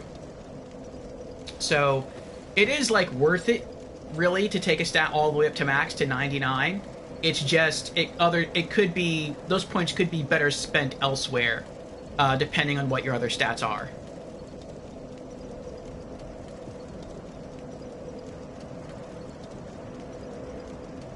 Jen says 65, I believe. Soft cap, hard cap, and maximum cap.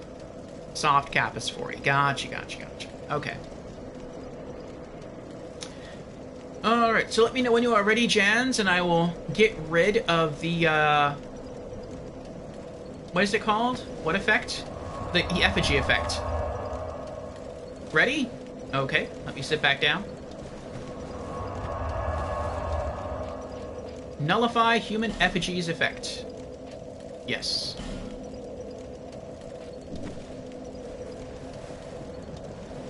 Alright.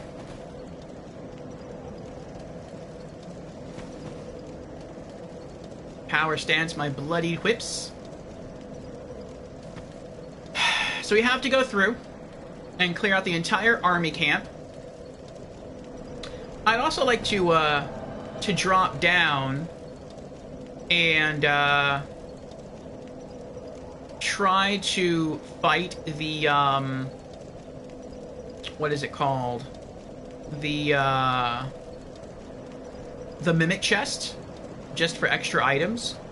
And then once this whole army camp is cleared out, we have to clear the path all the way to the Wandering Magus and the Congregation, so that we can take what's his name? Benhard of Hugo with us to go fight the Wandering Magus and Congregation. And we have to keep him alive during the boss fight, which shouldn't be that hard because these bosses aren't too tough. And yeah, then we can proceed to the final boss. Also, I will not be fighting the Duke's dear Freya when she surprises us near the mountainous area, because that's frightening. So Jans is here somewhere. Jans sometimes likes to play hide and seek. Jans has some useful spells and items. I don't remember if there's an item in here or not. That makes her look like other items in the environment.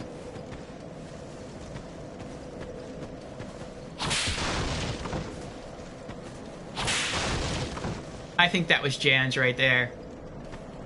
Archers can't see me from that far away. So the arrow came from that direction. Oh, maybe Jans is hiding in one of the tents. That could be it.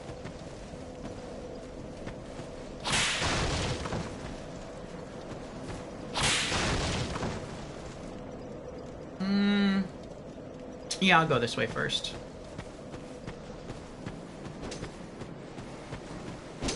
Go for the backstab.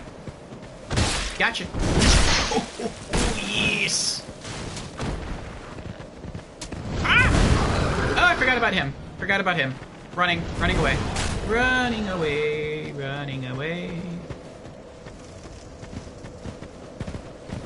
Oh, he's mad too.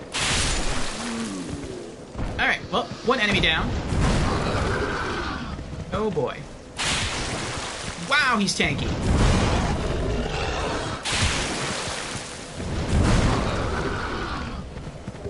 Titanite shard. Nice.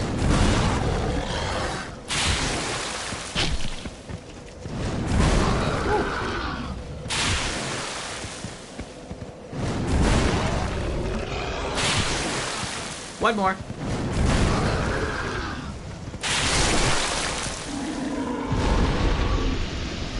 Sheesh.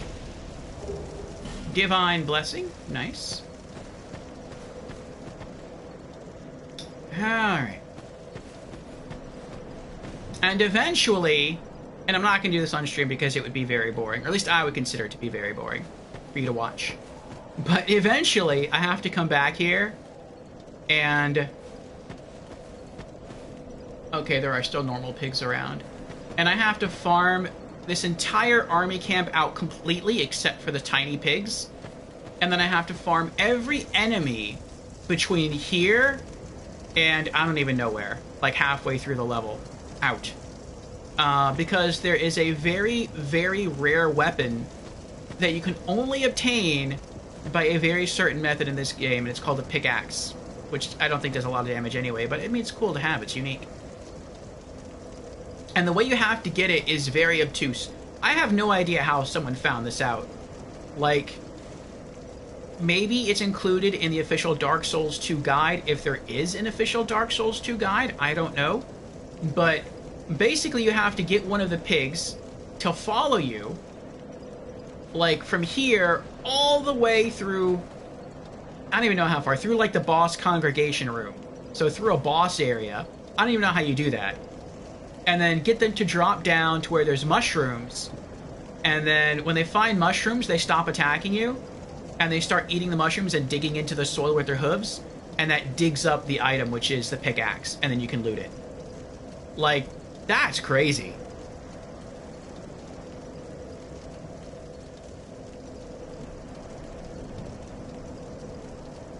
There is for the original non-scholar version. Oh, wait, what is?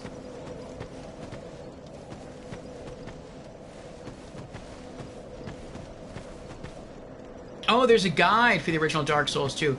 So that's how people figure that out? Was that in the guide? Soul of a Nameless Soldier. Soul of a Nameless Soldier. Large Soul of a Proud Knight. Soul of a Nameless Soldier. Alright. I'm gonna go around the other way and start pulling enemies from the other angle, then come back around here and finish picking everyone else off. No idea? You never had it? Me neither. It's Spider Room before Freya? Yeah. That's why I have to clear out all these enemies, because I need to have Benhart with me.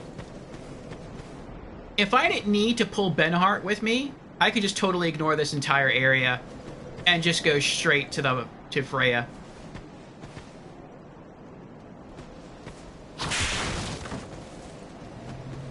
Like, this whole area is completely optional. But I am a completionist, and so I'm going to do it anyway. Even if I didn't have to do it.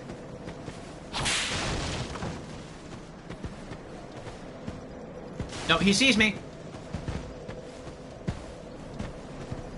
Ooh, are you stuck there?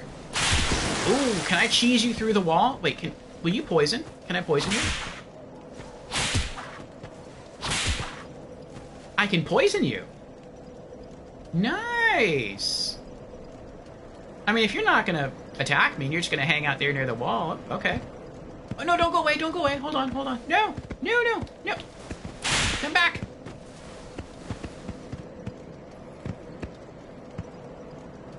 There you go. I don't want him to wander off. If I can get an easy kill out of this. There we go, he's poisoned. Alright, you're gone. You're done. That's too late now. Okay. Easy on OG. There's no Falconers till new game. Oh, I see what you're saying. It's easy on the original version of the game because there's no Falconers till new game plus. So then what's here then? If not Falconers, then what's here?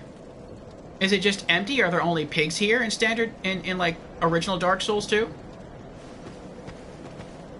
And so that makes it much easier. Pigs and peasants?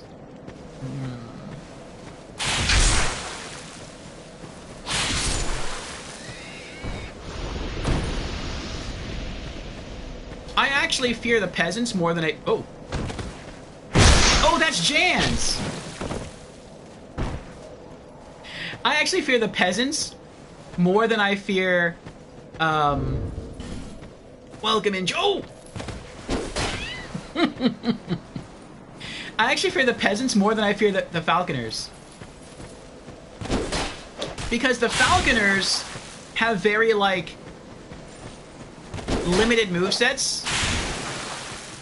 Like, you can see whenever they attack, they swing, and I roll backwards. Sorry, Jans. And then I'm able to, like, kill them pretty easily. But with the peasants, they just run at you. Oh, did you actually want to duel, Jans? Oh, very well, very well.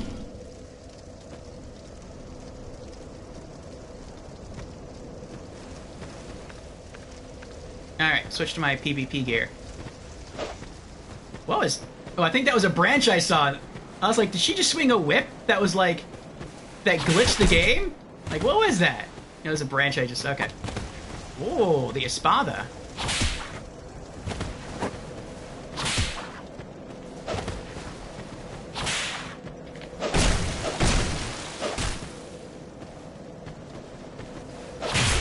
Oh, Jans is poisoned. Wait, is she... No, she isn't. Ah!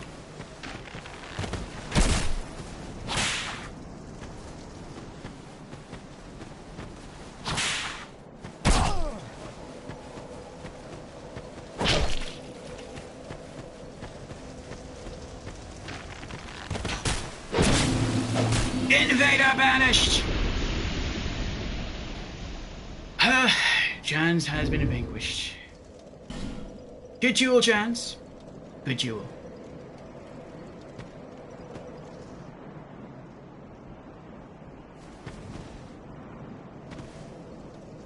Okay. So you love role-playing the Falconers for people that are farming them for medals? Hmm. I tried farming them for medals, I couldn't do it. Like, I farmed all the Falconers here into extinction in standard new game. And then, where else do they appear? I forget where else they appear. But I farm them here, and I farm them elsewhere. To extinction. And from all that farming, I got 4 medals. That's it, just 4. And I'm like, I can't do this. I don't want to join the Covenant of Champions and do this all over again. This is way too time consuming. And so that's when I started to help people. Like, fight bosses in their worlds, particularly DLC bosses. And I'm like, this is a lot more fun. I'm getting a lot more experience from this. And, it's fun to do. I'm being a sort of of assistance to others, and that's always nice. And I get a medal each and every time. So it's fast. So it was fast, fun, leveled up. It was good. So that's why I go back to being a Sunbro. Summoning Jans.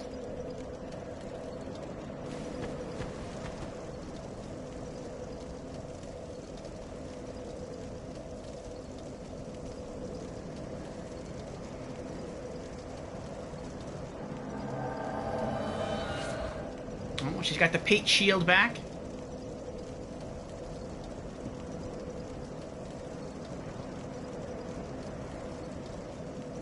Road to Drang Lake. We're getting there. PPUs resort to farming the Falconers because their soul memory got so high. Co-op was sparse. Makes sense, makes sense. I hope I'm able to co-op with people later on.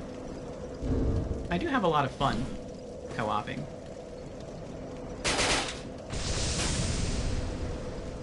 Yes, welcome in. Alright.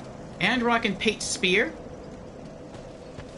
Alright, so we have a lot to do. Hopefully we can get it all done. I mean, Jans may have to renew her summon, but we'll see what happens. So we'll just clear out the area again.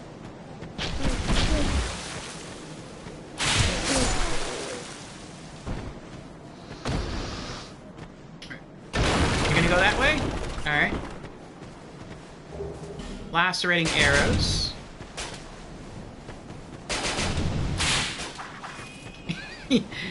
The Avalon pushed him out of the way of my whip, out of range. Alright. Got him. Oh. Ah! Wow, those archers hurt in New Game Plus Plus. Look out, Jans. They're coming for you.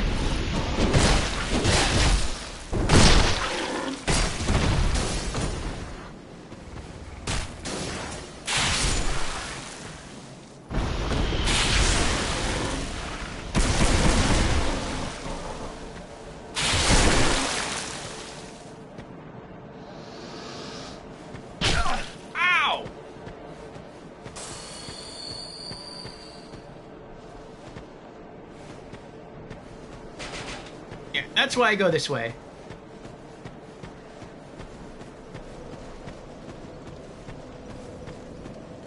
Drink up a little bit. I don't think I'll need all my Estus anyway for this upcoming boss fight, because I'm going to have Jans with me.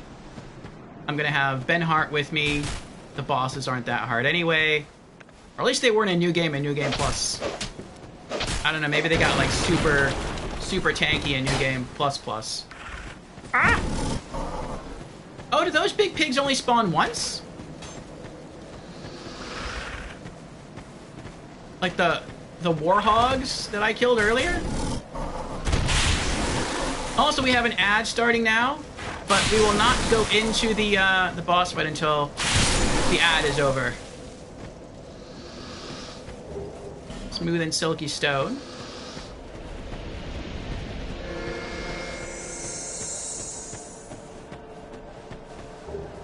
Falconer gloves.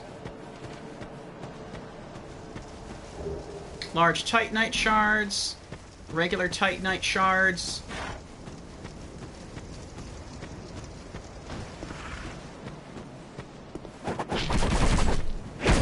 That is a scary sword.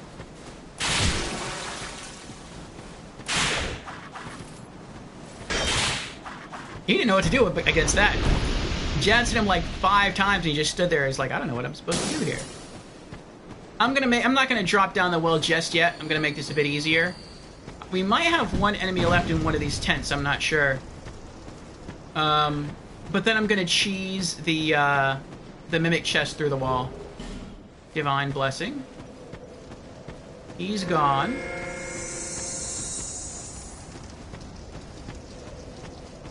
In here, he's gone. Falconer gloves. Benhart's area.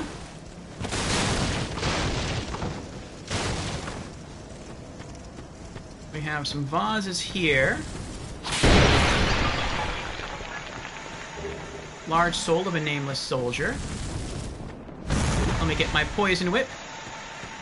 Oh, Jans did it. It's poisoned. Will it not react? Can you just kill it through poison alone without it... Like, if you don't physically hit it, it won't wake up? Wow. Interesting. It'll just let itself be killed.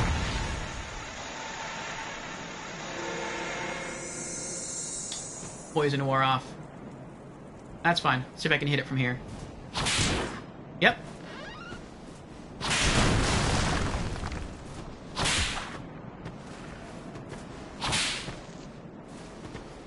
Rawr. Oh, gotta watch out for that. There we go. It's poison. 5,000 souls. Good job, Jans. Good job. Okay. Oh, thank you for the heal, Jans. Power stance. Actually, no, not power stance. Let's get the sword out. We have some extremely close range combat coming up.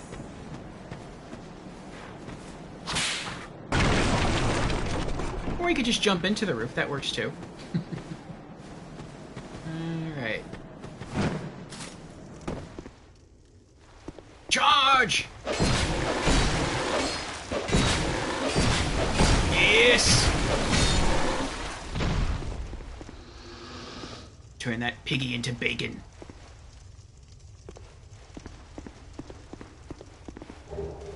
Holy water urns. Nice. Look at all these bloodstains. People dropped down, they saw the item, they went to collect, and they got bored to death.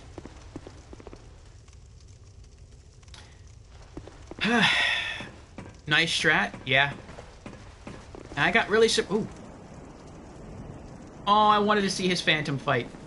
I got really surprised when I first got into a fight with this guy here. I didn't know he was a mimic. I didn't know there were mimics in this game. And then he bit me, and I went to turn around and run this way to escape, and I messed up. And I fell down here, but then somehow I fell down here at the same time the mimic fell down here. And it was like I was in a constant falling motion on top of the mimic. And I couldn't do anything. And I think it took me like 10 minutes to get unstuck. Like eventually the mimic walked back far enough to where I just fell on the ground, and I was able to climb up the ladder and get out. Dark leggings, staff of wisdom. Okay.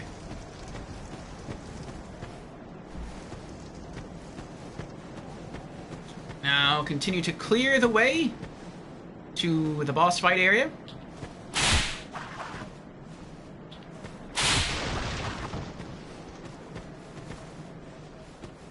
Jan says that mimic only exists because it was an error. It was meant to be trapped and was never fixed. Oh, it was meant to be a trapped chest. That's very interesting.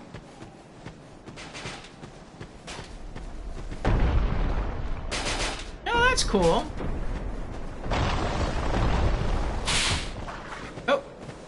Different plane of elevation for me. Soul of a nameless soldier.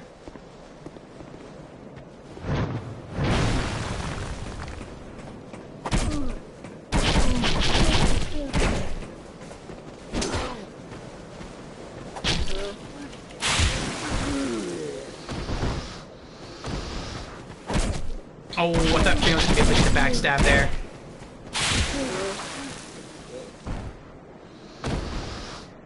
I feel like that weapon, Rykard's Rapier, would be absolutely lethal if you infused it with poison. Because you need to hit something multiple times to infuse it with poison. And it's like, you'd be able to get all those hits in with something like Rykard's Rapier. Like, it would be Ridoboy.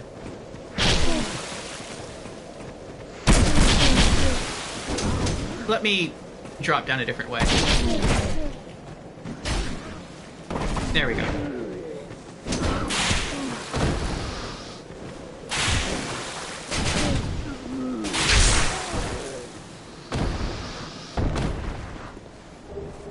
Peasant hat.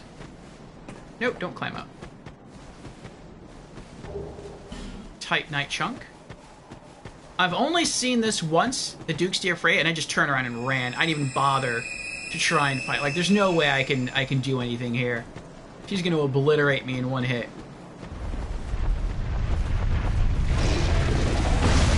Look how scary that is. Whoa! Can I even deal damage? Oh!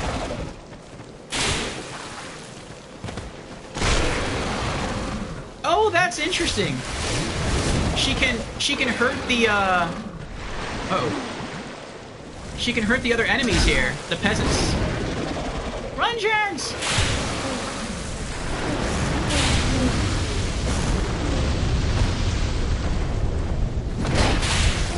Jans has been vanquished.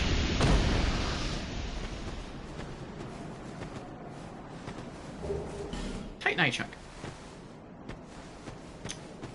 But I shall return for you, Jans. You made a valiant effort there. And thanks to you, the boss fight against the Duke's dear Freya will be easier. Because from what I have read, the damage does carry over into the actual boss fight, which is pretty neat.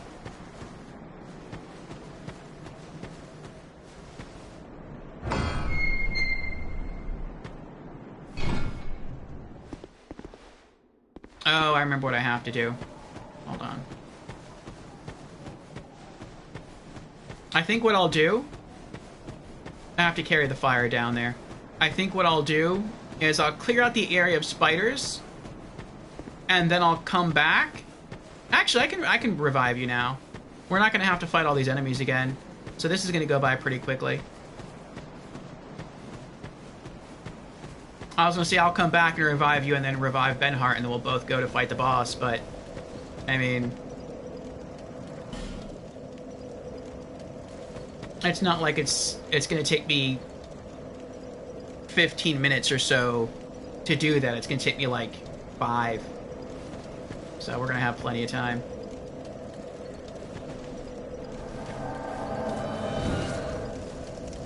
Eight and a half hours of torch time. Very nice.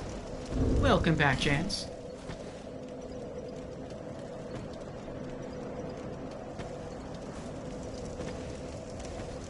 Alrighty. To the spider room.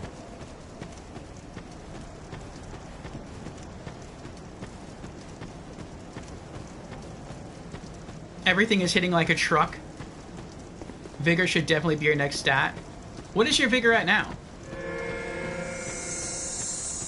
And thank you for the heal again, Jans.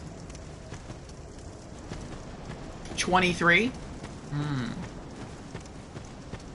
Yeah, I can't imagine this game on, like, New Game Plus 8. I've read that's when the game stops getting harder. Like, New Game Plus 8 is the final difficulty hike. Like, that's scary. That's scary.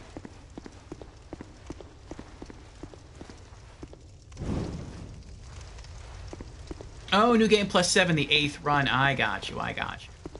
Oh, that's right, they don't do anything until I open that chest. Let me light this brazier over here. There we go. Okay.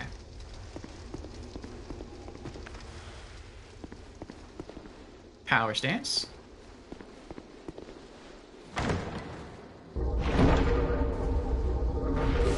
Magic bolts. And we run. You fight him right there? I take cover at the fire. I let them come to me. They never get close enough to really attack. Jans is a true warrior. She just runs right out there and just takes them all on at the same time. Alright, let me pop open this door here.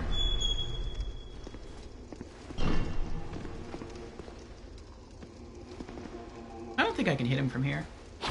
No, I can't. Okay. Not too important anyway. He's not going to attack us. I would only be worried that maybe, like, Benhart would see him. And Benhart would just, like, stand out here and try to swing his sword and consistently miss the spider. And he would never go into the boss room. Human effigy. Oh, I can't take that. Okay. That's fine. It's well done, Jans. Well done. Hurrah, indeed. Now, let us go get our comrade Benhart. And I think once I get back to the bonfire area, I'll drop one of the human effigies I have on me so that it will stay there. And then I'll come back and scoop up the human effigy that I have access to down here. Hidden room there below spider? Yes. Oh, should we do that first? What do you think, Jans? We could.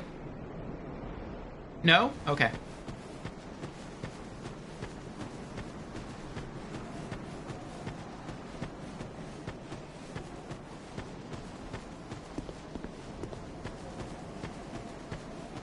I'll do that after the boss fight.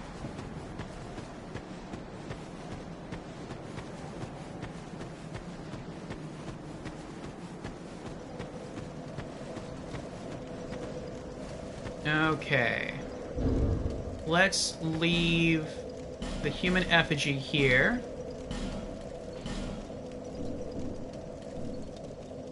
And then let me make a note that this is where I left it. So this is Seldora. Army camp equals 1 human effigy. Okay.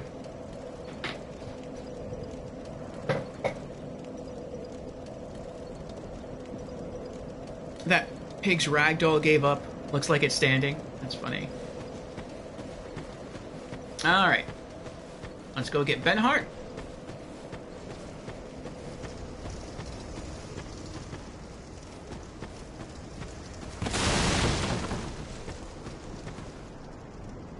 Summon Benhart of Hugo? Yes.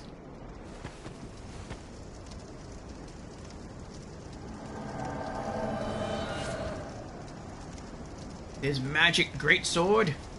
Hello, Benhart. Welcome. Oh, I had the wrong thing. Well, that's fine. We will be victorious. Alright.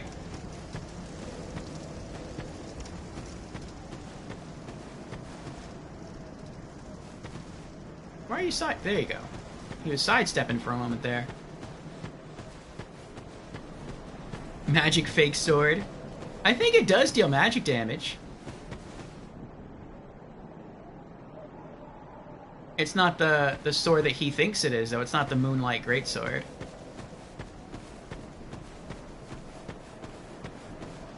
Oh, it's all physical? Aww. Can you imbue it with magic? If so, I would. That would, like, add to the charm of the sword.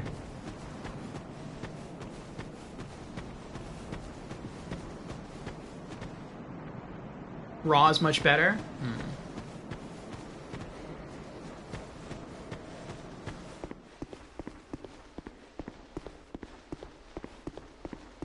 I don't know, I might still infuse it with magic later on. I know I already have it, but it would make me feel better for his sake. You should have Moonlight Sword? Not yet.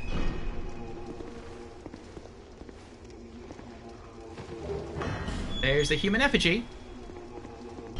What's that? Rusted coins. Welcome in, Benhart. Are you ready, Benhart? Let me get my boss whips ready. Power stance. Alright. Here we go. Alright.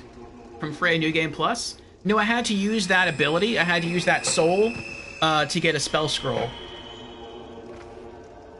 Entering the mist. Prowling Magus and his congregation.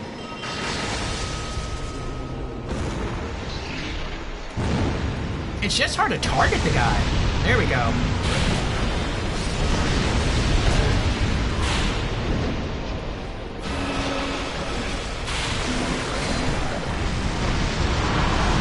Jan's juggled him with the fire. That's funny. Prowling Magus is down. Now it's just his acolytes here.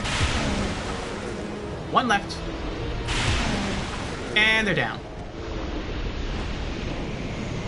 Victory achieved! We are again victorious! And have a tight night slab.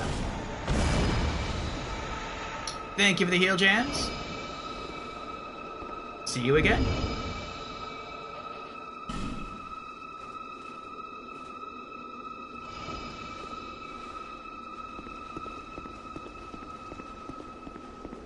I think those are water pots. And our old whips hardly took any damage from that. That's awesome. Actually, let's keep our old whips equipped. Power stance.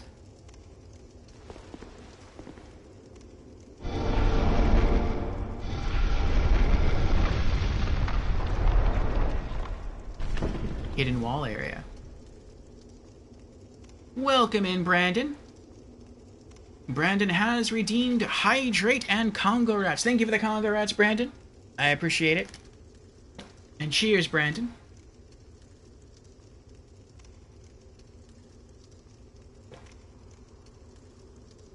We got a lot of souls from that fight. We're already back to over 200,000 souls. We'll see how much we get from Spider Lady from Duke's Dear Frasier. Alright. You need like 300k to level up? We do, but every time you kill one of the old ones, of which the Duke's Dear Frasier is, Melentia sells more bright bugs, and the bright bugs are getting very expensive. So I'm planning to make that the priority, and that after I buy the new bright bugs, I may not be able to level up. It should get really close, though. But yeah, I think, Boris, I'm not sure about this, but I'm pretty sure, that each of the souls of the old ones in New Game Plus, like the special boss souls they drop only in New Game Plus and beyond, you can use each of those souls to either create a unique piece of, or a unique weapon, or use those to get a unique spell scroll. And so since I am going for the Platinum Trophy, I made the priority the spell scrolls. And so that's why, or that's what I did with all the souls when I first got them. So now, in this playthrough, I can use them to get the special weapons. So I just have to wait until I get to the next bonfire, which is very nearby. And then I'll pull out some of the needed boss souls. We'll eventually get to Ornifex, and then I'll be able to trade them along with some souls. That's another reason why I'm probably not going to be able to level up, to get those unique items. So, okay. There's that red mage over there. I think the spider stays here. I don't think they try to ambush you. I think it's just the mage here. Let me see, though. No, I can't even hit it from here. This is kind of dirty. That's a cleric over there. And the cleric, I believe, uses lightning magic. Yeah, she does. And the vase that was there, I think, contains water, which buffs your fire defense, but it makes you weaker to lightning. Alright, so you're just gonna stay there, huh? Oh, you're coming? Oh, that makes it so much better. Yeah, come this way. What? You cheesed me through the wall? That's my strategy. Alright, fine. I'm coming for you then. Nope.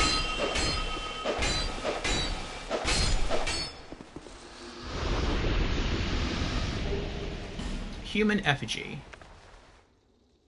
Alright, I think I'll be okay. I'm pretty sure the spider's gonna drop down behind me. Oh, I can't pick that up, that's right. Once I get over here.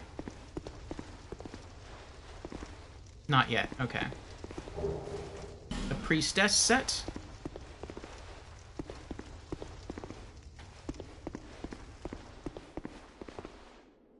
Oh, he just stays there, okay. I know the spider that would have been up there that we killed earlier would have dropped down to come and attack me.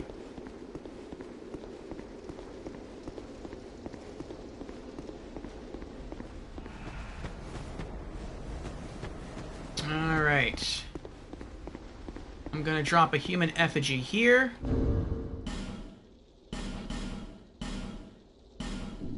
Oh.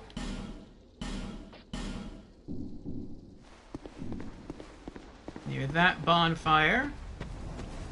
Come back this way. Just to make that easier to get next time.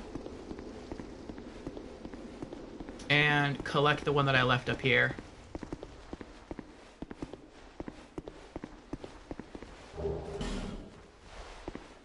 Alright.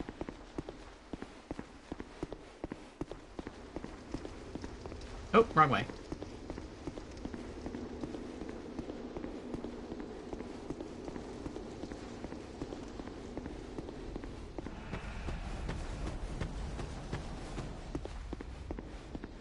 I'm guessing this is Jan's. Bonfire lit. Okay, let's rest up, heal our stuff, drop off some items, couple of divine blessings. What else? Rusted coins, smooth and silky stone, and is there anything else? I don't think we picked up anything else that's unique. Maybe, oh, arrows. We can put those away. Lacerating arrows. Magic bolts. Titanite shards. We almost have max Titanite shards. Large Titanite shards. Titanite chunks. Slab. Okay. Now, before I summon Jan's, we are going to encounter another bonfire before the boss, but I don't want to rest at it because then that would respawn all the enemies. Though I don't know. We may. It depends how many Estus I have to use between here and the boss. But just in case, I want to go ahead and pull out the boss souls. We're up to 32 bright bugs now.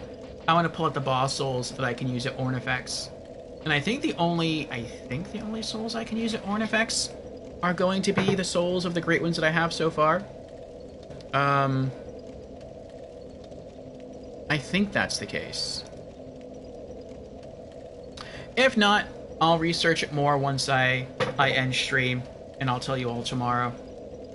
But let's see. Old Iron King. You can pull that one. Royal Rat, Soul of the Rotten, Ancient Dragon, Giant Lord, Old Witch Soul, Old Dead One Soul, and I think that's it so far. Wait, that's Old Iron King. No, that's not it. Oh! I was like, I know I've killed 2 old ones. Yeah.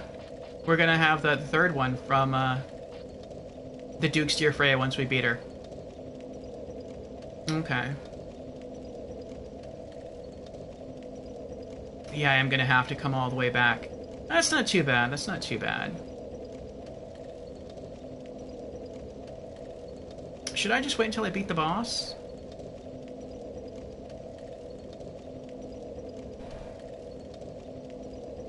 Nah, we're gonna be heading that direction. I'll just go visit her twice. Okay. Summoning Jan's. So we'll visit her once before fighting the boss, get 2 unique boss items, and then we'll go fight the boss. I'll get the Pale Drake Soul, then I'll go back and see Ornifex, and then we'll get another unique boss item, and then we'll go speak to the Scorpion Tart guy again. Welcome back, Jan's.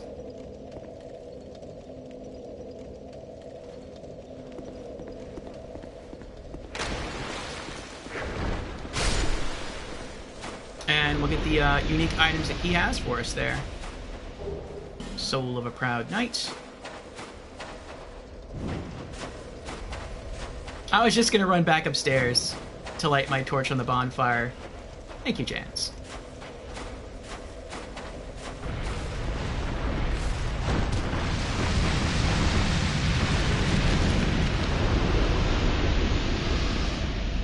Jan's has very different room clearing stats than I do.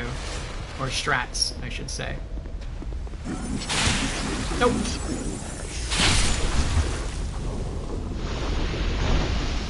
I would have turned around and went and waited near the fire where the spiders can't attack you, and then just picked them off at range with the whip. Jan just ran in here and just pyroed everything. Alright.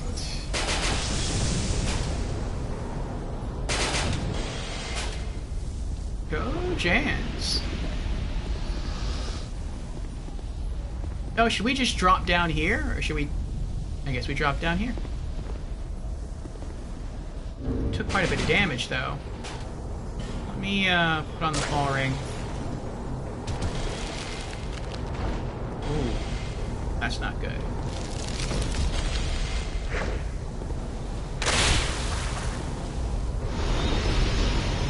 Ah! Leave me alone! That magic followed me far.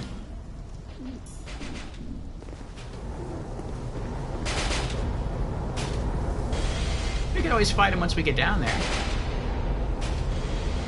Or you could kill him now with fire arrows. Well, bolts. Fire bolts. Charge! Oh!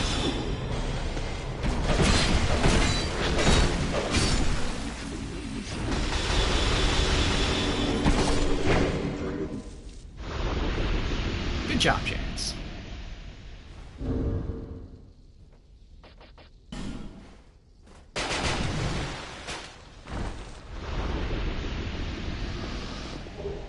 White Hollow Mage Robe. Ooh, I don't think I had that yet. Lightning Urns. White Hollow Mage Robe. Thank you for the heal, Jans. Oh, that's right. I was like, what is in here? That's the way down. The safe way down. Was there anything else in that room? No. Okay. No, I don't think there's anything behind those boxes.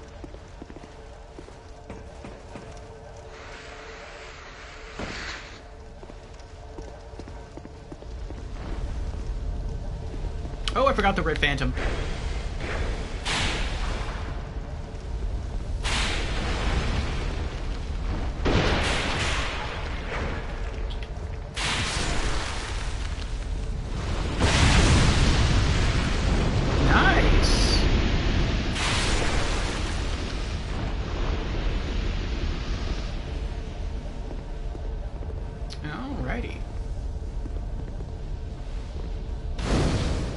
Bonfire lit. They must have got a lot of items. Dragon charms. Nice.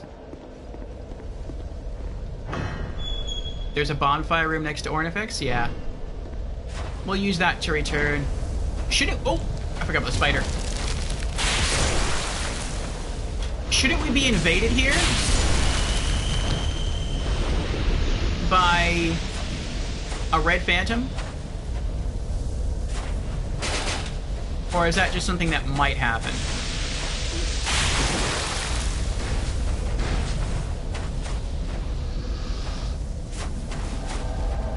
There he is! Dark Spirit Bowman Guthrie. Ow! How dare you! Coming for you.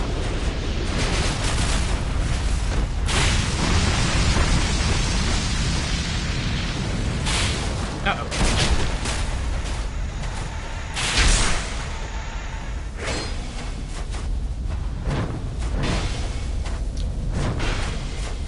Alright, I guess we got him stagger locked then.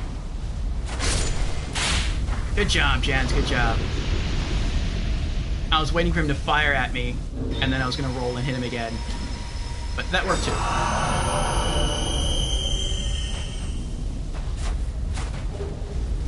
The Avalon. Oh, that's right, you can drop that. Great Scythe. Petrified Dragonbone. I think there's something up here. There is not something up there. Okay. Guthrie got wrecked, he did. Thanks to Jans.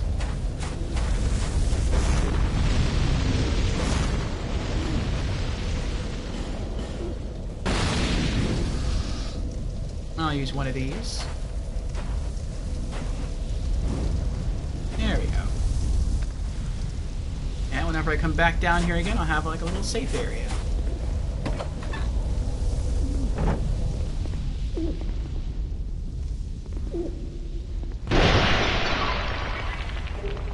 Pharos Lockstone, nice. I'm sorry, Mr. Birdie, to be destroying your bookcases here, your shelves, but I want this flame butterfly. Oh, I broke even. How about that? Nice. Okay. Oh, we meet again, kind traveler. We do? This is my workshop. It's kind of creepy. In your tongue, I believe I would be called a blacksmith. I create all manner of equipment using an ancient technique unique to my people. Normally, I only cater to a very select few. Oh, I'm the next true monarch. But I have a debt to you. I will craft one thing of your choice. My wares are far from ordinary. I am certain that they will please you. I require no payment this time, but you must bring me a wondrous soul. There goes My Janice. technique absolutely requires it. I trust you will understand. Okay. Trade. Yep. You can do 2 unique items here. I wish you knew how much these normally cost in terms of souls, because we're gonna get one free, and then we're gonna have to buy the second one. I guess I'll just go down the list. Right now, we'll take the Crypt Black Sword for free. Crypt Black Sword, ultra great sword symbolizing guardianship over the undead crypt. The sword has never seen the light of day and is steeped in dark. Very cool. Alright, requires the old dead one's soul. Looks like we have an ad starting in a few seconds. We're going to go ahead and finish this up, but we will not get into the Duke's Dear Freya boss until after ads are over. That is a guarantee. See you soon. Yes. Come back again if you find another soul. Will do. Do you have a wondrous soul? Yes, we just found one. Just now. Alright. 10,000 souls. Oh, they were both 10,000 souls. Okay. The Chaos Blade. A katana of unknown origin. Okay. Damage to foes also damages its owner. Ooh. The peculiar pattern upon the blade suggests the sinister nature of this cursed blade. It is an alluring vortex and a lonely soul. Effect: attacks also damage player. Huh. Why would anyone want to use this? Maybe... No? It says 0 for fire, so I guess it doesn't deal fire damage. When upgraded, is it like the strongest katana in the game? Aside from maybe like Cerulean's, or the Bewitched, like Cerulean's sword, the Bewitched katana. Alright, Old Witch Soul plus 10,000 souls. Yes. Alright. The nature of an item is greatly influenced by the soul that was used to create it. They can be tricky to use, but when wielded properly, are extremely powerful. This is what I meant by unique. These wares are not for use by ordinary folk.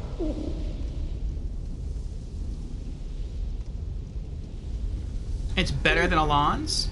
Has S scaling, I believe. Ooh, wow.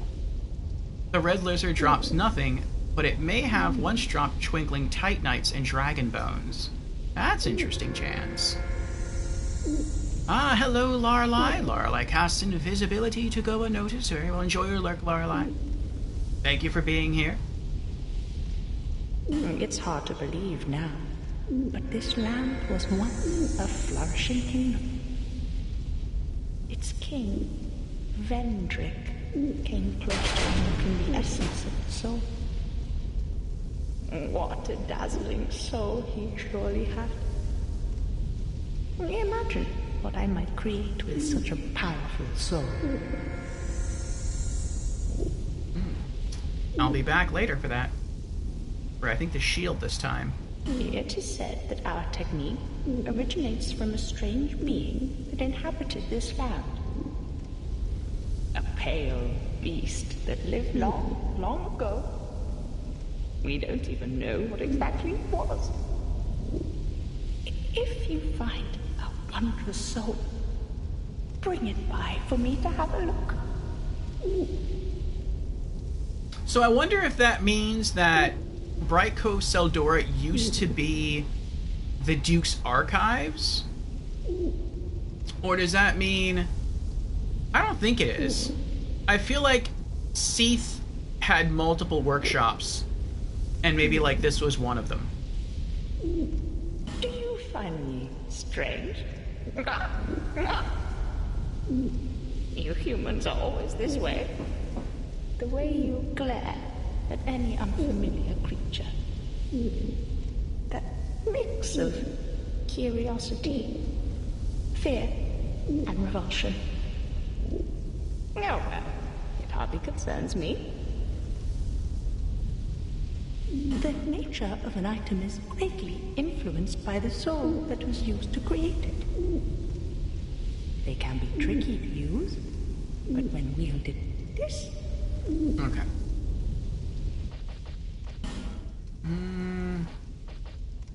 No new inventory. Okay. Come back again if you find another soul. Look through the window. Ah, there's Jans. Hello, Jans. Did I miss this before? 29 life... Oh, there's no way I can pick that up. No, I'll just remember Ornifex life gems.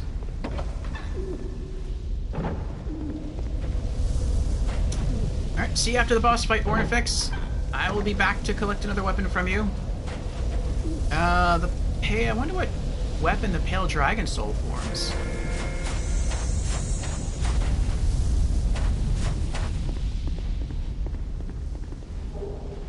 Mastodon Greatsword. Oh, is this Jan's summon sign? Bashful Ray.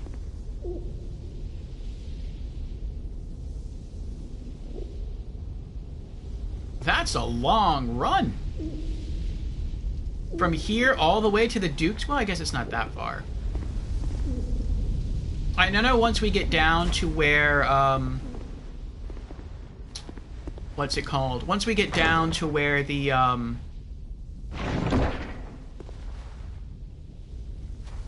room, Crescent Axe and Soul Vortex. Once we get down to the room right before the boss fight with the Duke's Dear Frey, there's another summoning sign there as well. No harm in summoning him. No dolls now, if you look through. Oh, really?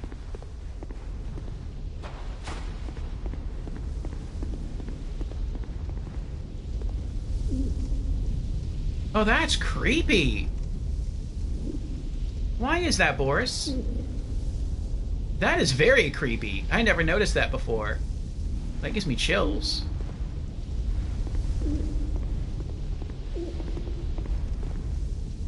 He'd go Bashful and Ashen Knight Void. Very creepy. Yeah. Should we summon him now? Or should we wait?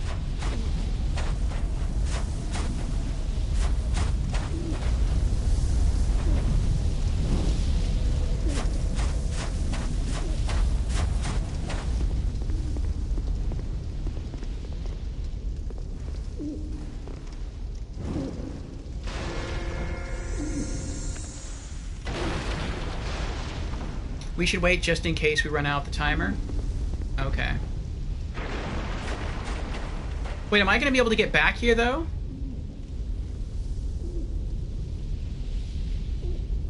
Oh. I guess that's yes.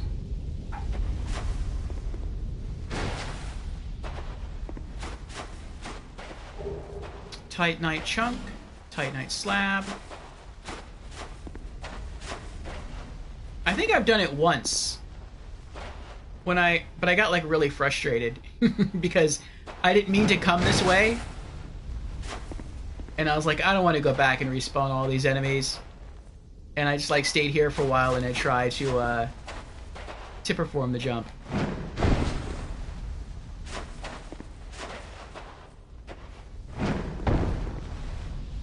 Oh boy.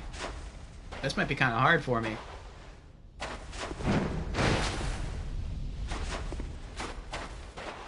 Maybe I should have just summoned him.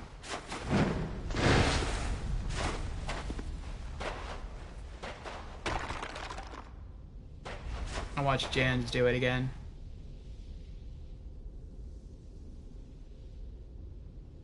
Okay. So it's like right where the skull is. Maybe that's where the skull is there, as a little clue to show you where to jump.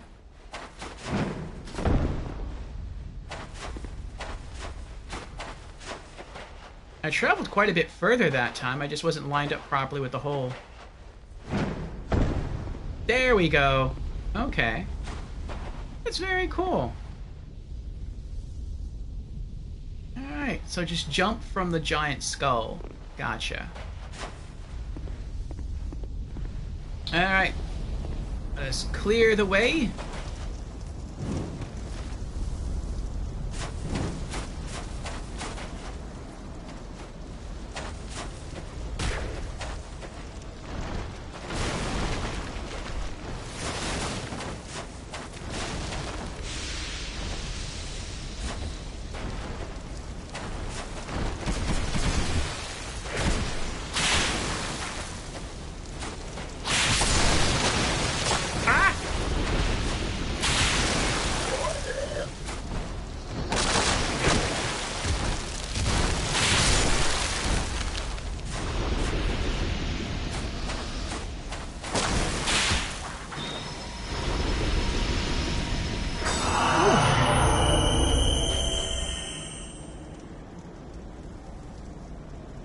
That's cool, you didn't know that? Yeah, I got irked because I think it was a new game. Whoa. Good catch, Jans. I almost missed that one. I think it was a new game plus that I was trying to find that bonfire again, the bonfire that was right near Ornifex. And I couldn't figure it out, and I thought I knew the way, but I didn't. I jumped the wrong way instead. And, torches, nice. And I just didn't really want to fight all the enemies again by going back to bonfire and making them respawn. So instead, I just kept trying to do that jump over and over again until I eventually figured it out. Large Titanite shard. Oh, I didn't know that broke away.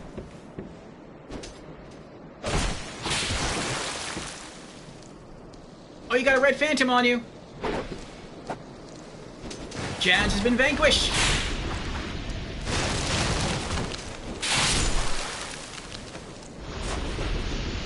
Who is that?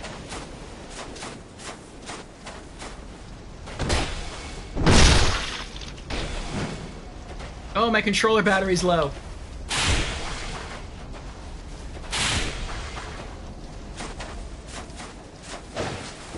Oh, I'm trapped.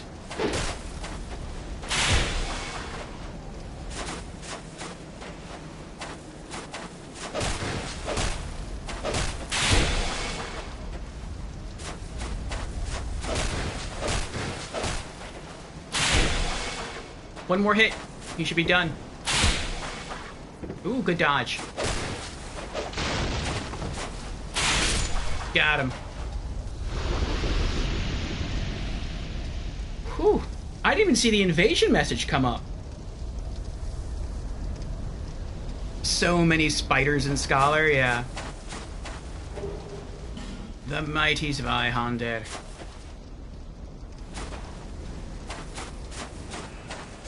Oh, that's right. I think in Scholar, that red phantom is waiting, like, right behind the wall. I think that's what it is. So that's why I didn't see the invasion message, because he didn't invade, he was already here.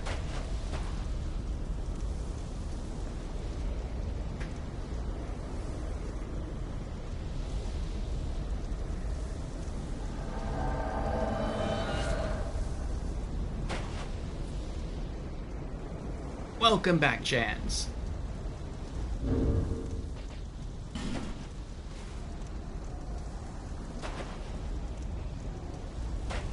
Correct. Instead, Forlorn invades by chance. Okay.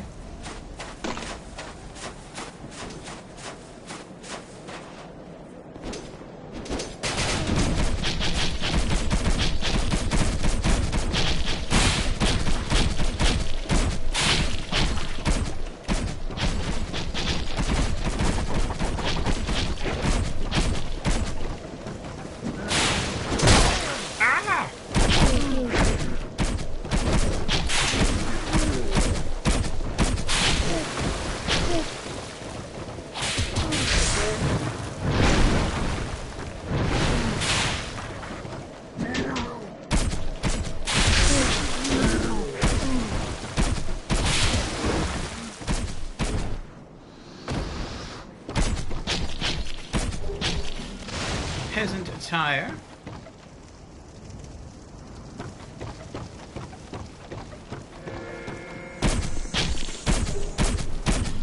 Titanite. Torches. Can I get out this way? I cannot get out that way.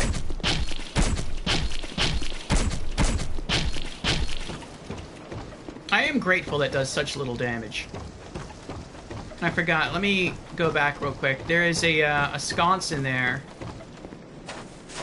And so, I'll just light my torch over here, and then carry the fire forward. Okay. At least it's not Mega Man spikes. That would be horrible.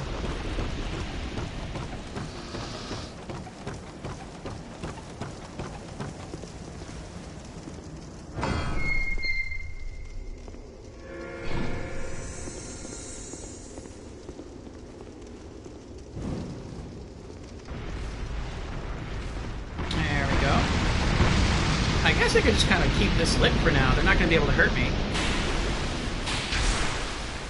Not since I'm holding a torch.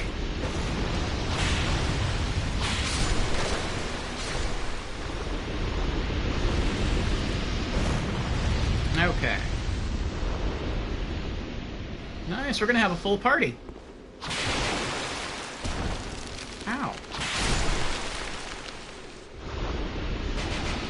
Power stance whips.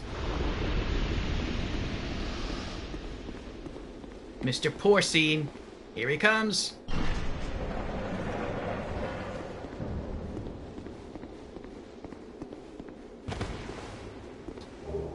Soul of a Hero, gold pine resin. Wow.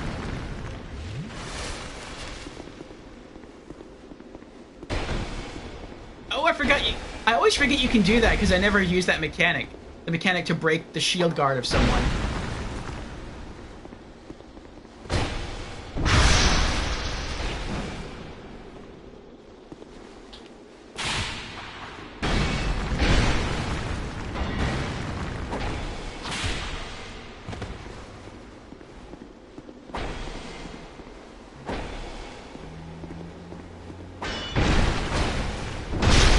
He's just getting bullied.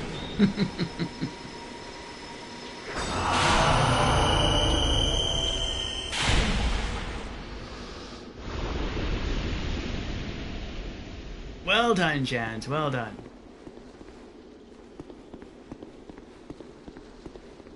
One enemy left.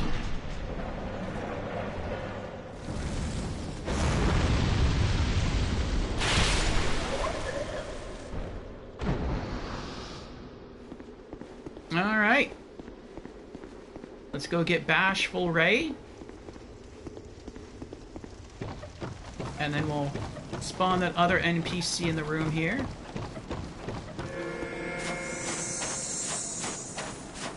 We'll have ourselves a full group. Alright. Oh, the bone disappeared. Oh, that was my little helpful point there. Oh well. Well, I know about where to jump anyway. It's before I hit the stair. Jan's got it. Oh!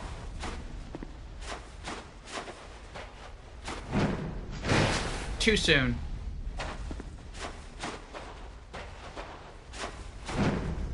Okay, so jump at the top of the stairs. Angle it a bit more. That was too angled.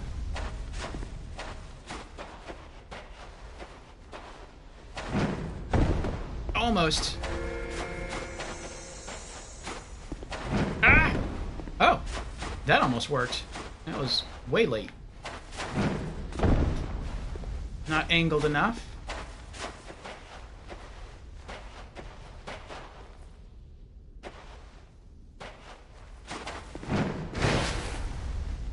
No.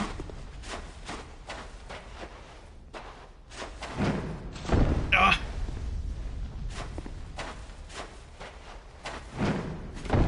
No.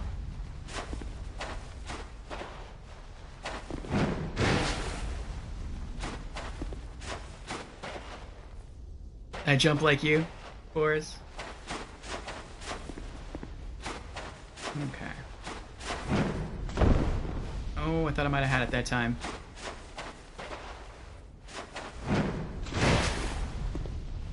Stream pressure. You do almost every time with that issue? Yeah.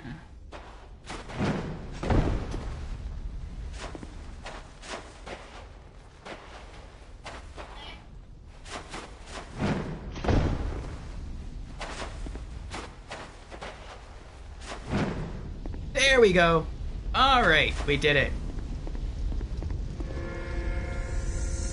Okay. Summoning Bashful Ray.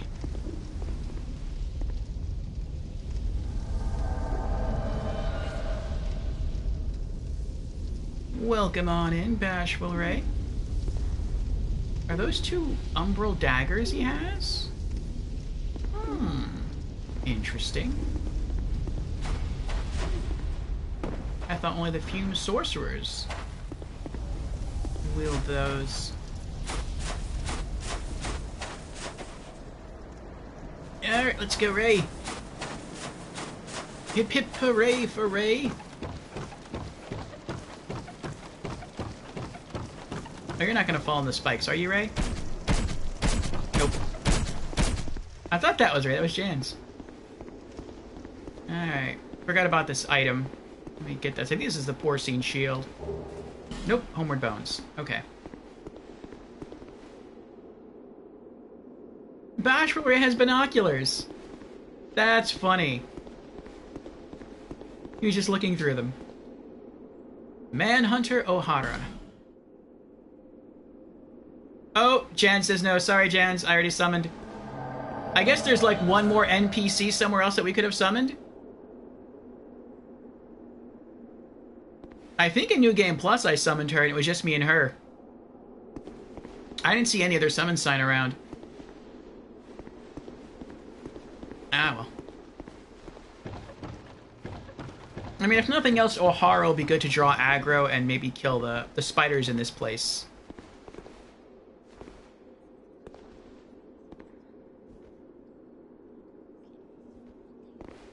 Oh, no! Now I know what's going on. Yeah, I'll BRB. I forgot to bring the fire. If not, it's gonna be a bit tougher down here. Okay.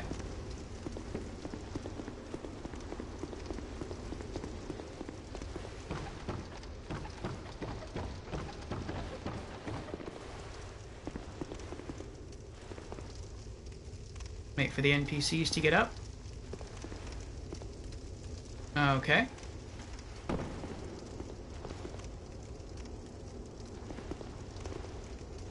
Alrighty. Around the back.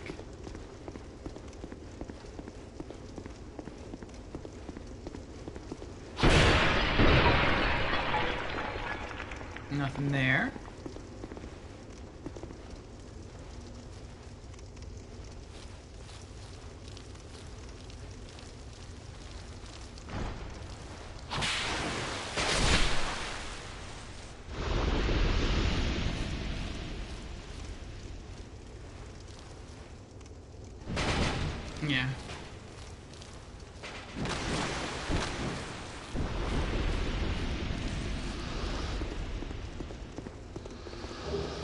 Another torch. Nice.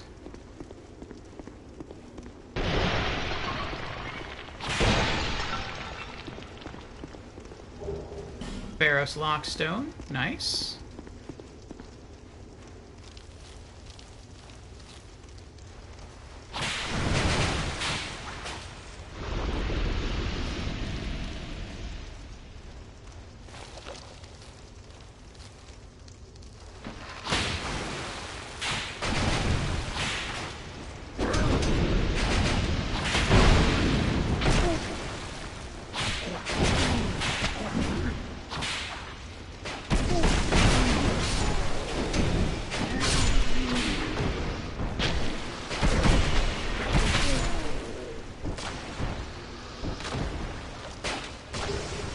Titanite. More Titanite. Radiant Life Gem.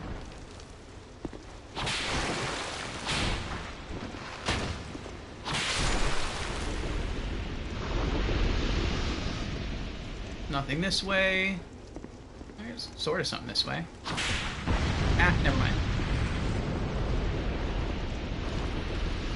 I don't want to spend too much time touring around this area because I'm afraid that their timers will expire.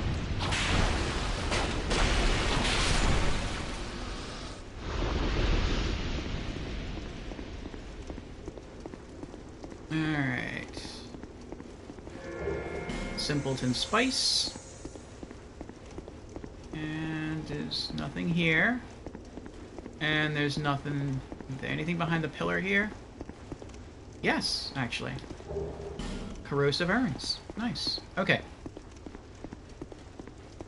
Let me toggle to my boss whip.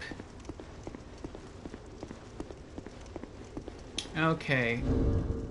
Any needful items to equip? Don't think so. Okay. Ready, Jans? Oh, something else?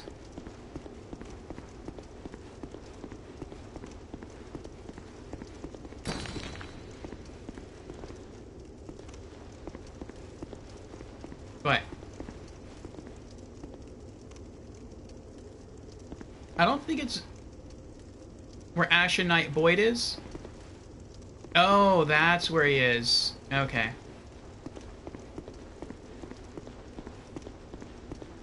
Ah, well. Okay. Here we go. Entering the mist!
That was hard.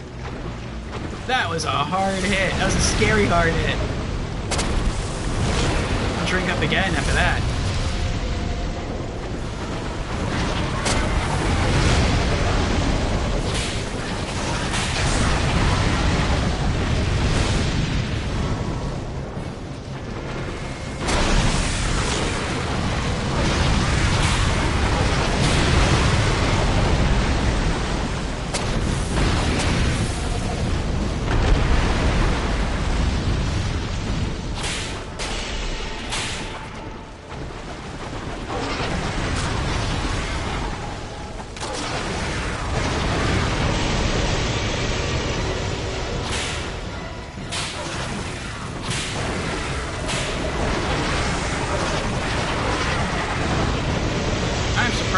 whip didn't break.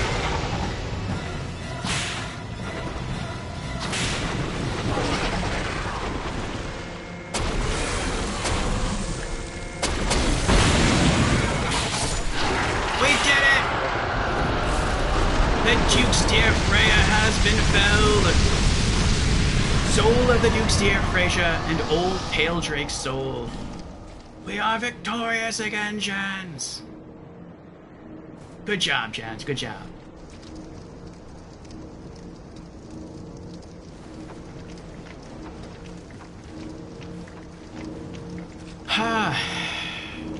Alright. Great soul embraced.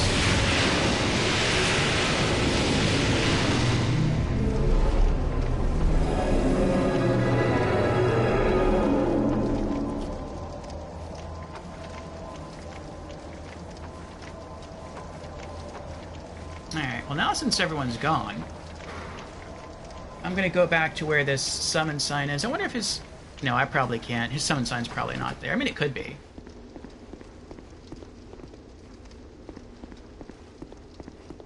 Maybe he's just on a really, really short timer if that's the case. No, okay, never mind. I guess he's here specifically for the boss. Alright. Good job, Jans. Good job. I guess I can put out the torch now. Look at my old whip almost broke. Alright. Power stance my bloodied whips. Let's go take out the, I mean, I don't know. This could be the location of the Duke's Dear Archives. That's a long way down. Maybe the area filled in with sand? And that kind of... But then what happened to the actual building? Well, I guess this has been, like, centuries, if not thousands of years later. So... maybe the entire building was destroyed. Could be. Maybe that's how his body ended up here. Unless we killed Seath back in Dark Souls 1 and then someone carried his body here. Now, Drangleic is far to the north. Its original name is lost, but this is where Paladin Leroy is from. Oh, very interesting.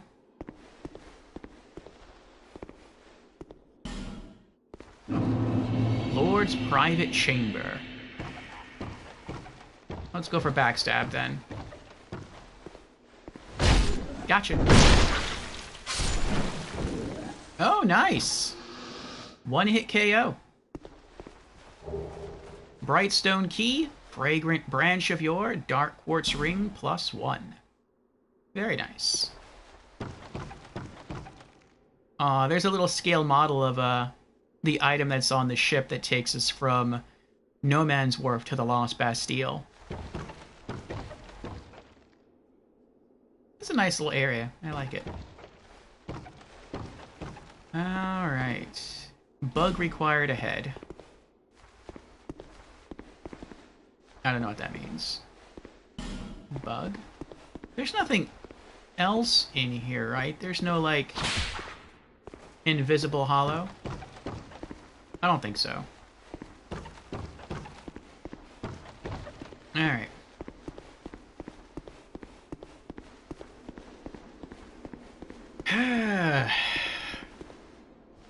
Light bonfire. Primal bonfire lit. A primal bonfire was rekindled.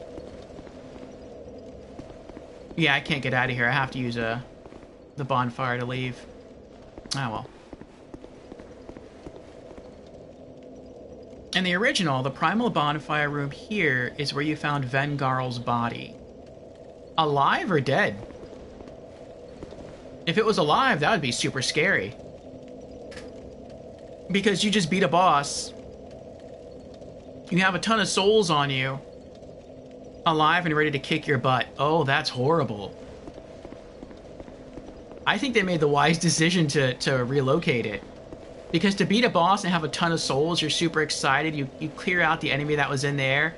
And then you come into this room and Vengarl's body is here. Like, Vengarl is not an easy enemy to fight. And who knows how many healing items... and like, you used when fighting the Duke's Dear Freya, and how damaged your gear is by the time you get in here. He's easy. Was he made harder after he was relocated in Scholar? Relocating him didn't have to cost a fragrant branch, though. 2 statues guarding his body didn't exist. Alright, return to the far fire.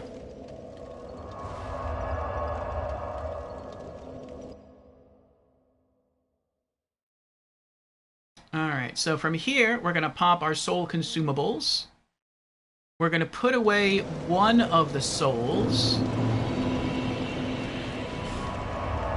Let's see. A couple of wilted dusk herbs. The dragon charms. Homeward bones. I never use the corrosive urns. Gold pine resins. Soul of the Duke's Dear Freya. We're going to hold on to the old Pale Drake soul. Simpleton spice. Oh, that's right. I should be putting these boss weapons away, shouldn't I? The Crypt Black Sword. The Chaos Blade. I already have an Avalon.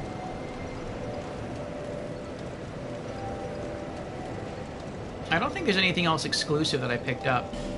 What is this? Dark Quartz. I have that one, don't I? I do. The only quartz ring I'm missing is fire. I'm missing the flame quartz ring +2. I don't know where that is. Okay, so I can sell that dark quartz ring. Soul Vortex Sorcery. Titanite Shard. Looks like we have an ad starting in about 30 seconds. I'm going to finish putting these ores away. I'm going to go use the bathroom. And when I come back, we'll progress just a little bit more in tonight's playthrough. So BRB. We'll go back to Ornifex, get our weapon, and we'll check in that side room leading to the boss area.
Okay. We are back. Hello again, and thank you for your patience. Thank you also for sticking around and helping to support the show. I do appreciate it. Alright. Let's dive back into it. Put away our large Titanite shards, Titanite chunks, slabs, petrified dragon bone. One more Titanite shard and we'll start selling them after that. Alright.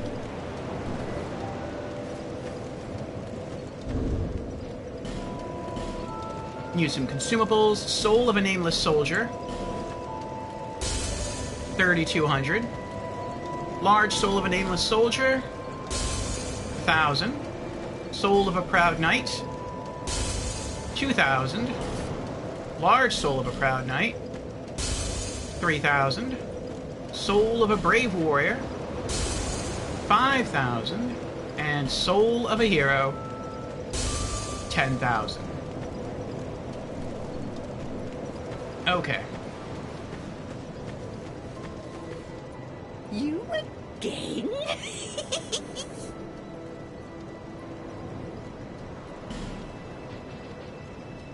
There they are. 3 more bright bugs. 72,000 souls.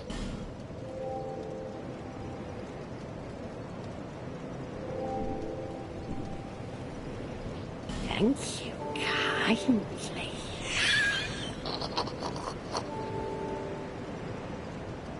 Okay.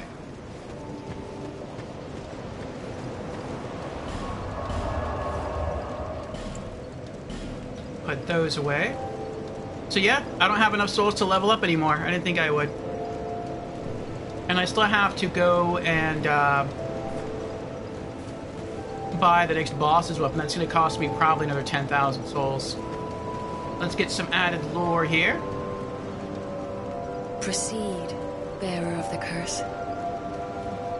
It is the only choice left to you.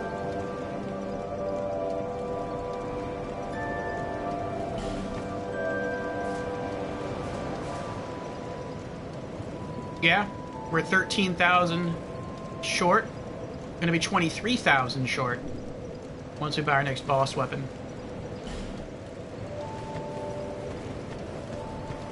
But probably between tonight off stream and tomorrow before stream, I'll just grind out like 23,000 souls somewhere.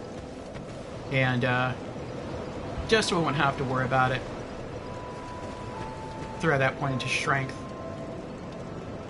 Unless we get that many souls between now and, well, maybe we will. Maybe we will. Okay, so where are we going now? We got lower, we bought our items. Now we go back to Ornifex.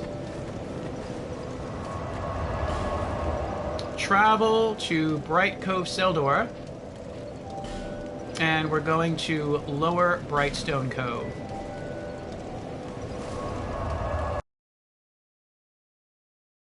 Ornifex for soul, yes. And then from there, we'll be going back to the room with all the spiders that leads to the Duke's Dear Freya to go into that side area. Okay. That was creepy, the sound of the door opening.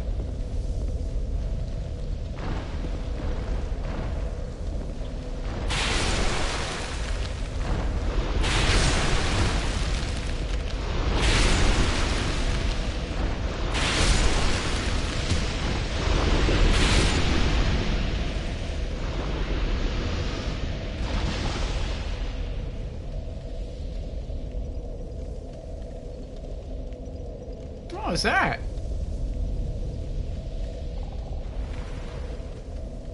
It's like he woke up and tried to hit me with smoke. The petrification smoke through the wall. You can help clear the spiders if I remove the effigy and help make the area less dangerous. If you'd like.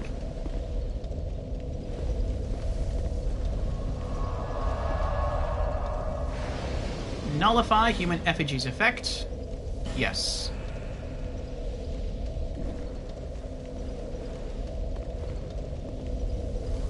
Oh.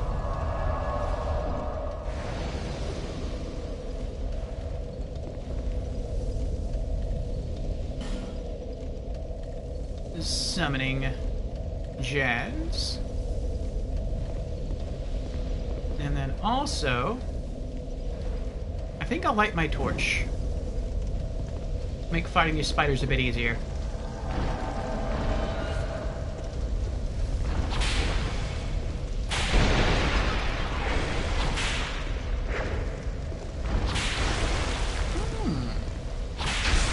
It looks like the Red Phantom spiders respect the rule of not attacking those who hold torches. Zweihander.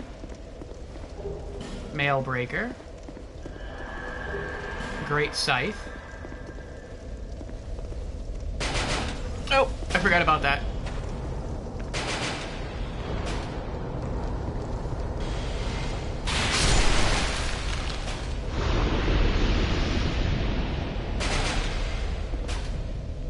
You shot through the spell.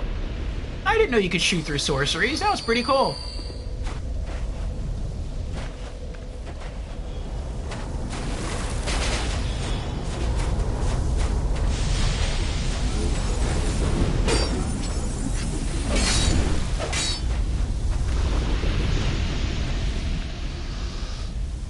That was almost a cool little fluttery sword slash there. Had it not bounced off the rock. Alright. Dark Night Stone. That is so immensely creepy. That there's all these child dolls here, but then when you look through from the other side, it's empty.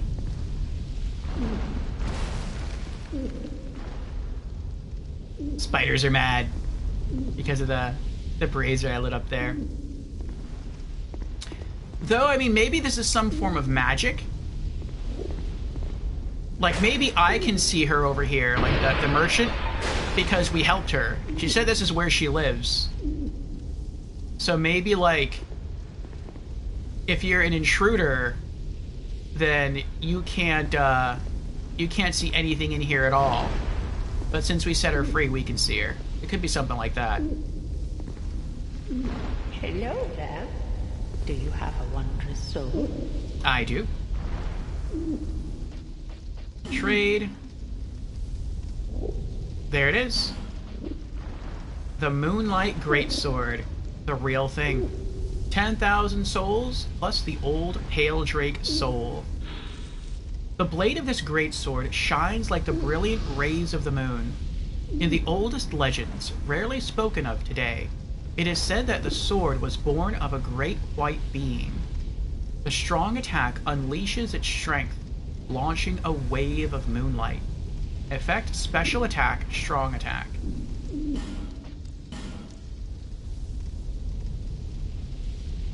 Okay. Come back again if you find another soul.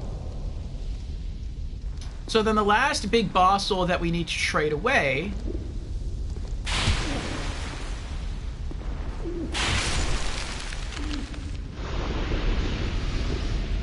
would be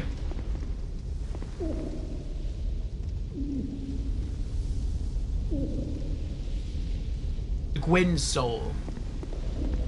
And I don't know what that gets us.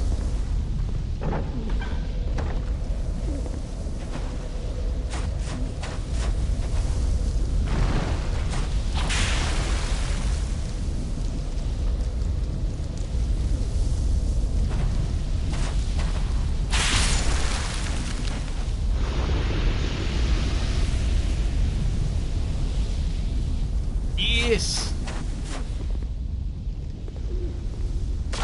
Yeah, I guess we can fight him. Oh, task completed. Jones has returned to their world.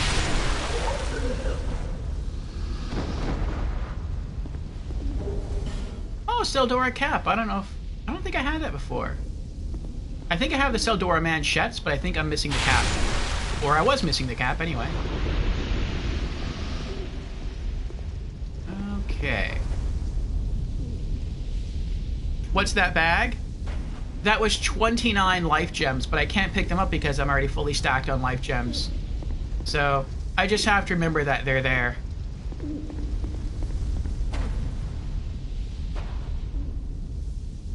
Okay. 288,000. How many do I need to level up? 299,000. So I need 11,000 souls to level up.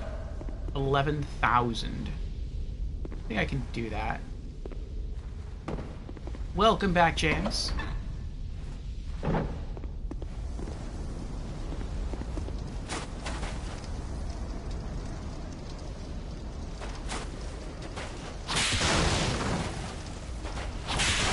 Get that out of the way.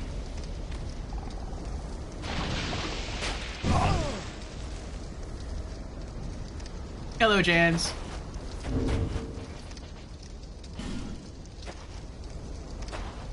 I need to put that closer. The emote.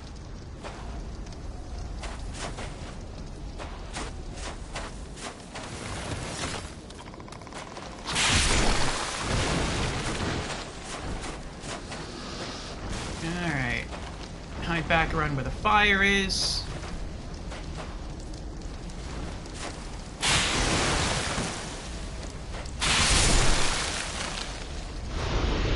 Wait for Spider-Man to get over here.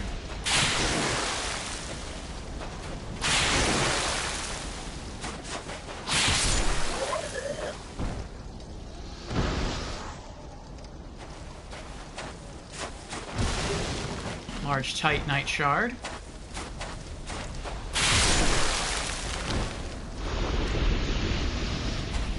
At least in New Game Plus, I can still one-shot enemies with a clap of my bloodied whips.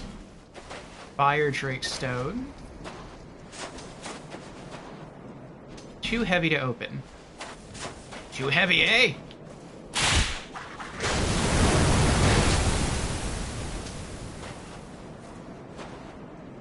Thank you, Jans. Let's praise the sun. And the sand. Thank you, Jans.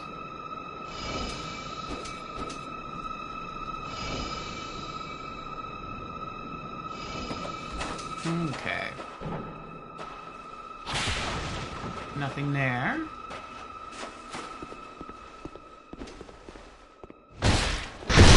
It's locked. That's right, this is the door. We need the key to get through here.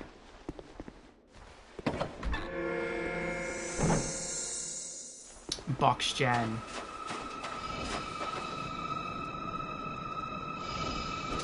That's the key we get from the Crichton and Pate side quest. We have to wait until we get to Hunter's Copse tomorrow in order to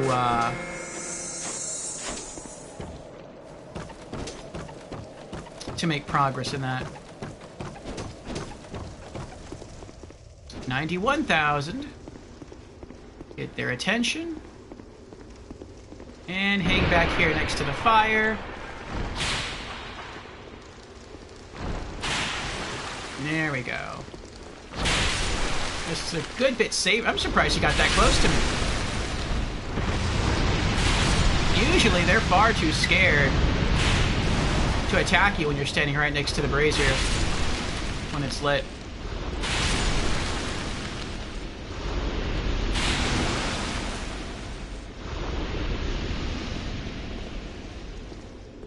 Okay.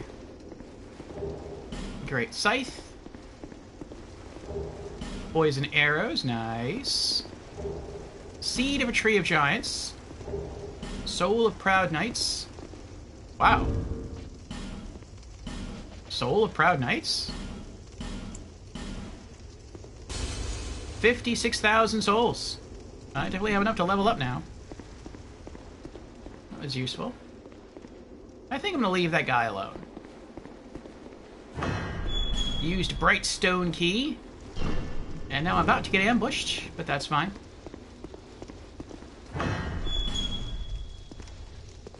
I don't think the ambush happens until I open the chest.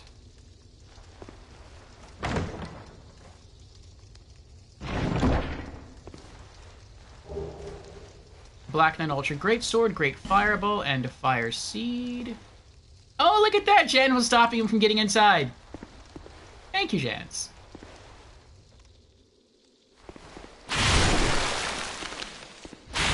No!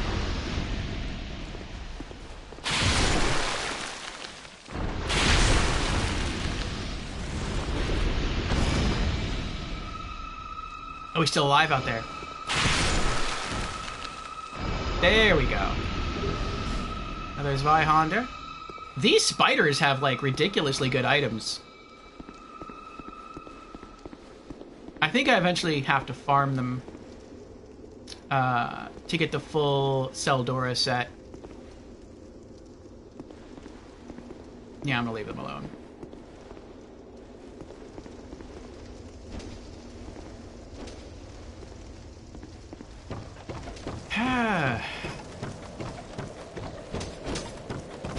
Unless I want to kill the armor, but I don't want to kill the armor. Oh, he's dancing. He's dancing. It's kind of creepy, though.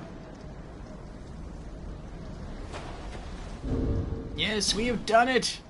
Praise the sun.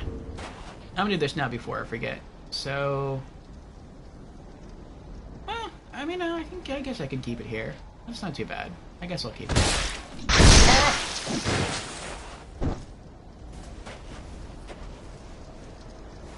Jan's got me again.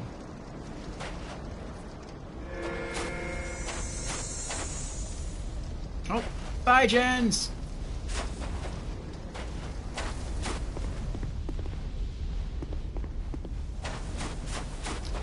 Okay.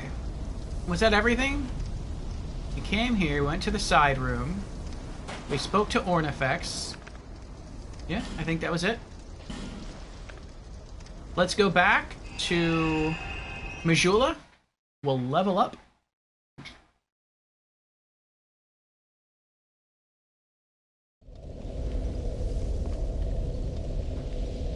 They get closer with numbers. Oh, the more people you have with you, the closer the spiders dare to come. That's interesting. That I did not know. Alright, Seed of a Tree of Giants, put those away. And was there anything else? I don't think there was anything else. Oh. Great Fireball Pyromancy. Poison Arrows. Large Titanite Shard. Fire Drakestone. Dark Nightstone. And another Fire Seed. Okay. Traveling to Majula.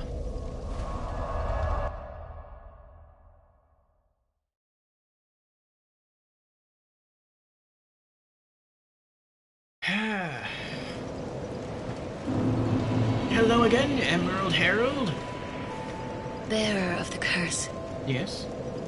Seek souls. Larger, more powerful souls. I'm trying. Seek the king. That is the only way.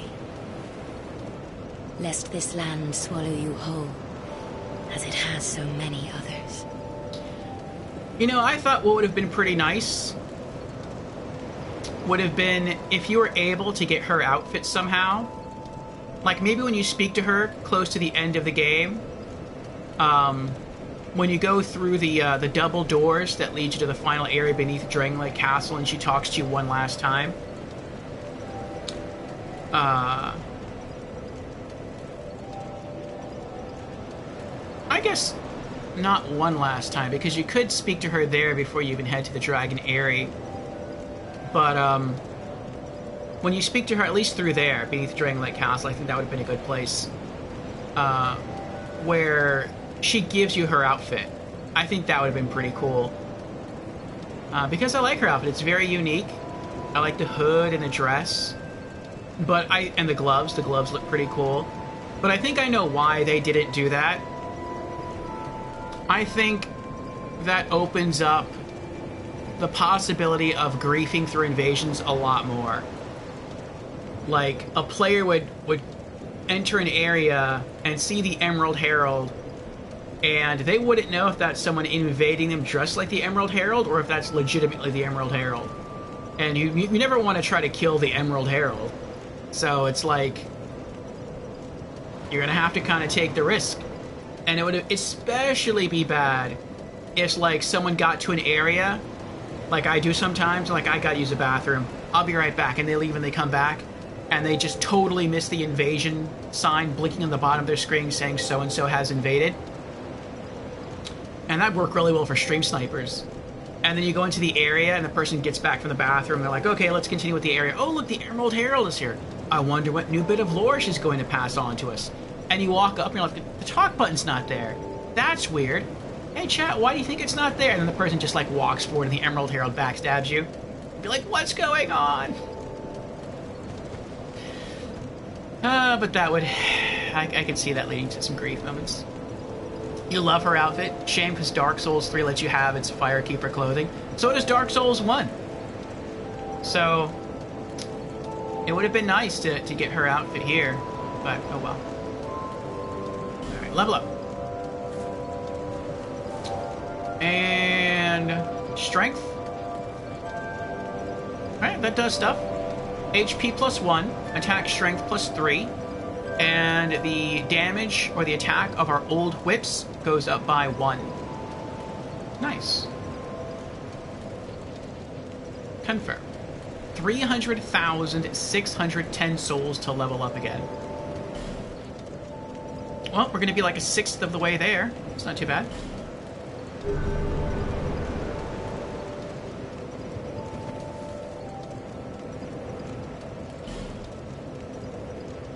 Alright. Oh wait, I gotta put away the new boss weapon. I almost forgot about that. There we go. Moonlight Greatsword. Oh, and I wanted to see that hat too, the Seldora hat. Yeah, I don't think I have that.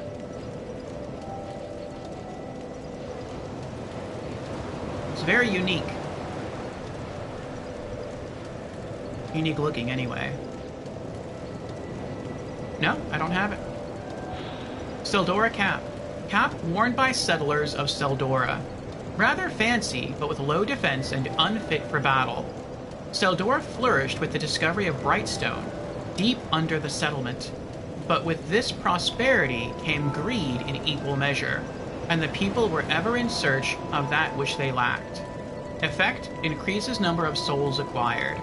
Oh, that's why I've seen people wear this when they're running around. Like, if it has low defense, why would you wear it? But it's because they get more souls.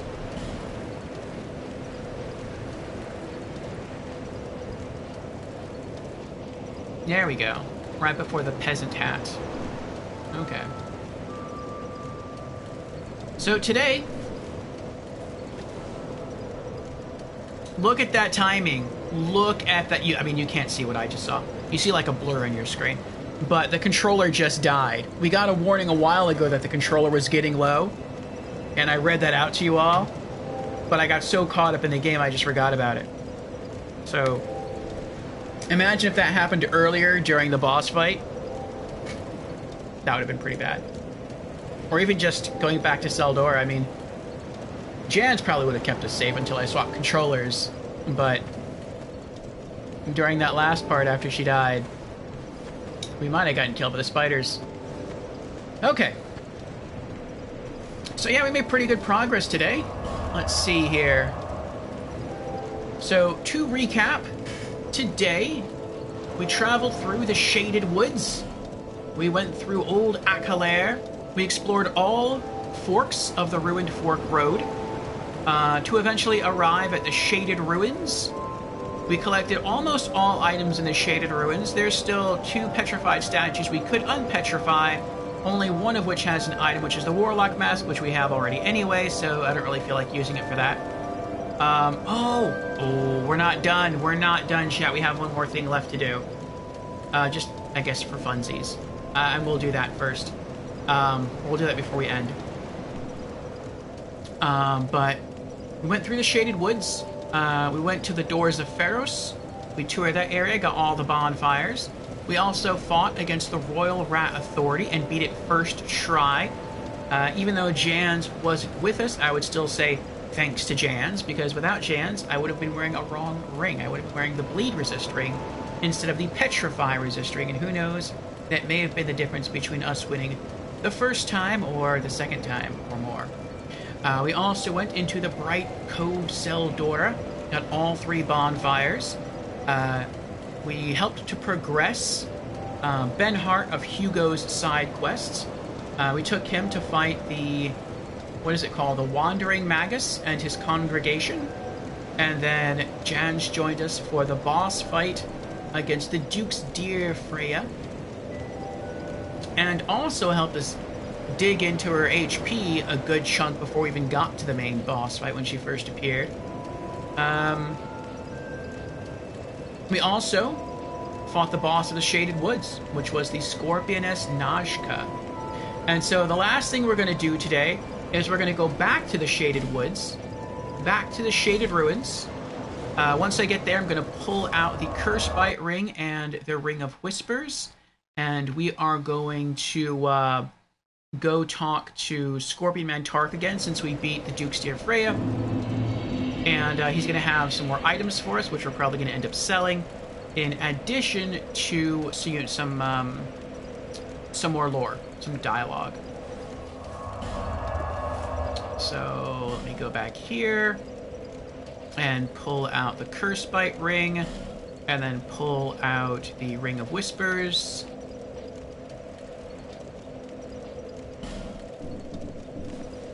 Okay. And I'm gonna just try to run, well... Okay, we'll wait. I was gonna say I'm just gonna try to run past the Lion Guards, but I mean...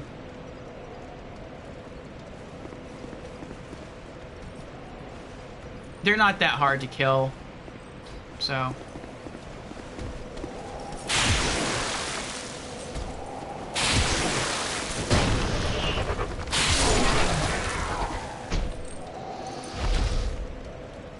we only have to kill 2 of them.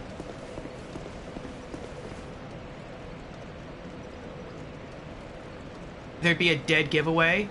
Her hair is not an option. Oh! And recreating her face would be hard.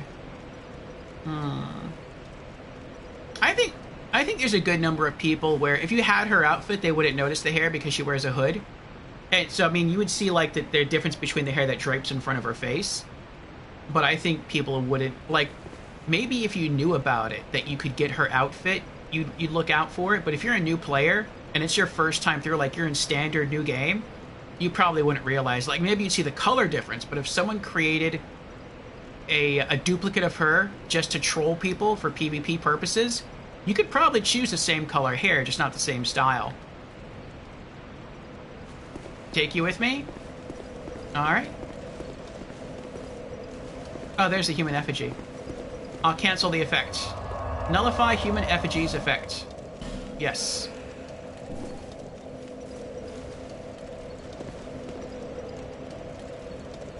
Summoning Jans again. Ooh, Assassin Jans.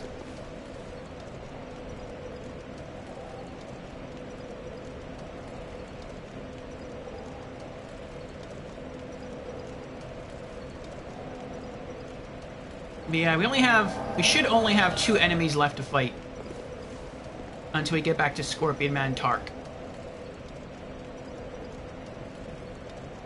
Oh, that's the thief knife, the thief dagger, or the thief knife, whatever it's called. Oh, that's right, I rested the bonfire again. He's gonna come back after me. I forgot about the rings. I think that's why.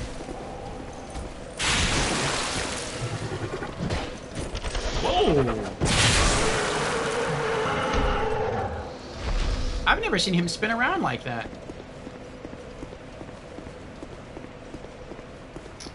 Ignore the ghost.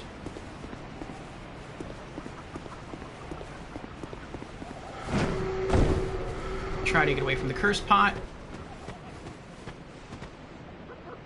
Oh, he didn't even see me. Oh, it's because the pots are there. That's why he doesn't notice me. Okay, that's cool. That blocks line of sight. Alright, let me change my ring. I'm gonna toggle over to the Cursebite ring. Alright. I wish you could jump through the wall. That'd be nice. And let me get my sword ready.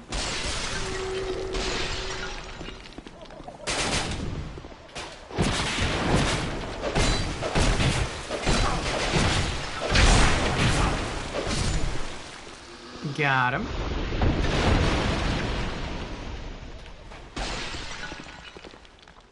Thank you, Chance. And then it should be safe out here.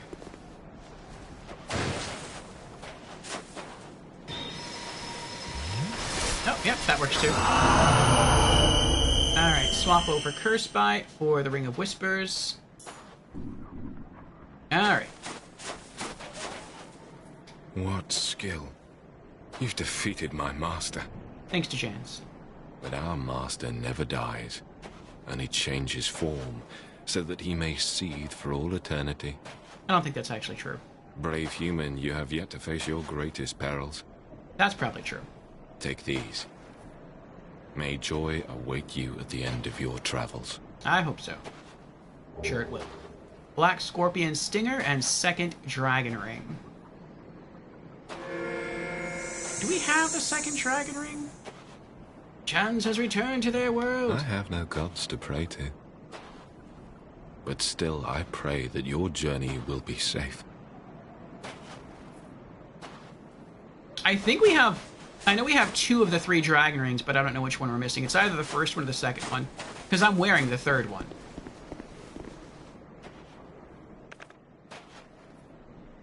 What? Ah! I was just about to go back to the bonfire and check rings. Heading to bed? See ya? Alright, Ratika. Thanks for being here. Have a good night. Let me give our friend Ratika a shout out as he heads out.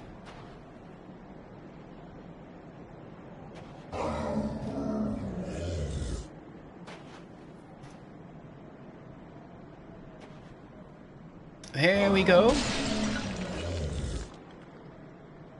Ratika, another variety streamer. Last casting the original Silent Hill. Also loves Final Fantasy XIV. And the, Destiny 2. Okay.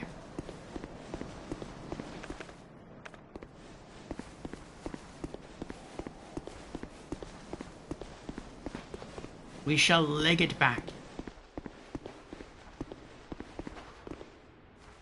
Was that there before? Rouge Waters.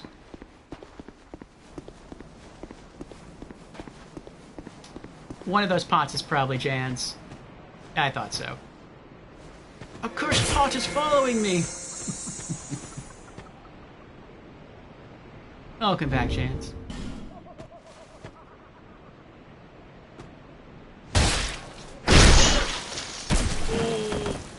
Oh, my back.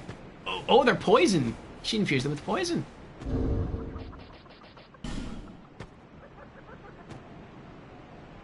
They do look really cool, the Thief Daggers. So I guess those are the weapons that, that was cool. Right at the end there. My character reacted like he was getting hit, like he shifted. But he didn't take any damage.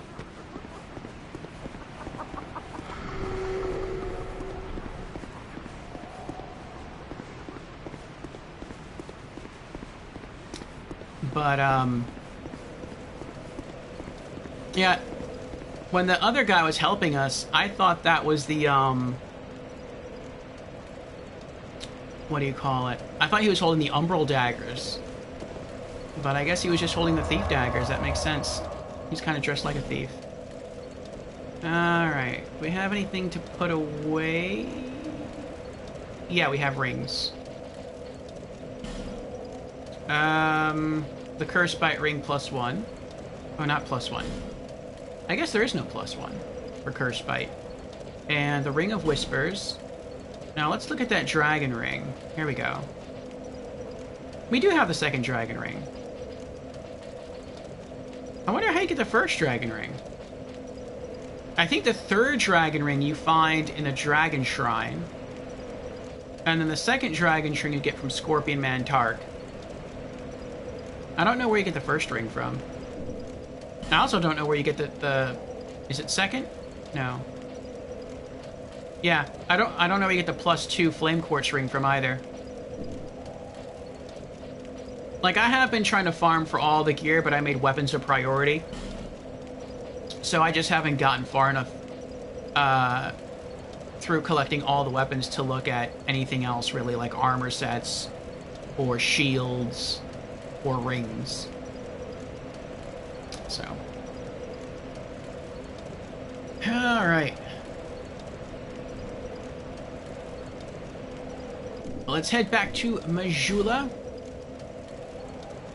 What else did he give us? He gave us... Oh, that's right, yeah, the ring and the Black Scorpion Stinger.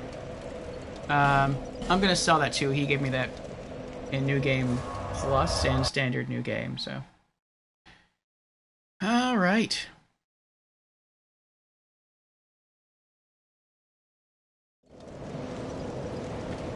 Well, now I don't have to do any grinding after the stream is over today to try to level up again, because we managed to do that right before we ended.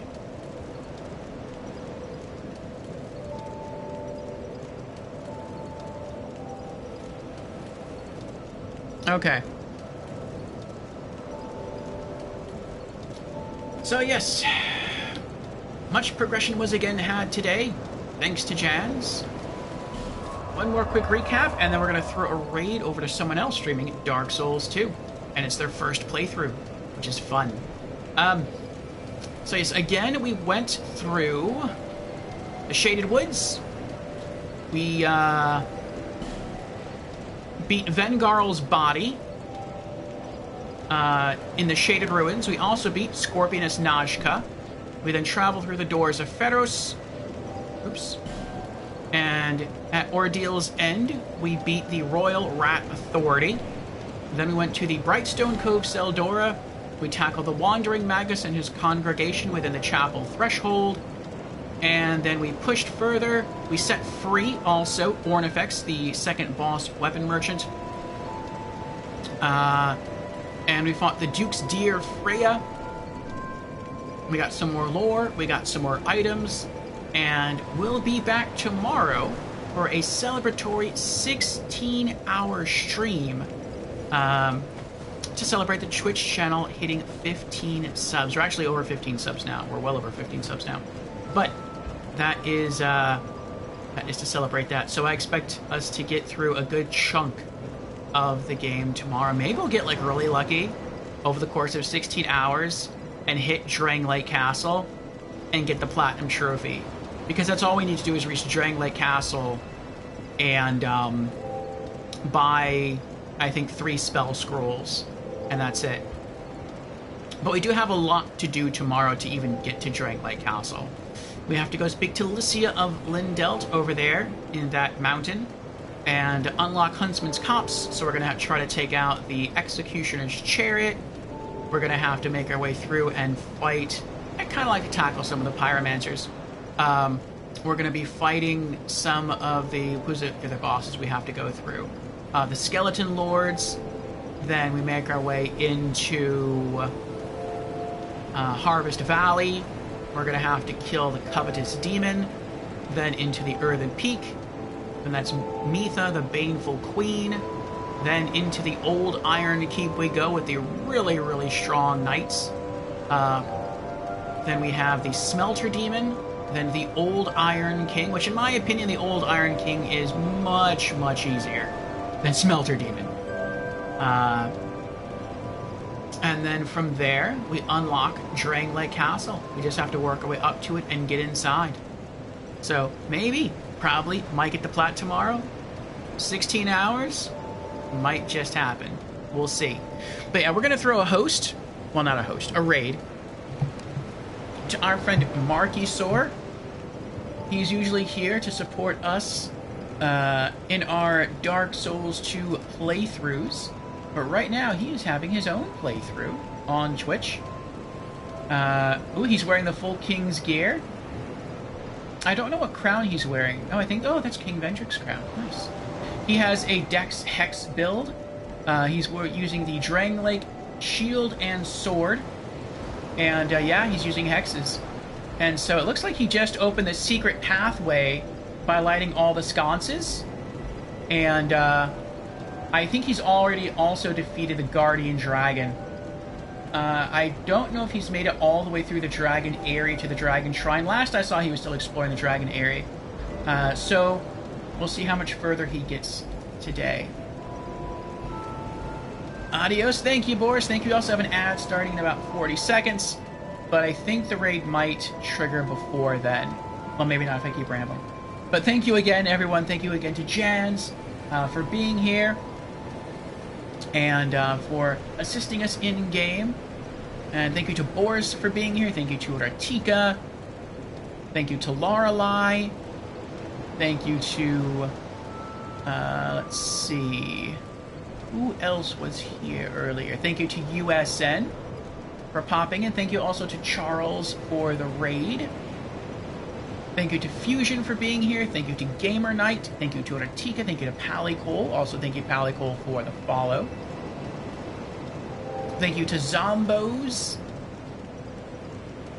And thank you everyone else who came in to hang out, do redemptions, just to lurk.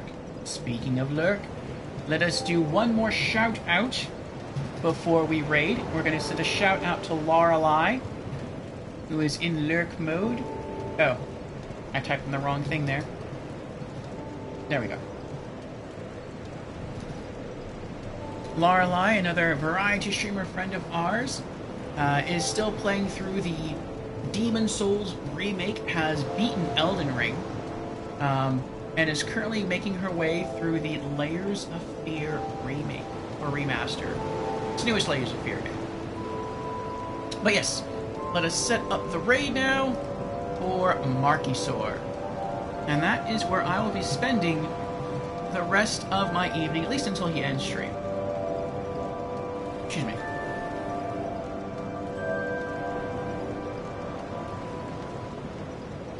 There we are. And I will see you all again tomorrow for our final RPG afternoons of the week. Again, it'll be a 16-hour stream of Dark Souls 2, Scholar of the First Sin, from 2 p.m. U.S. Eastern till 6 o'clock in the morning, if I mathed correctly. So, it's going to be a good long one. Let me... Actually, there is one more thing I can do before I forget. I'm going to head into the cat area, and I'm going to have the Sweet Shalqua help us to abandon the Rat King Covenant. Oh. Who are you? You do have a tie. There we go. Oops. Satisfied? Now we are ready to join I'll be around if you ever come back. We're ready to rejoin the Sun Bros tomorrow now. And I didn't mean to do that. So see you all again next time. Perhaps tomorrow for more Dark Souls 2. Or when we stream again next week, starting Monday, with Yakuza 0. Have a good night. Running back to the bonfire here, and then I'm out. There we go. Okay.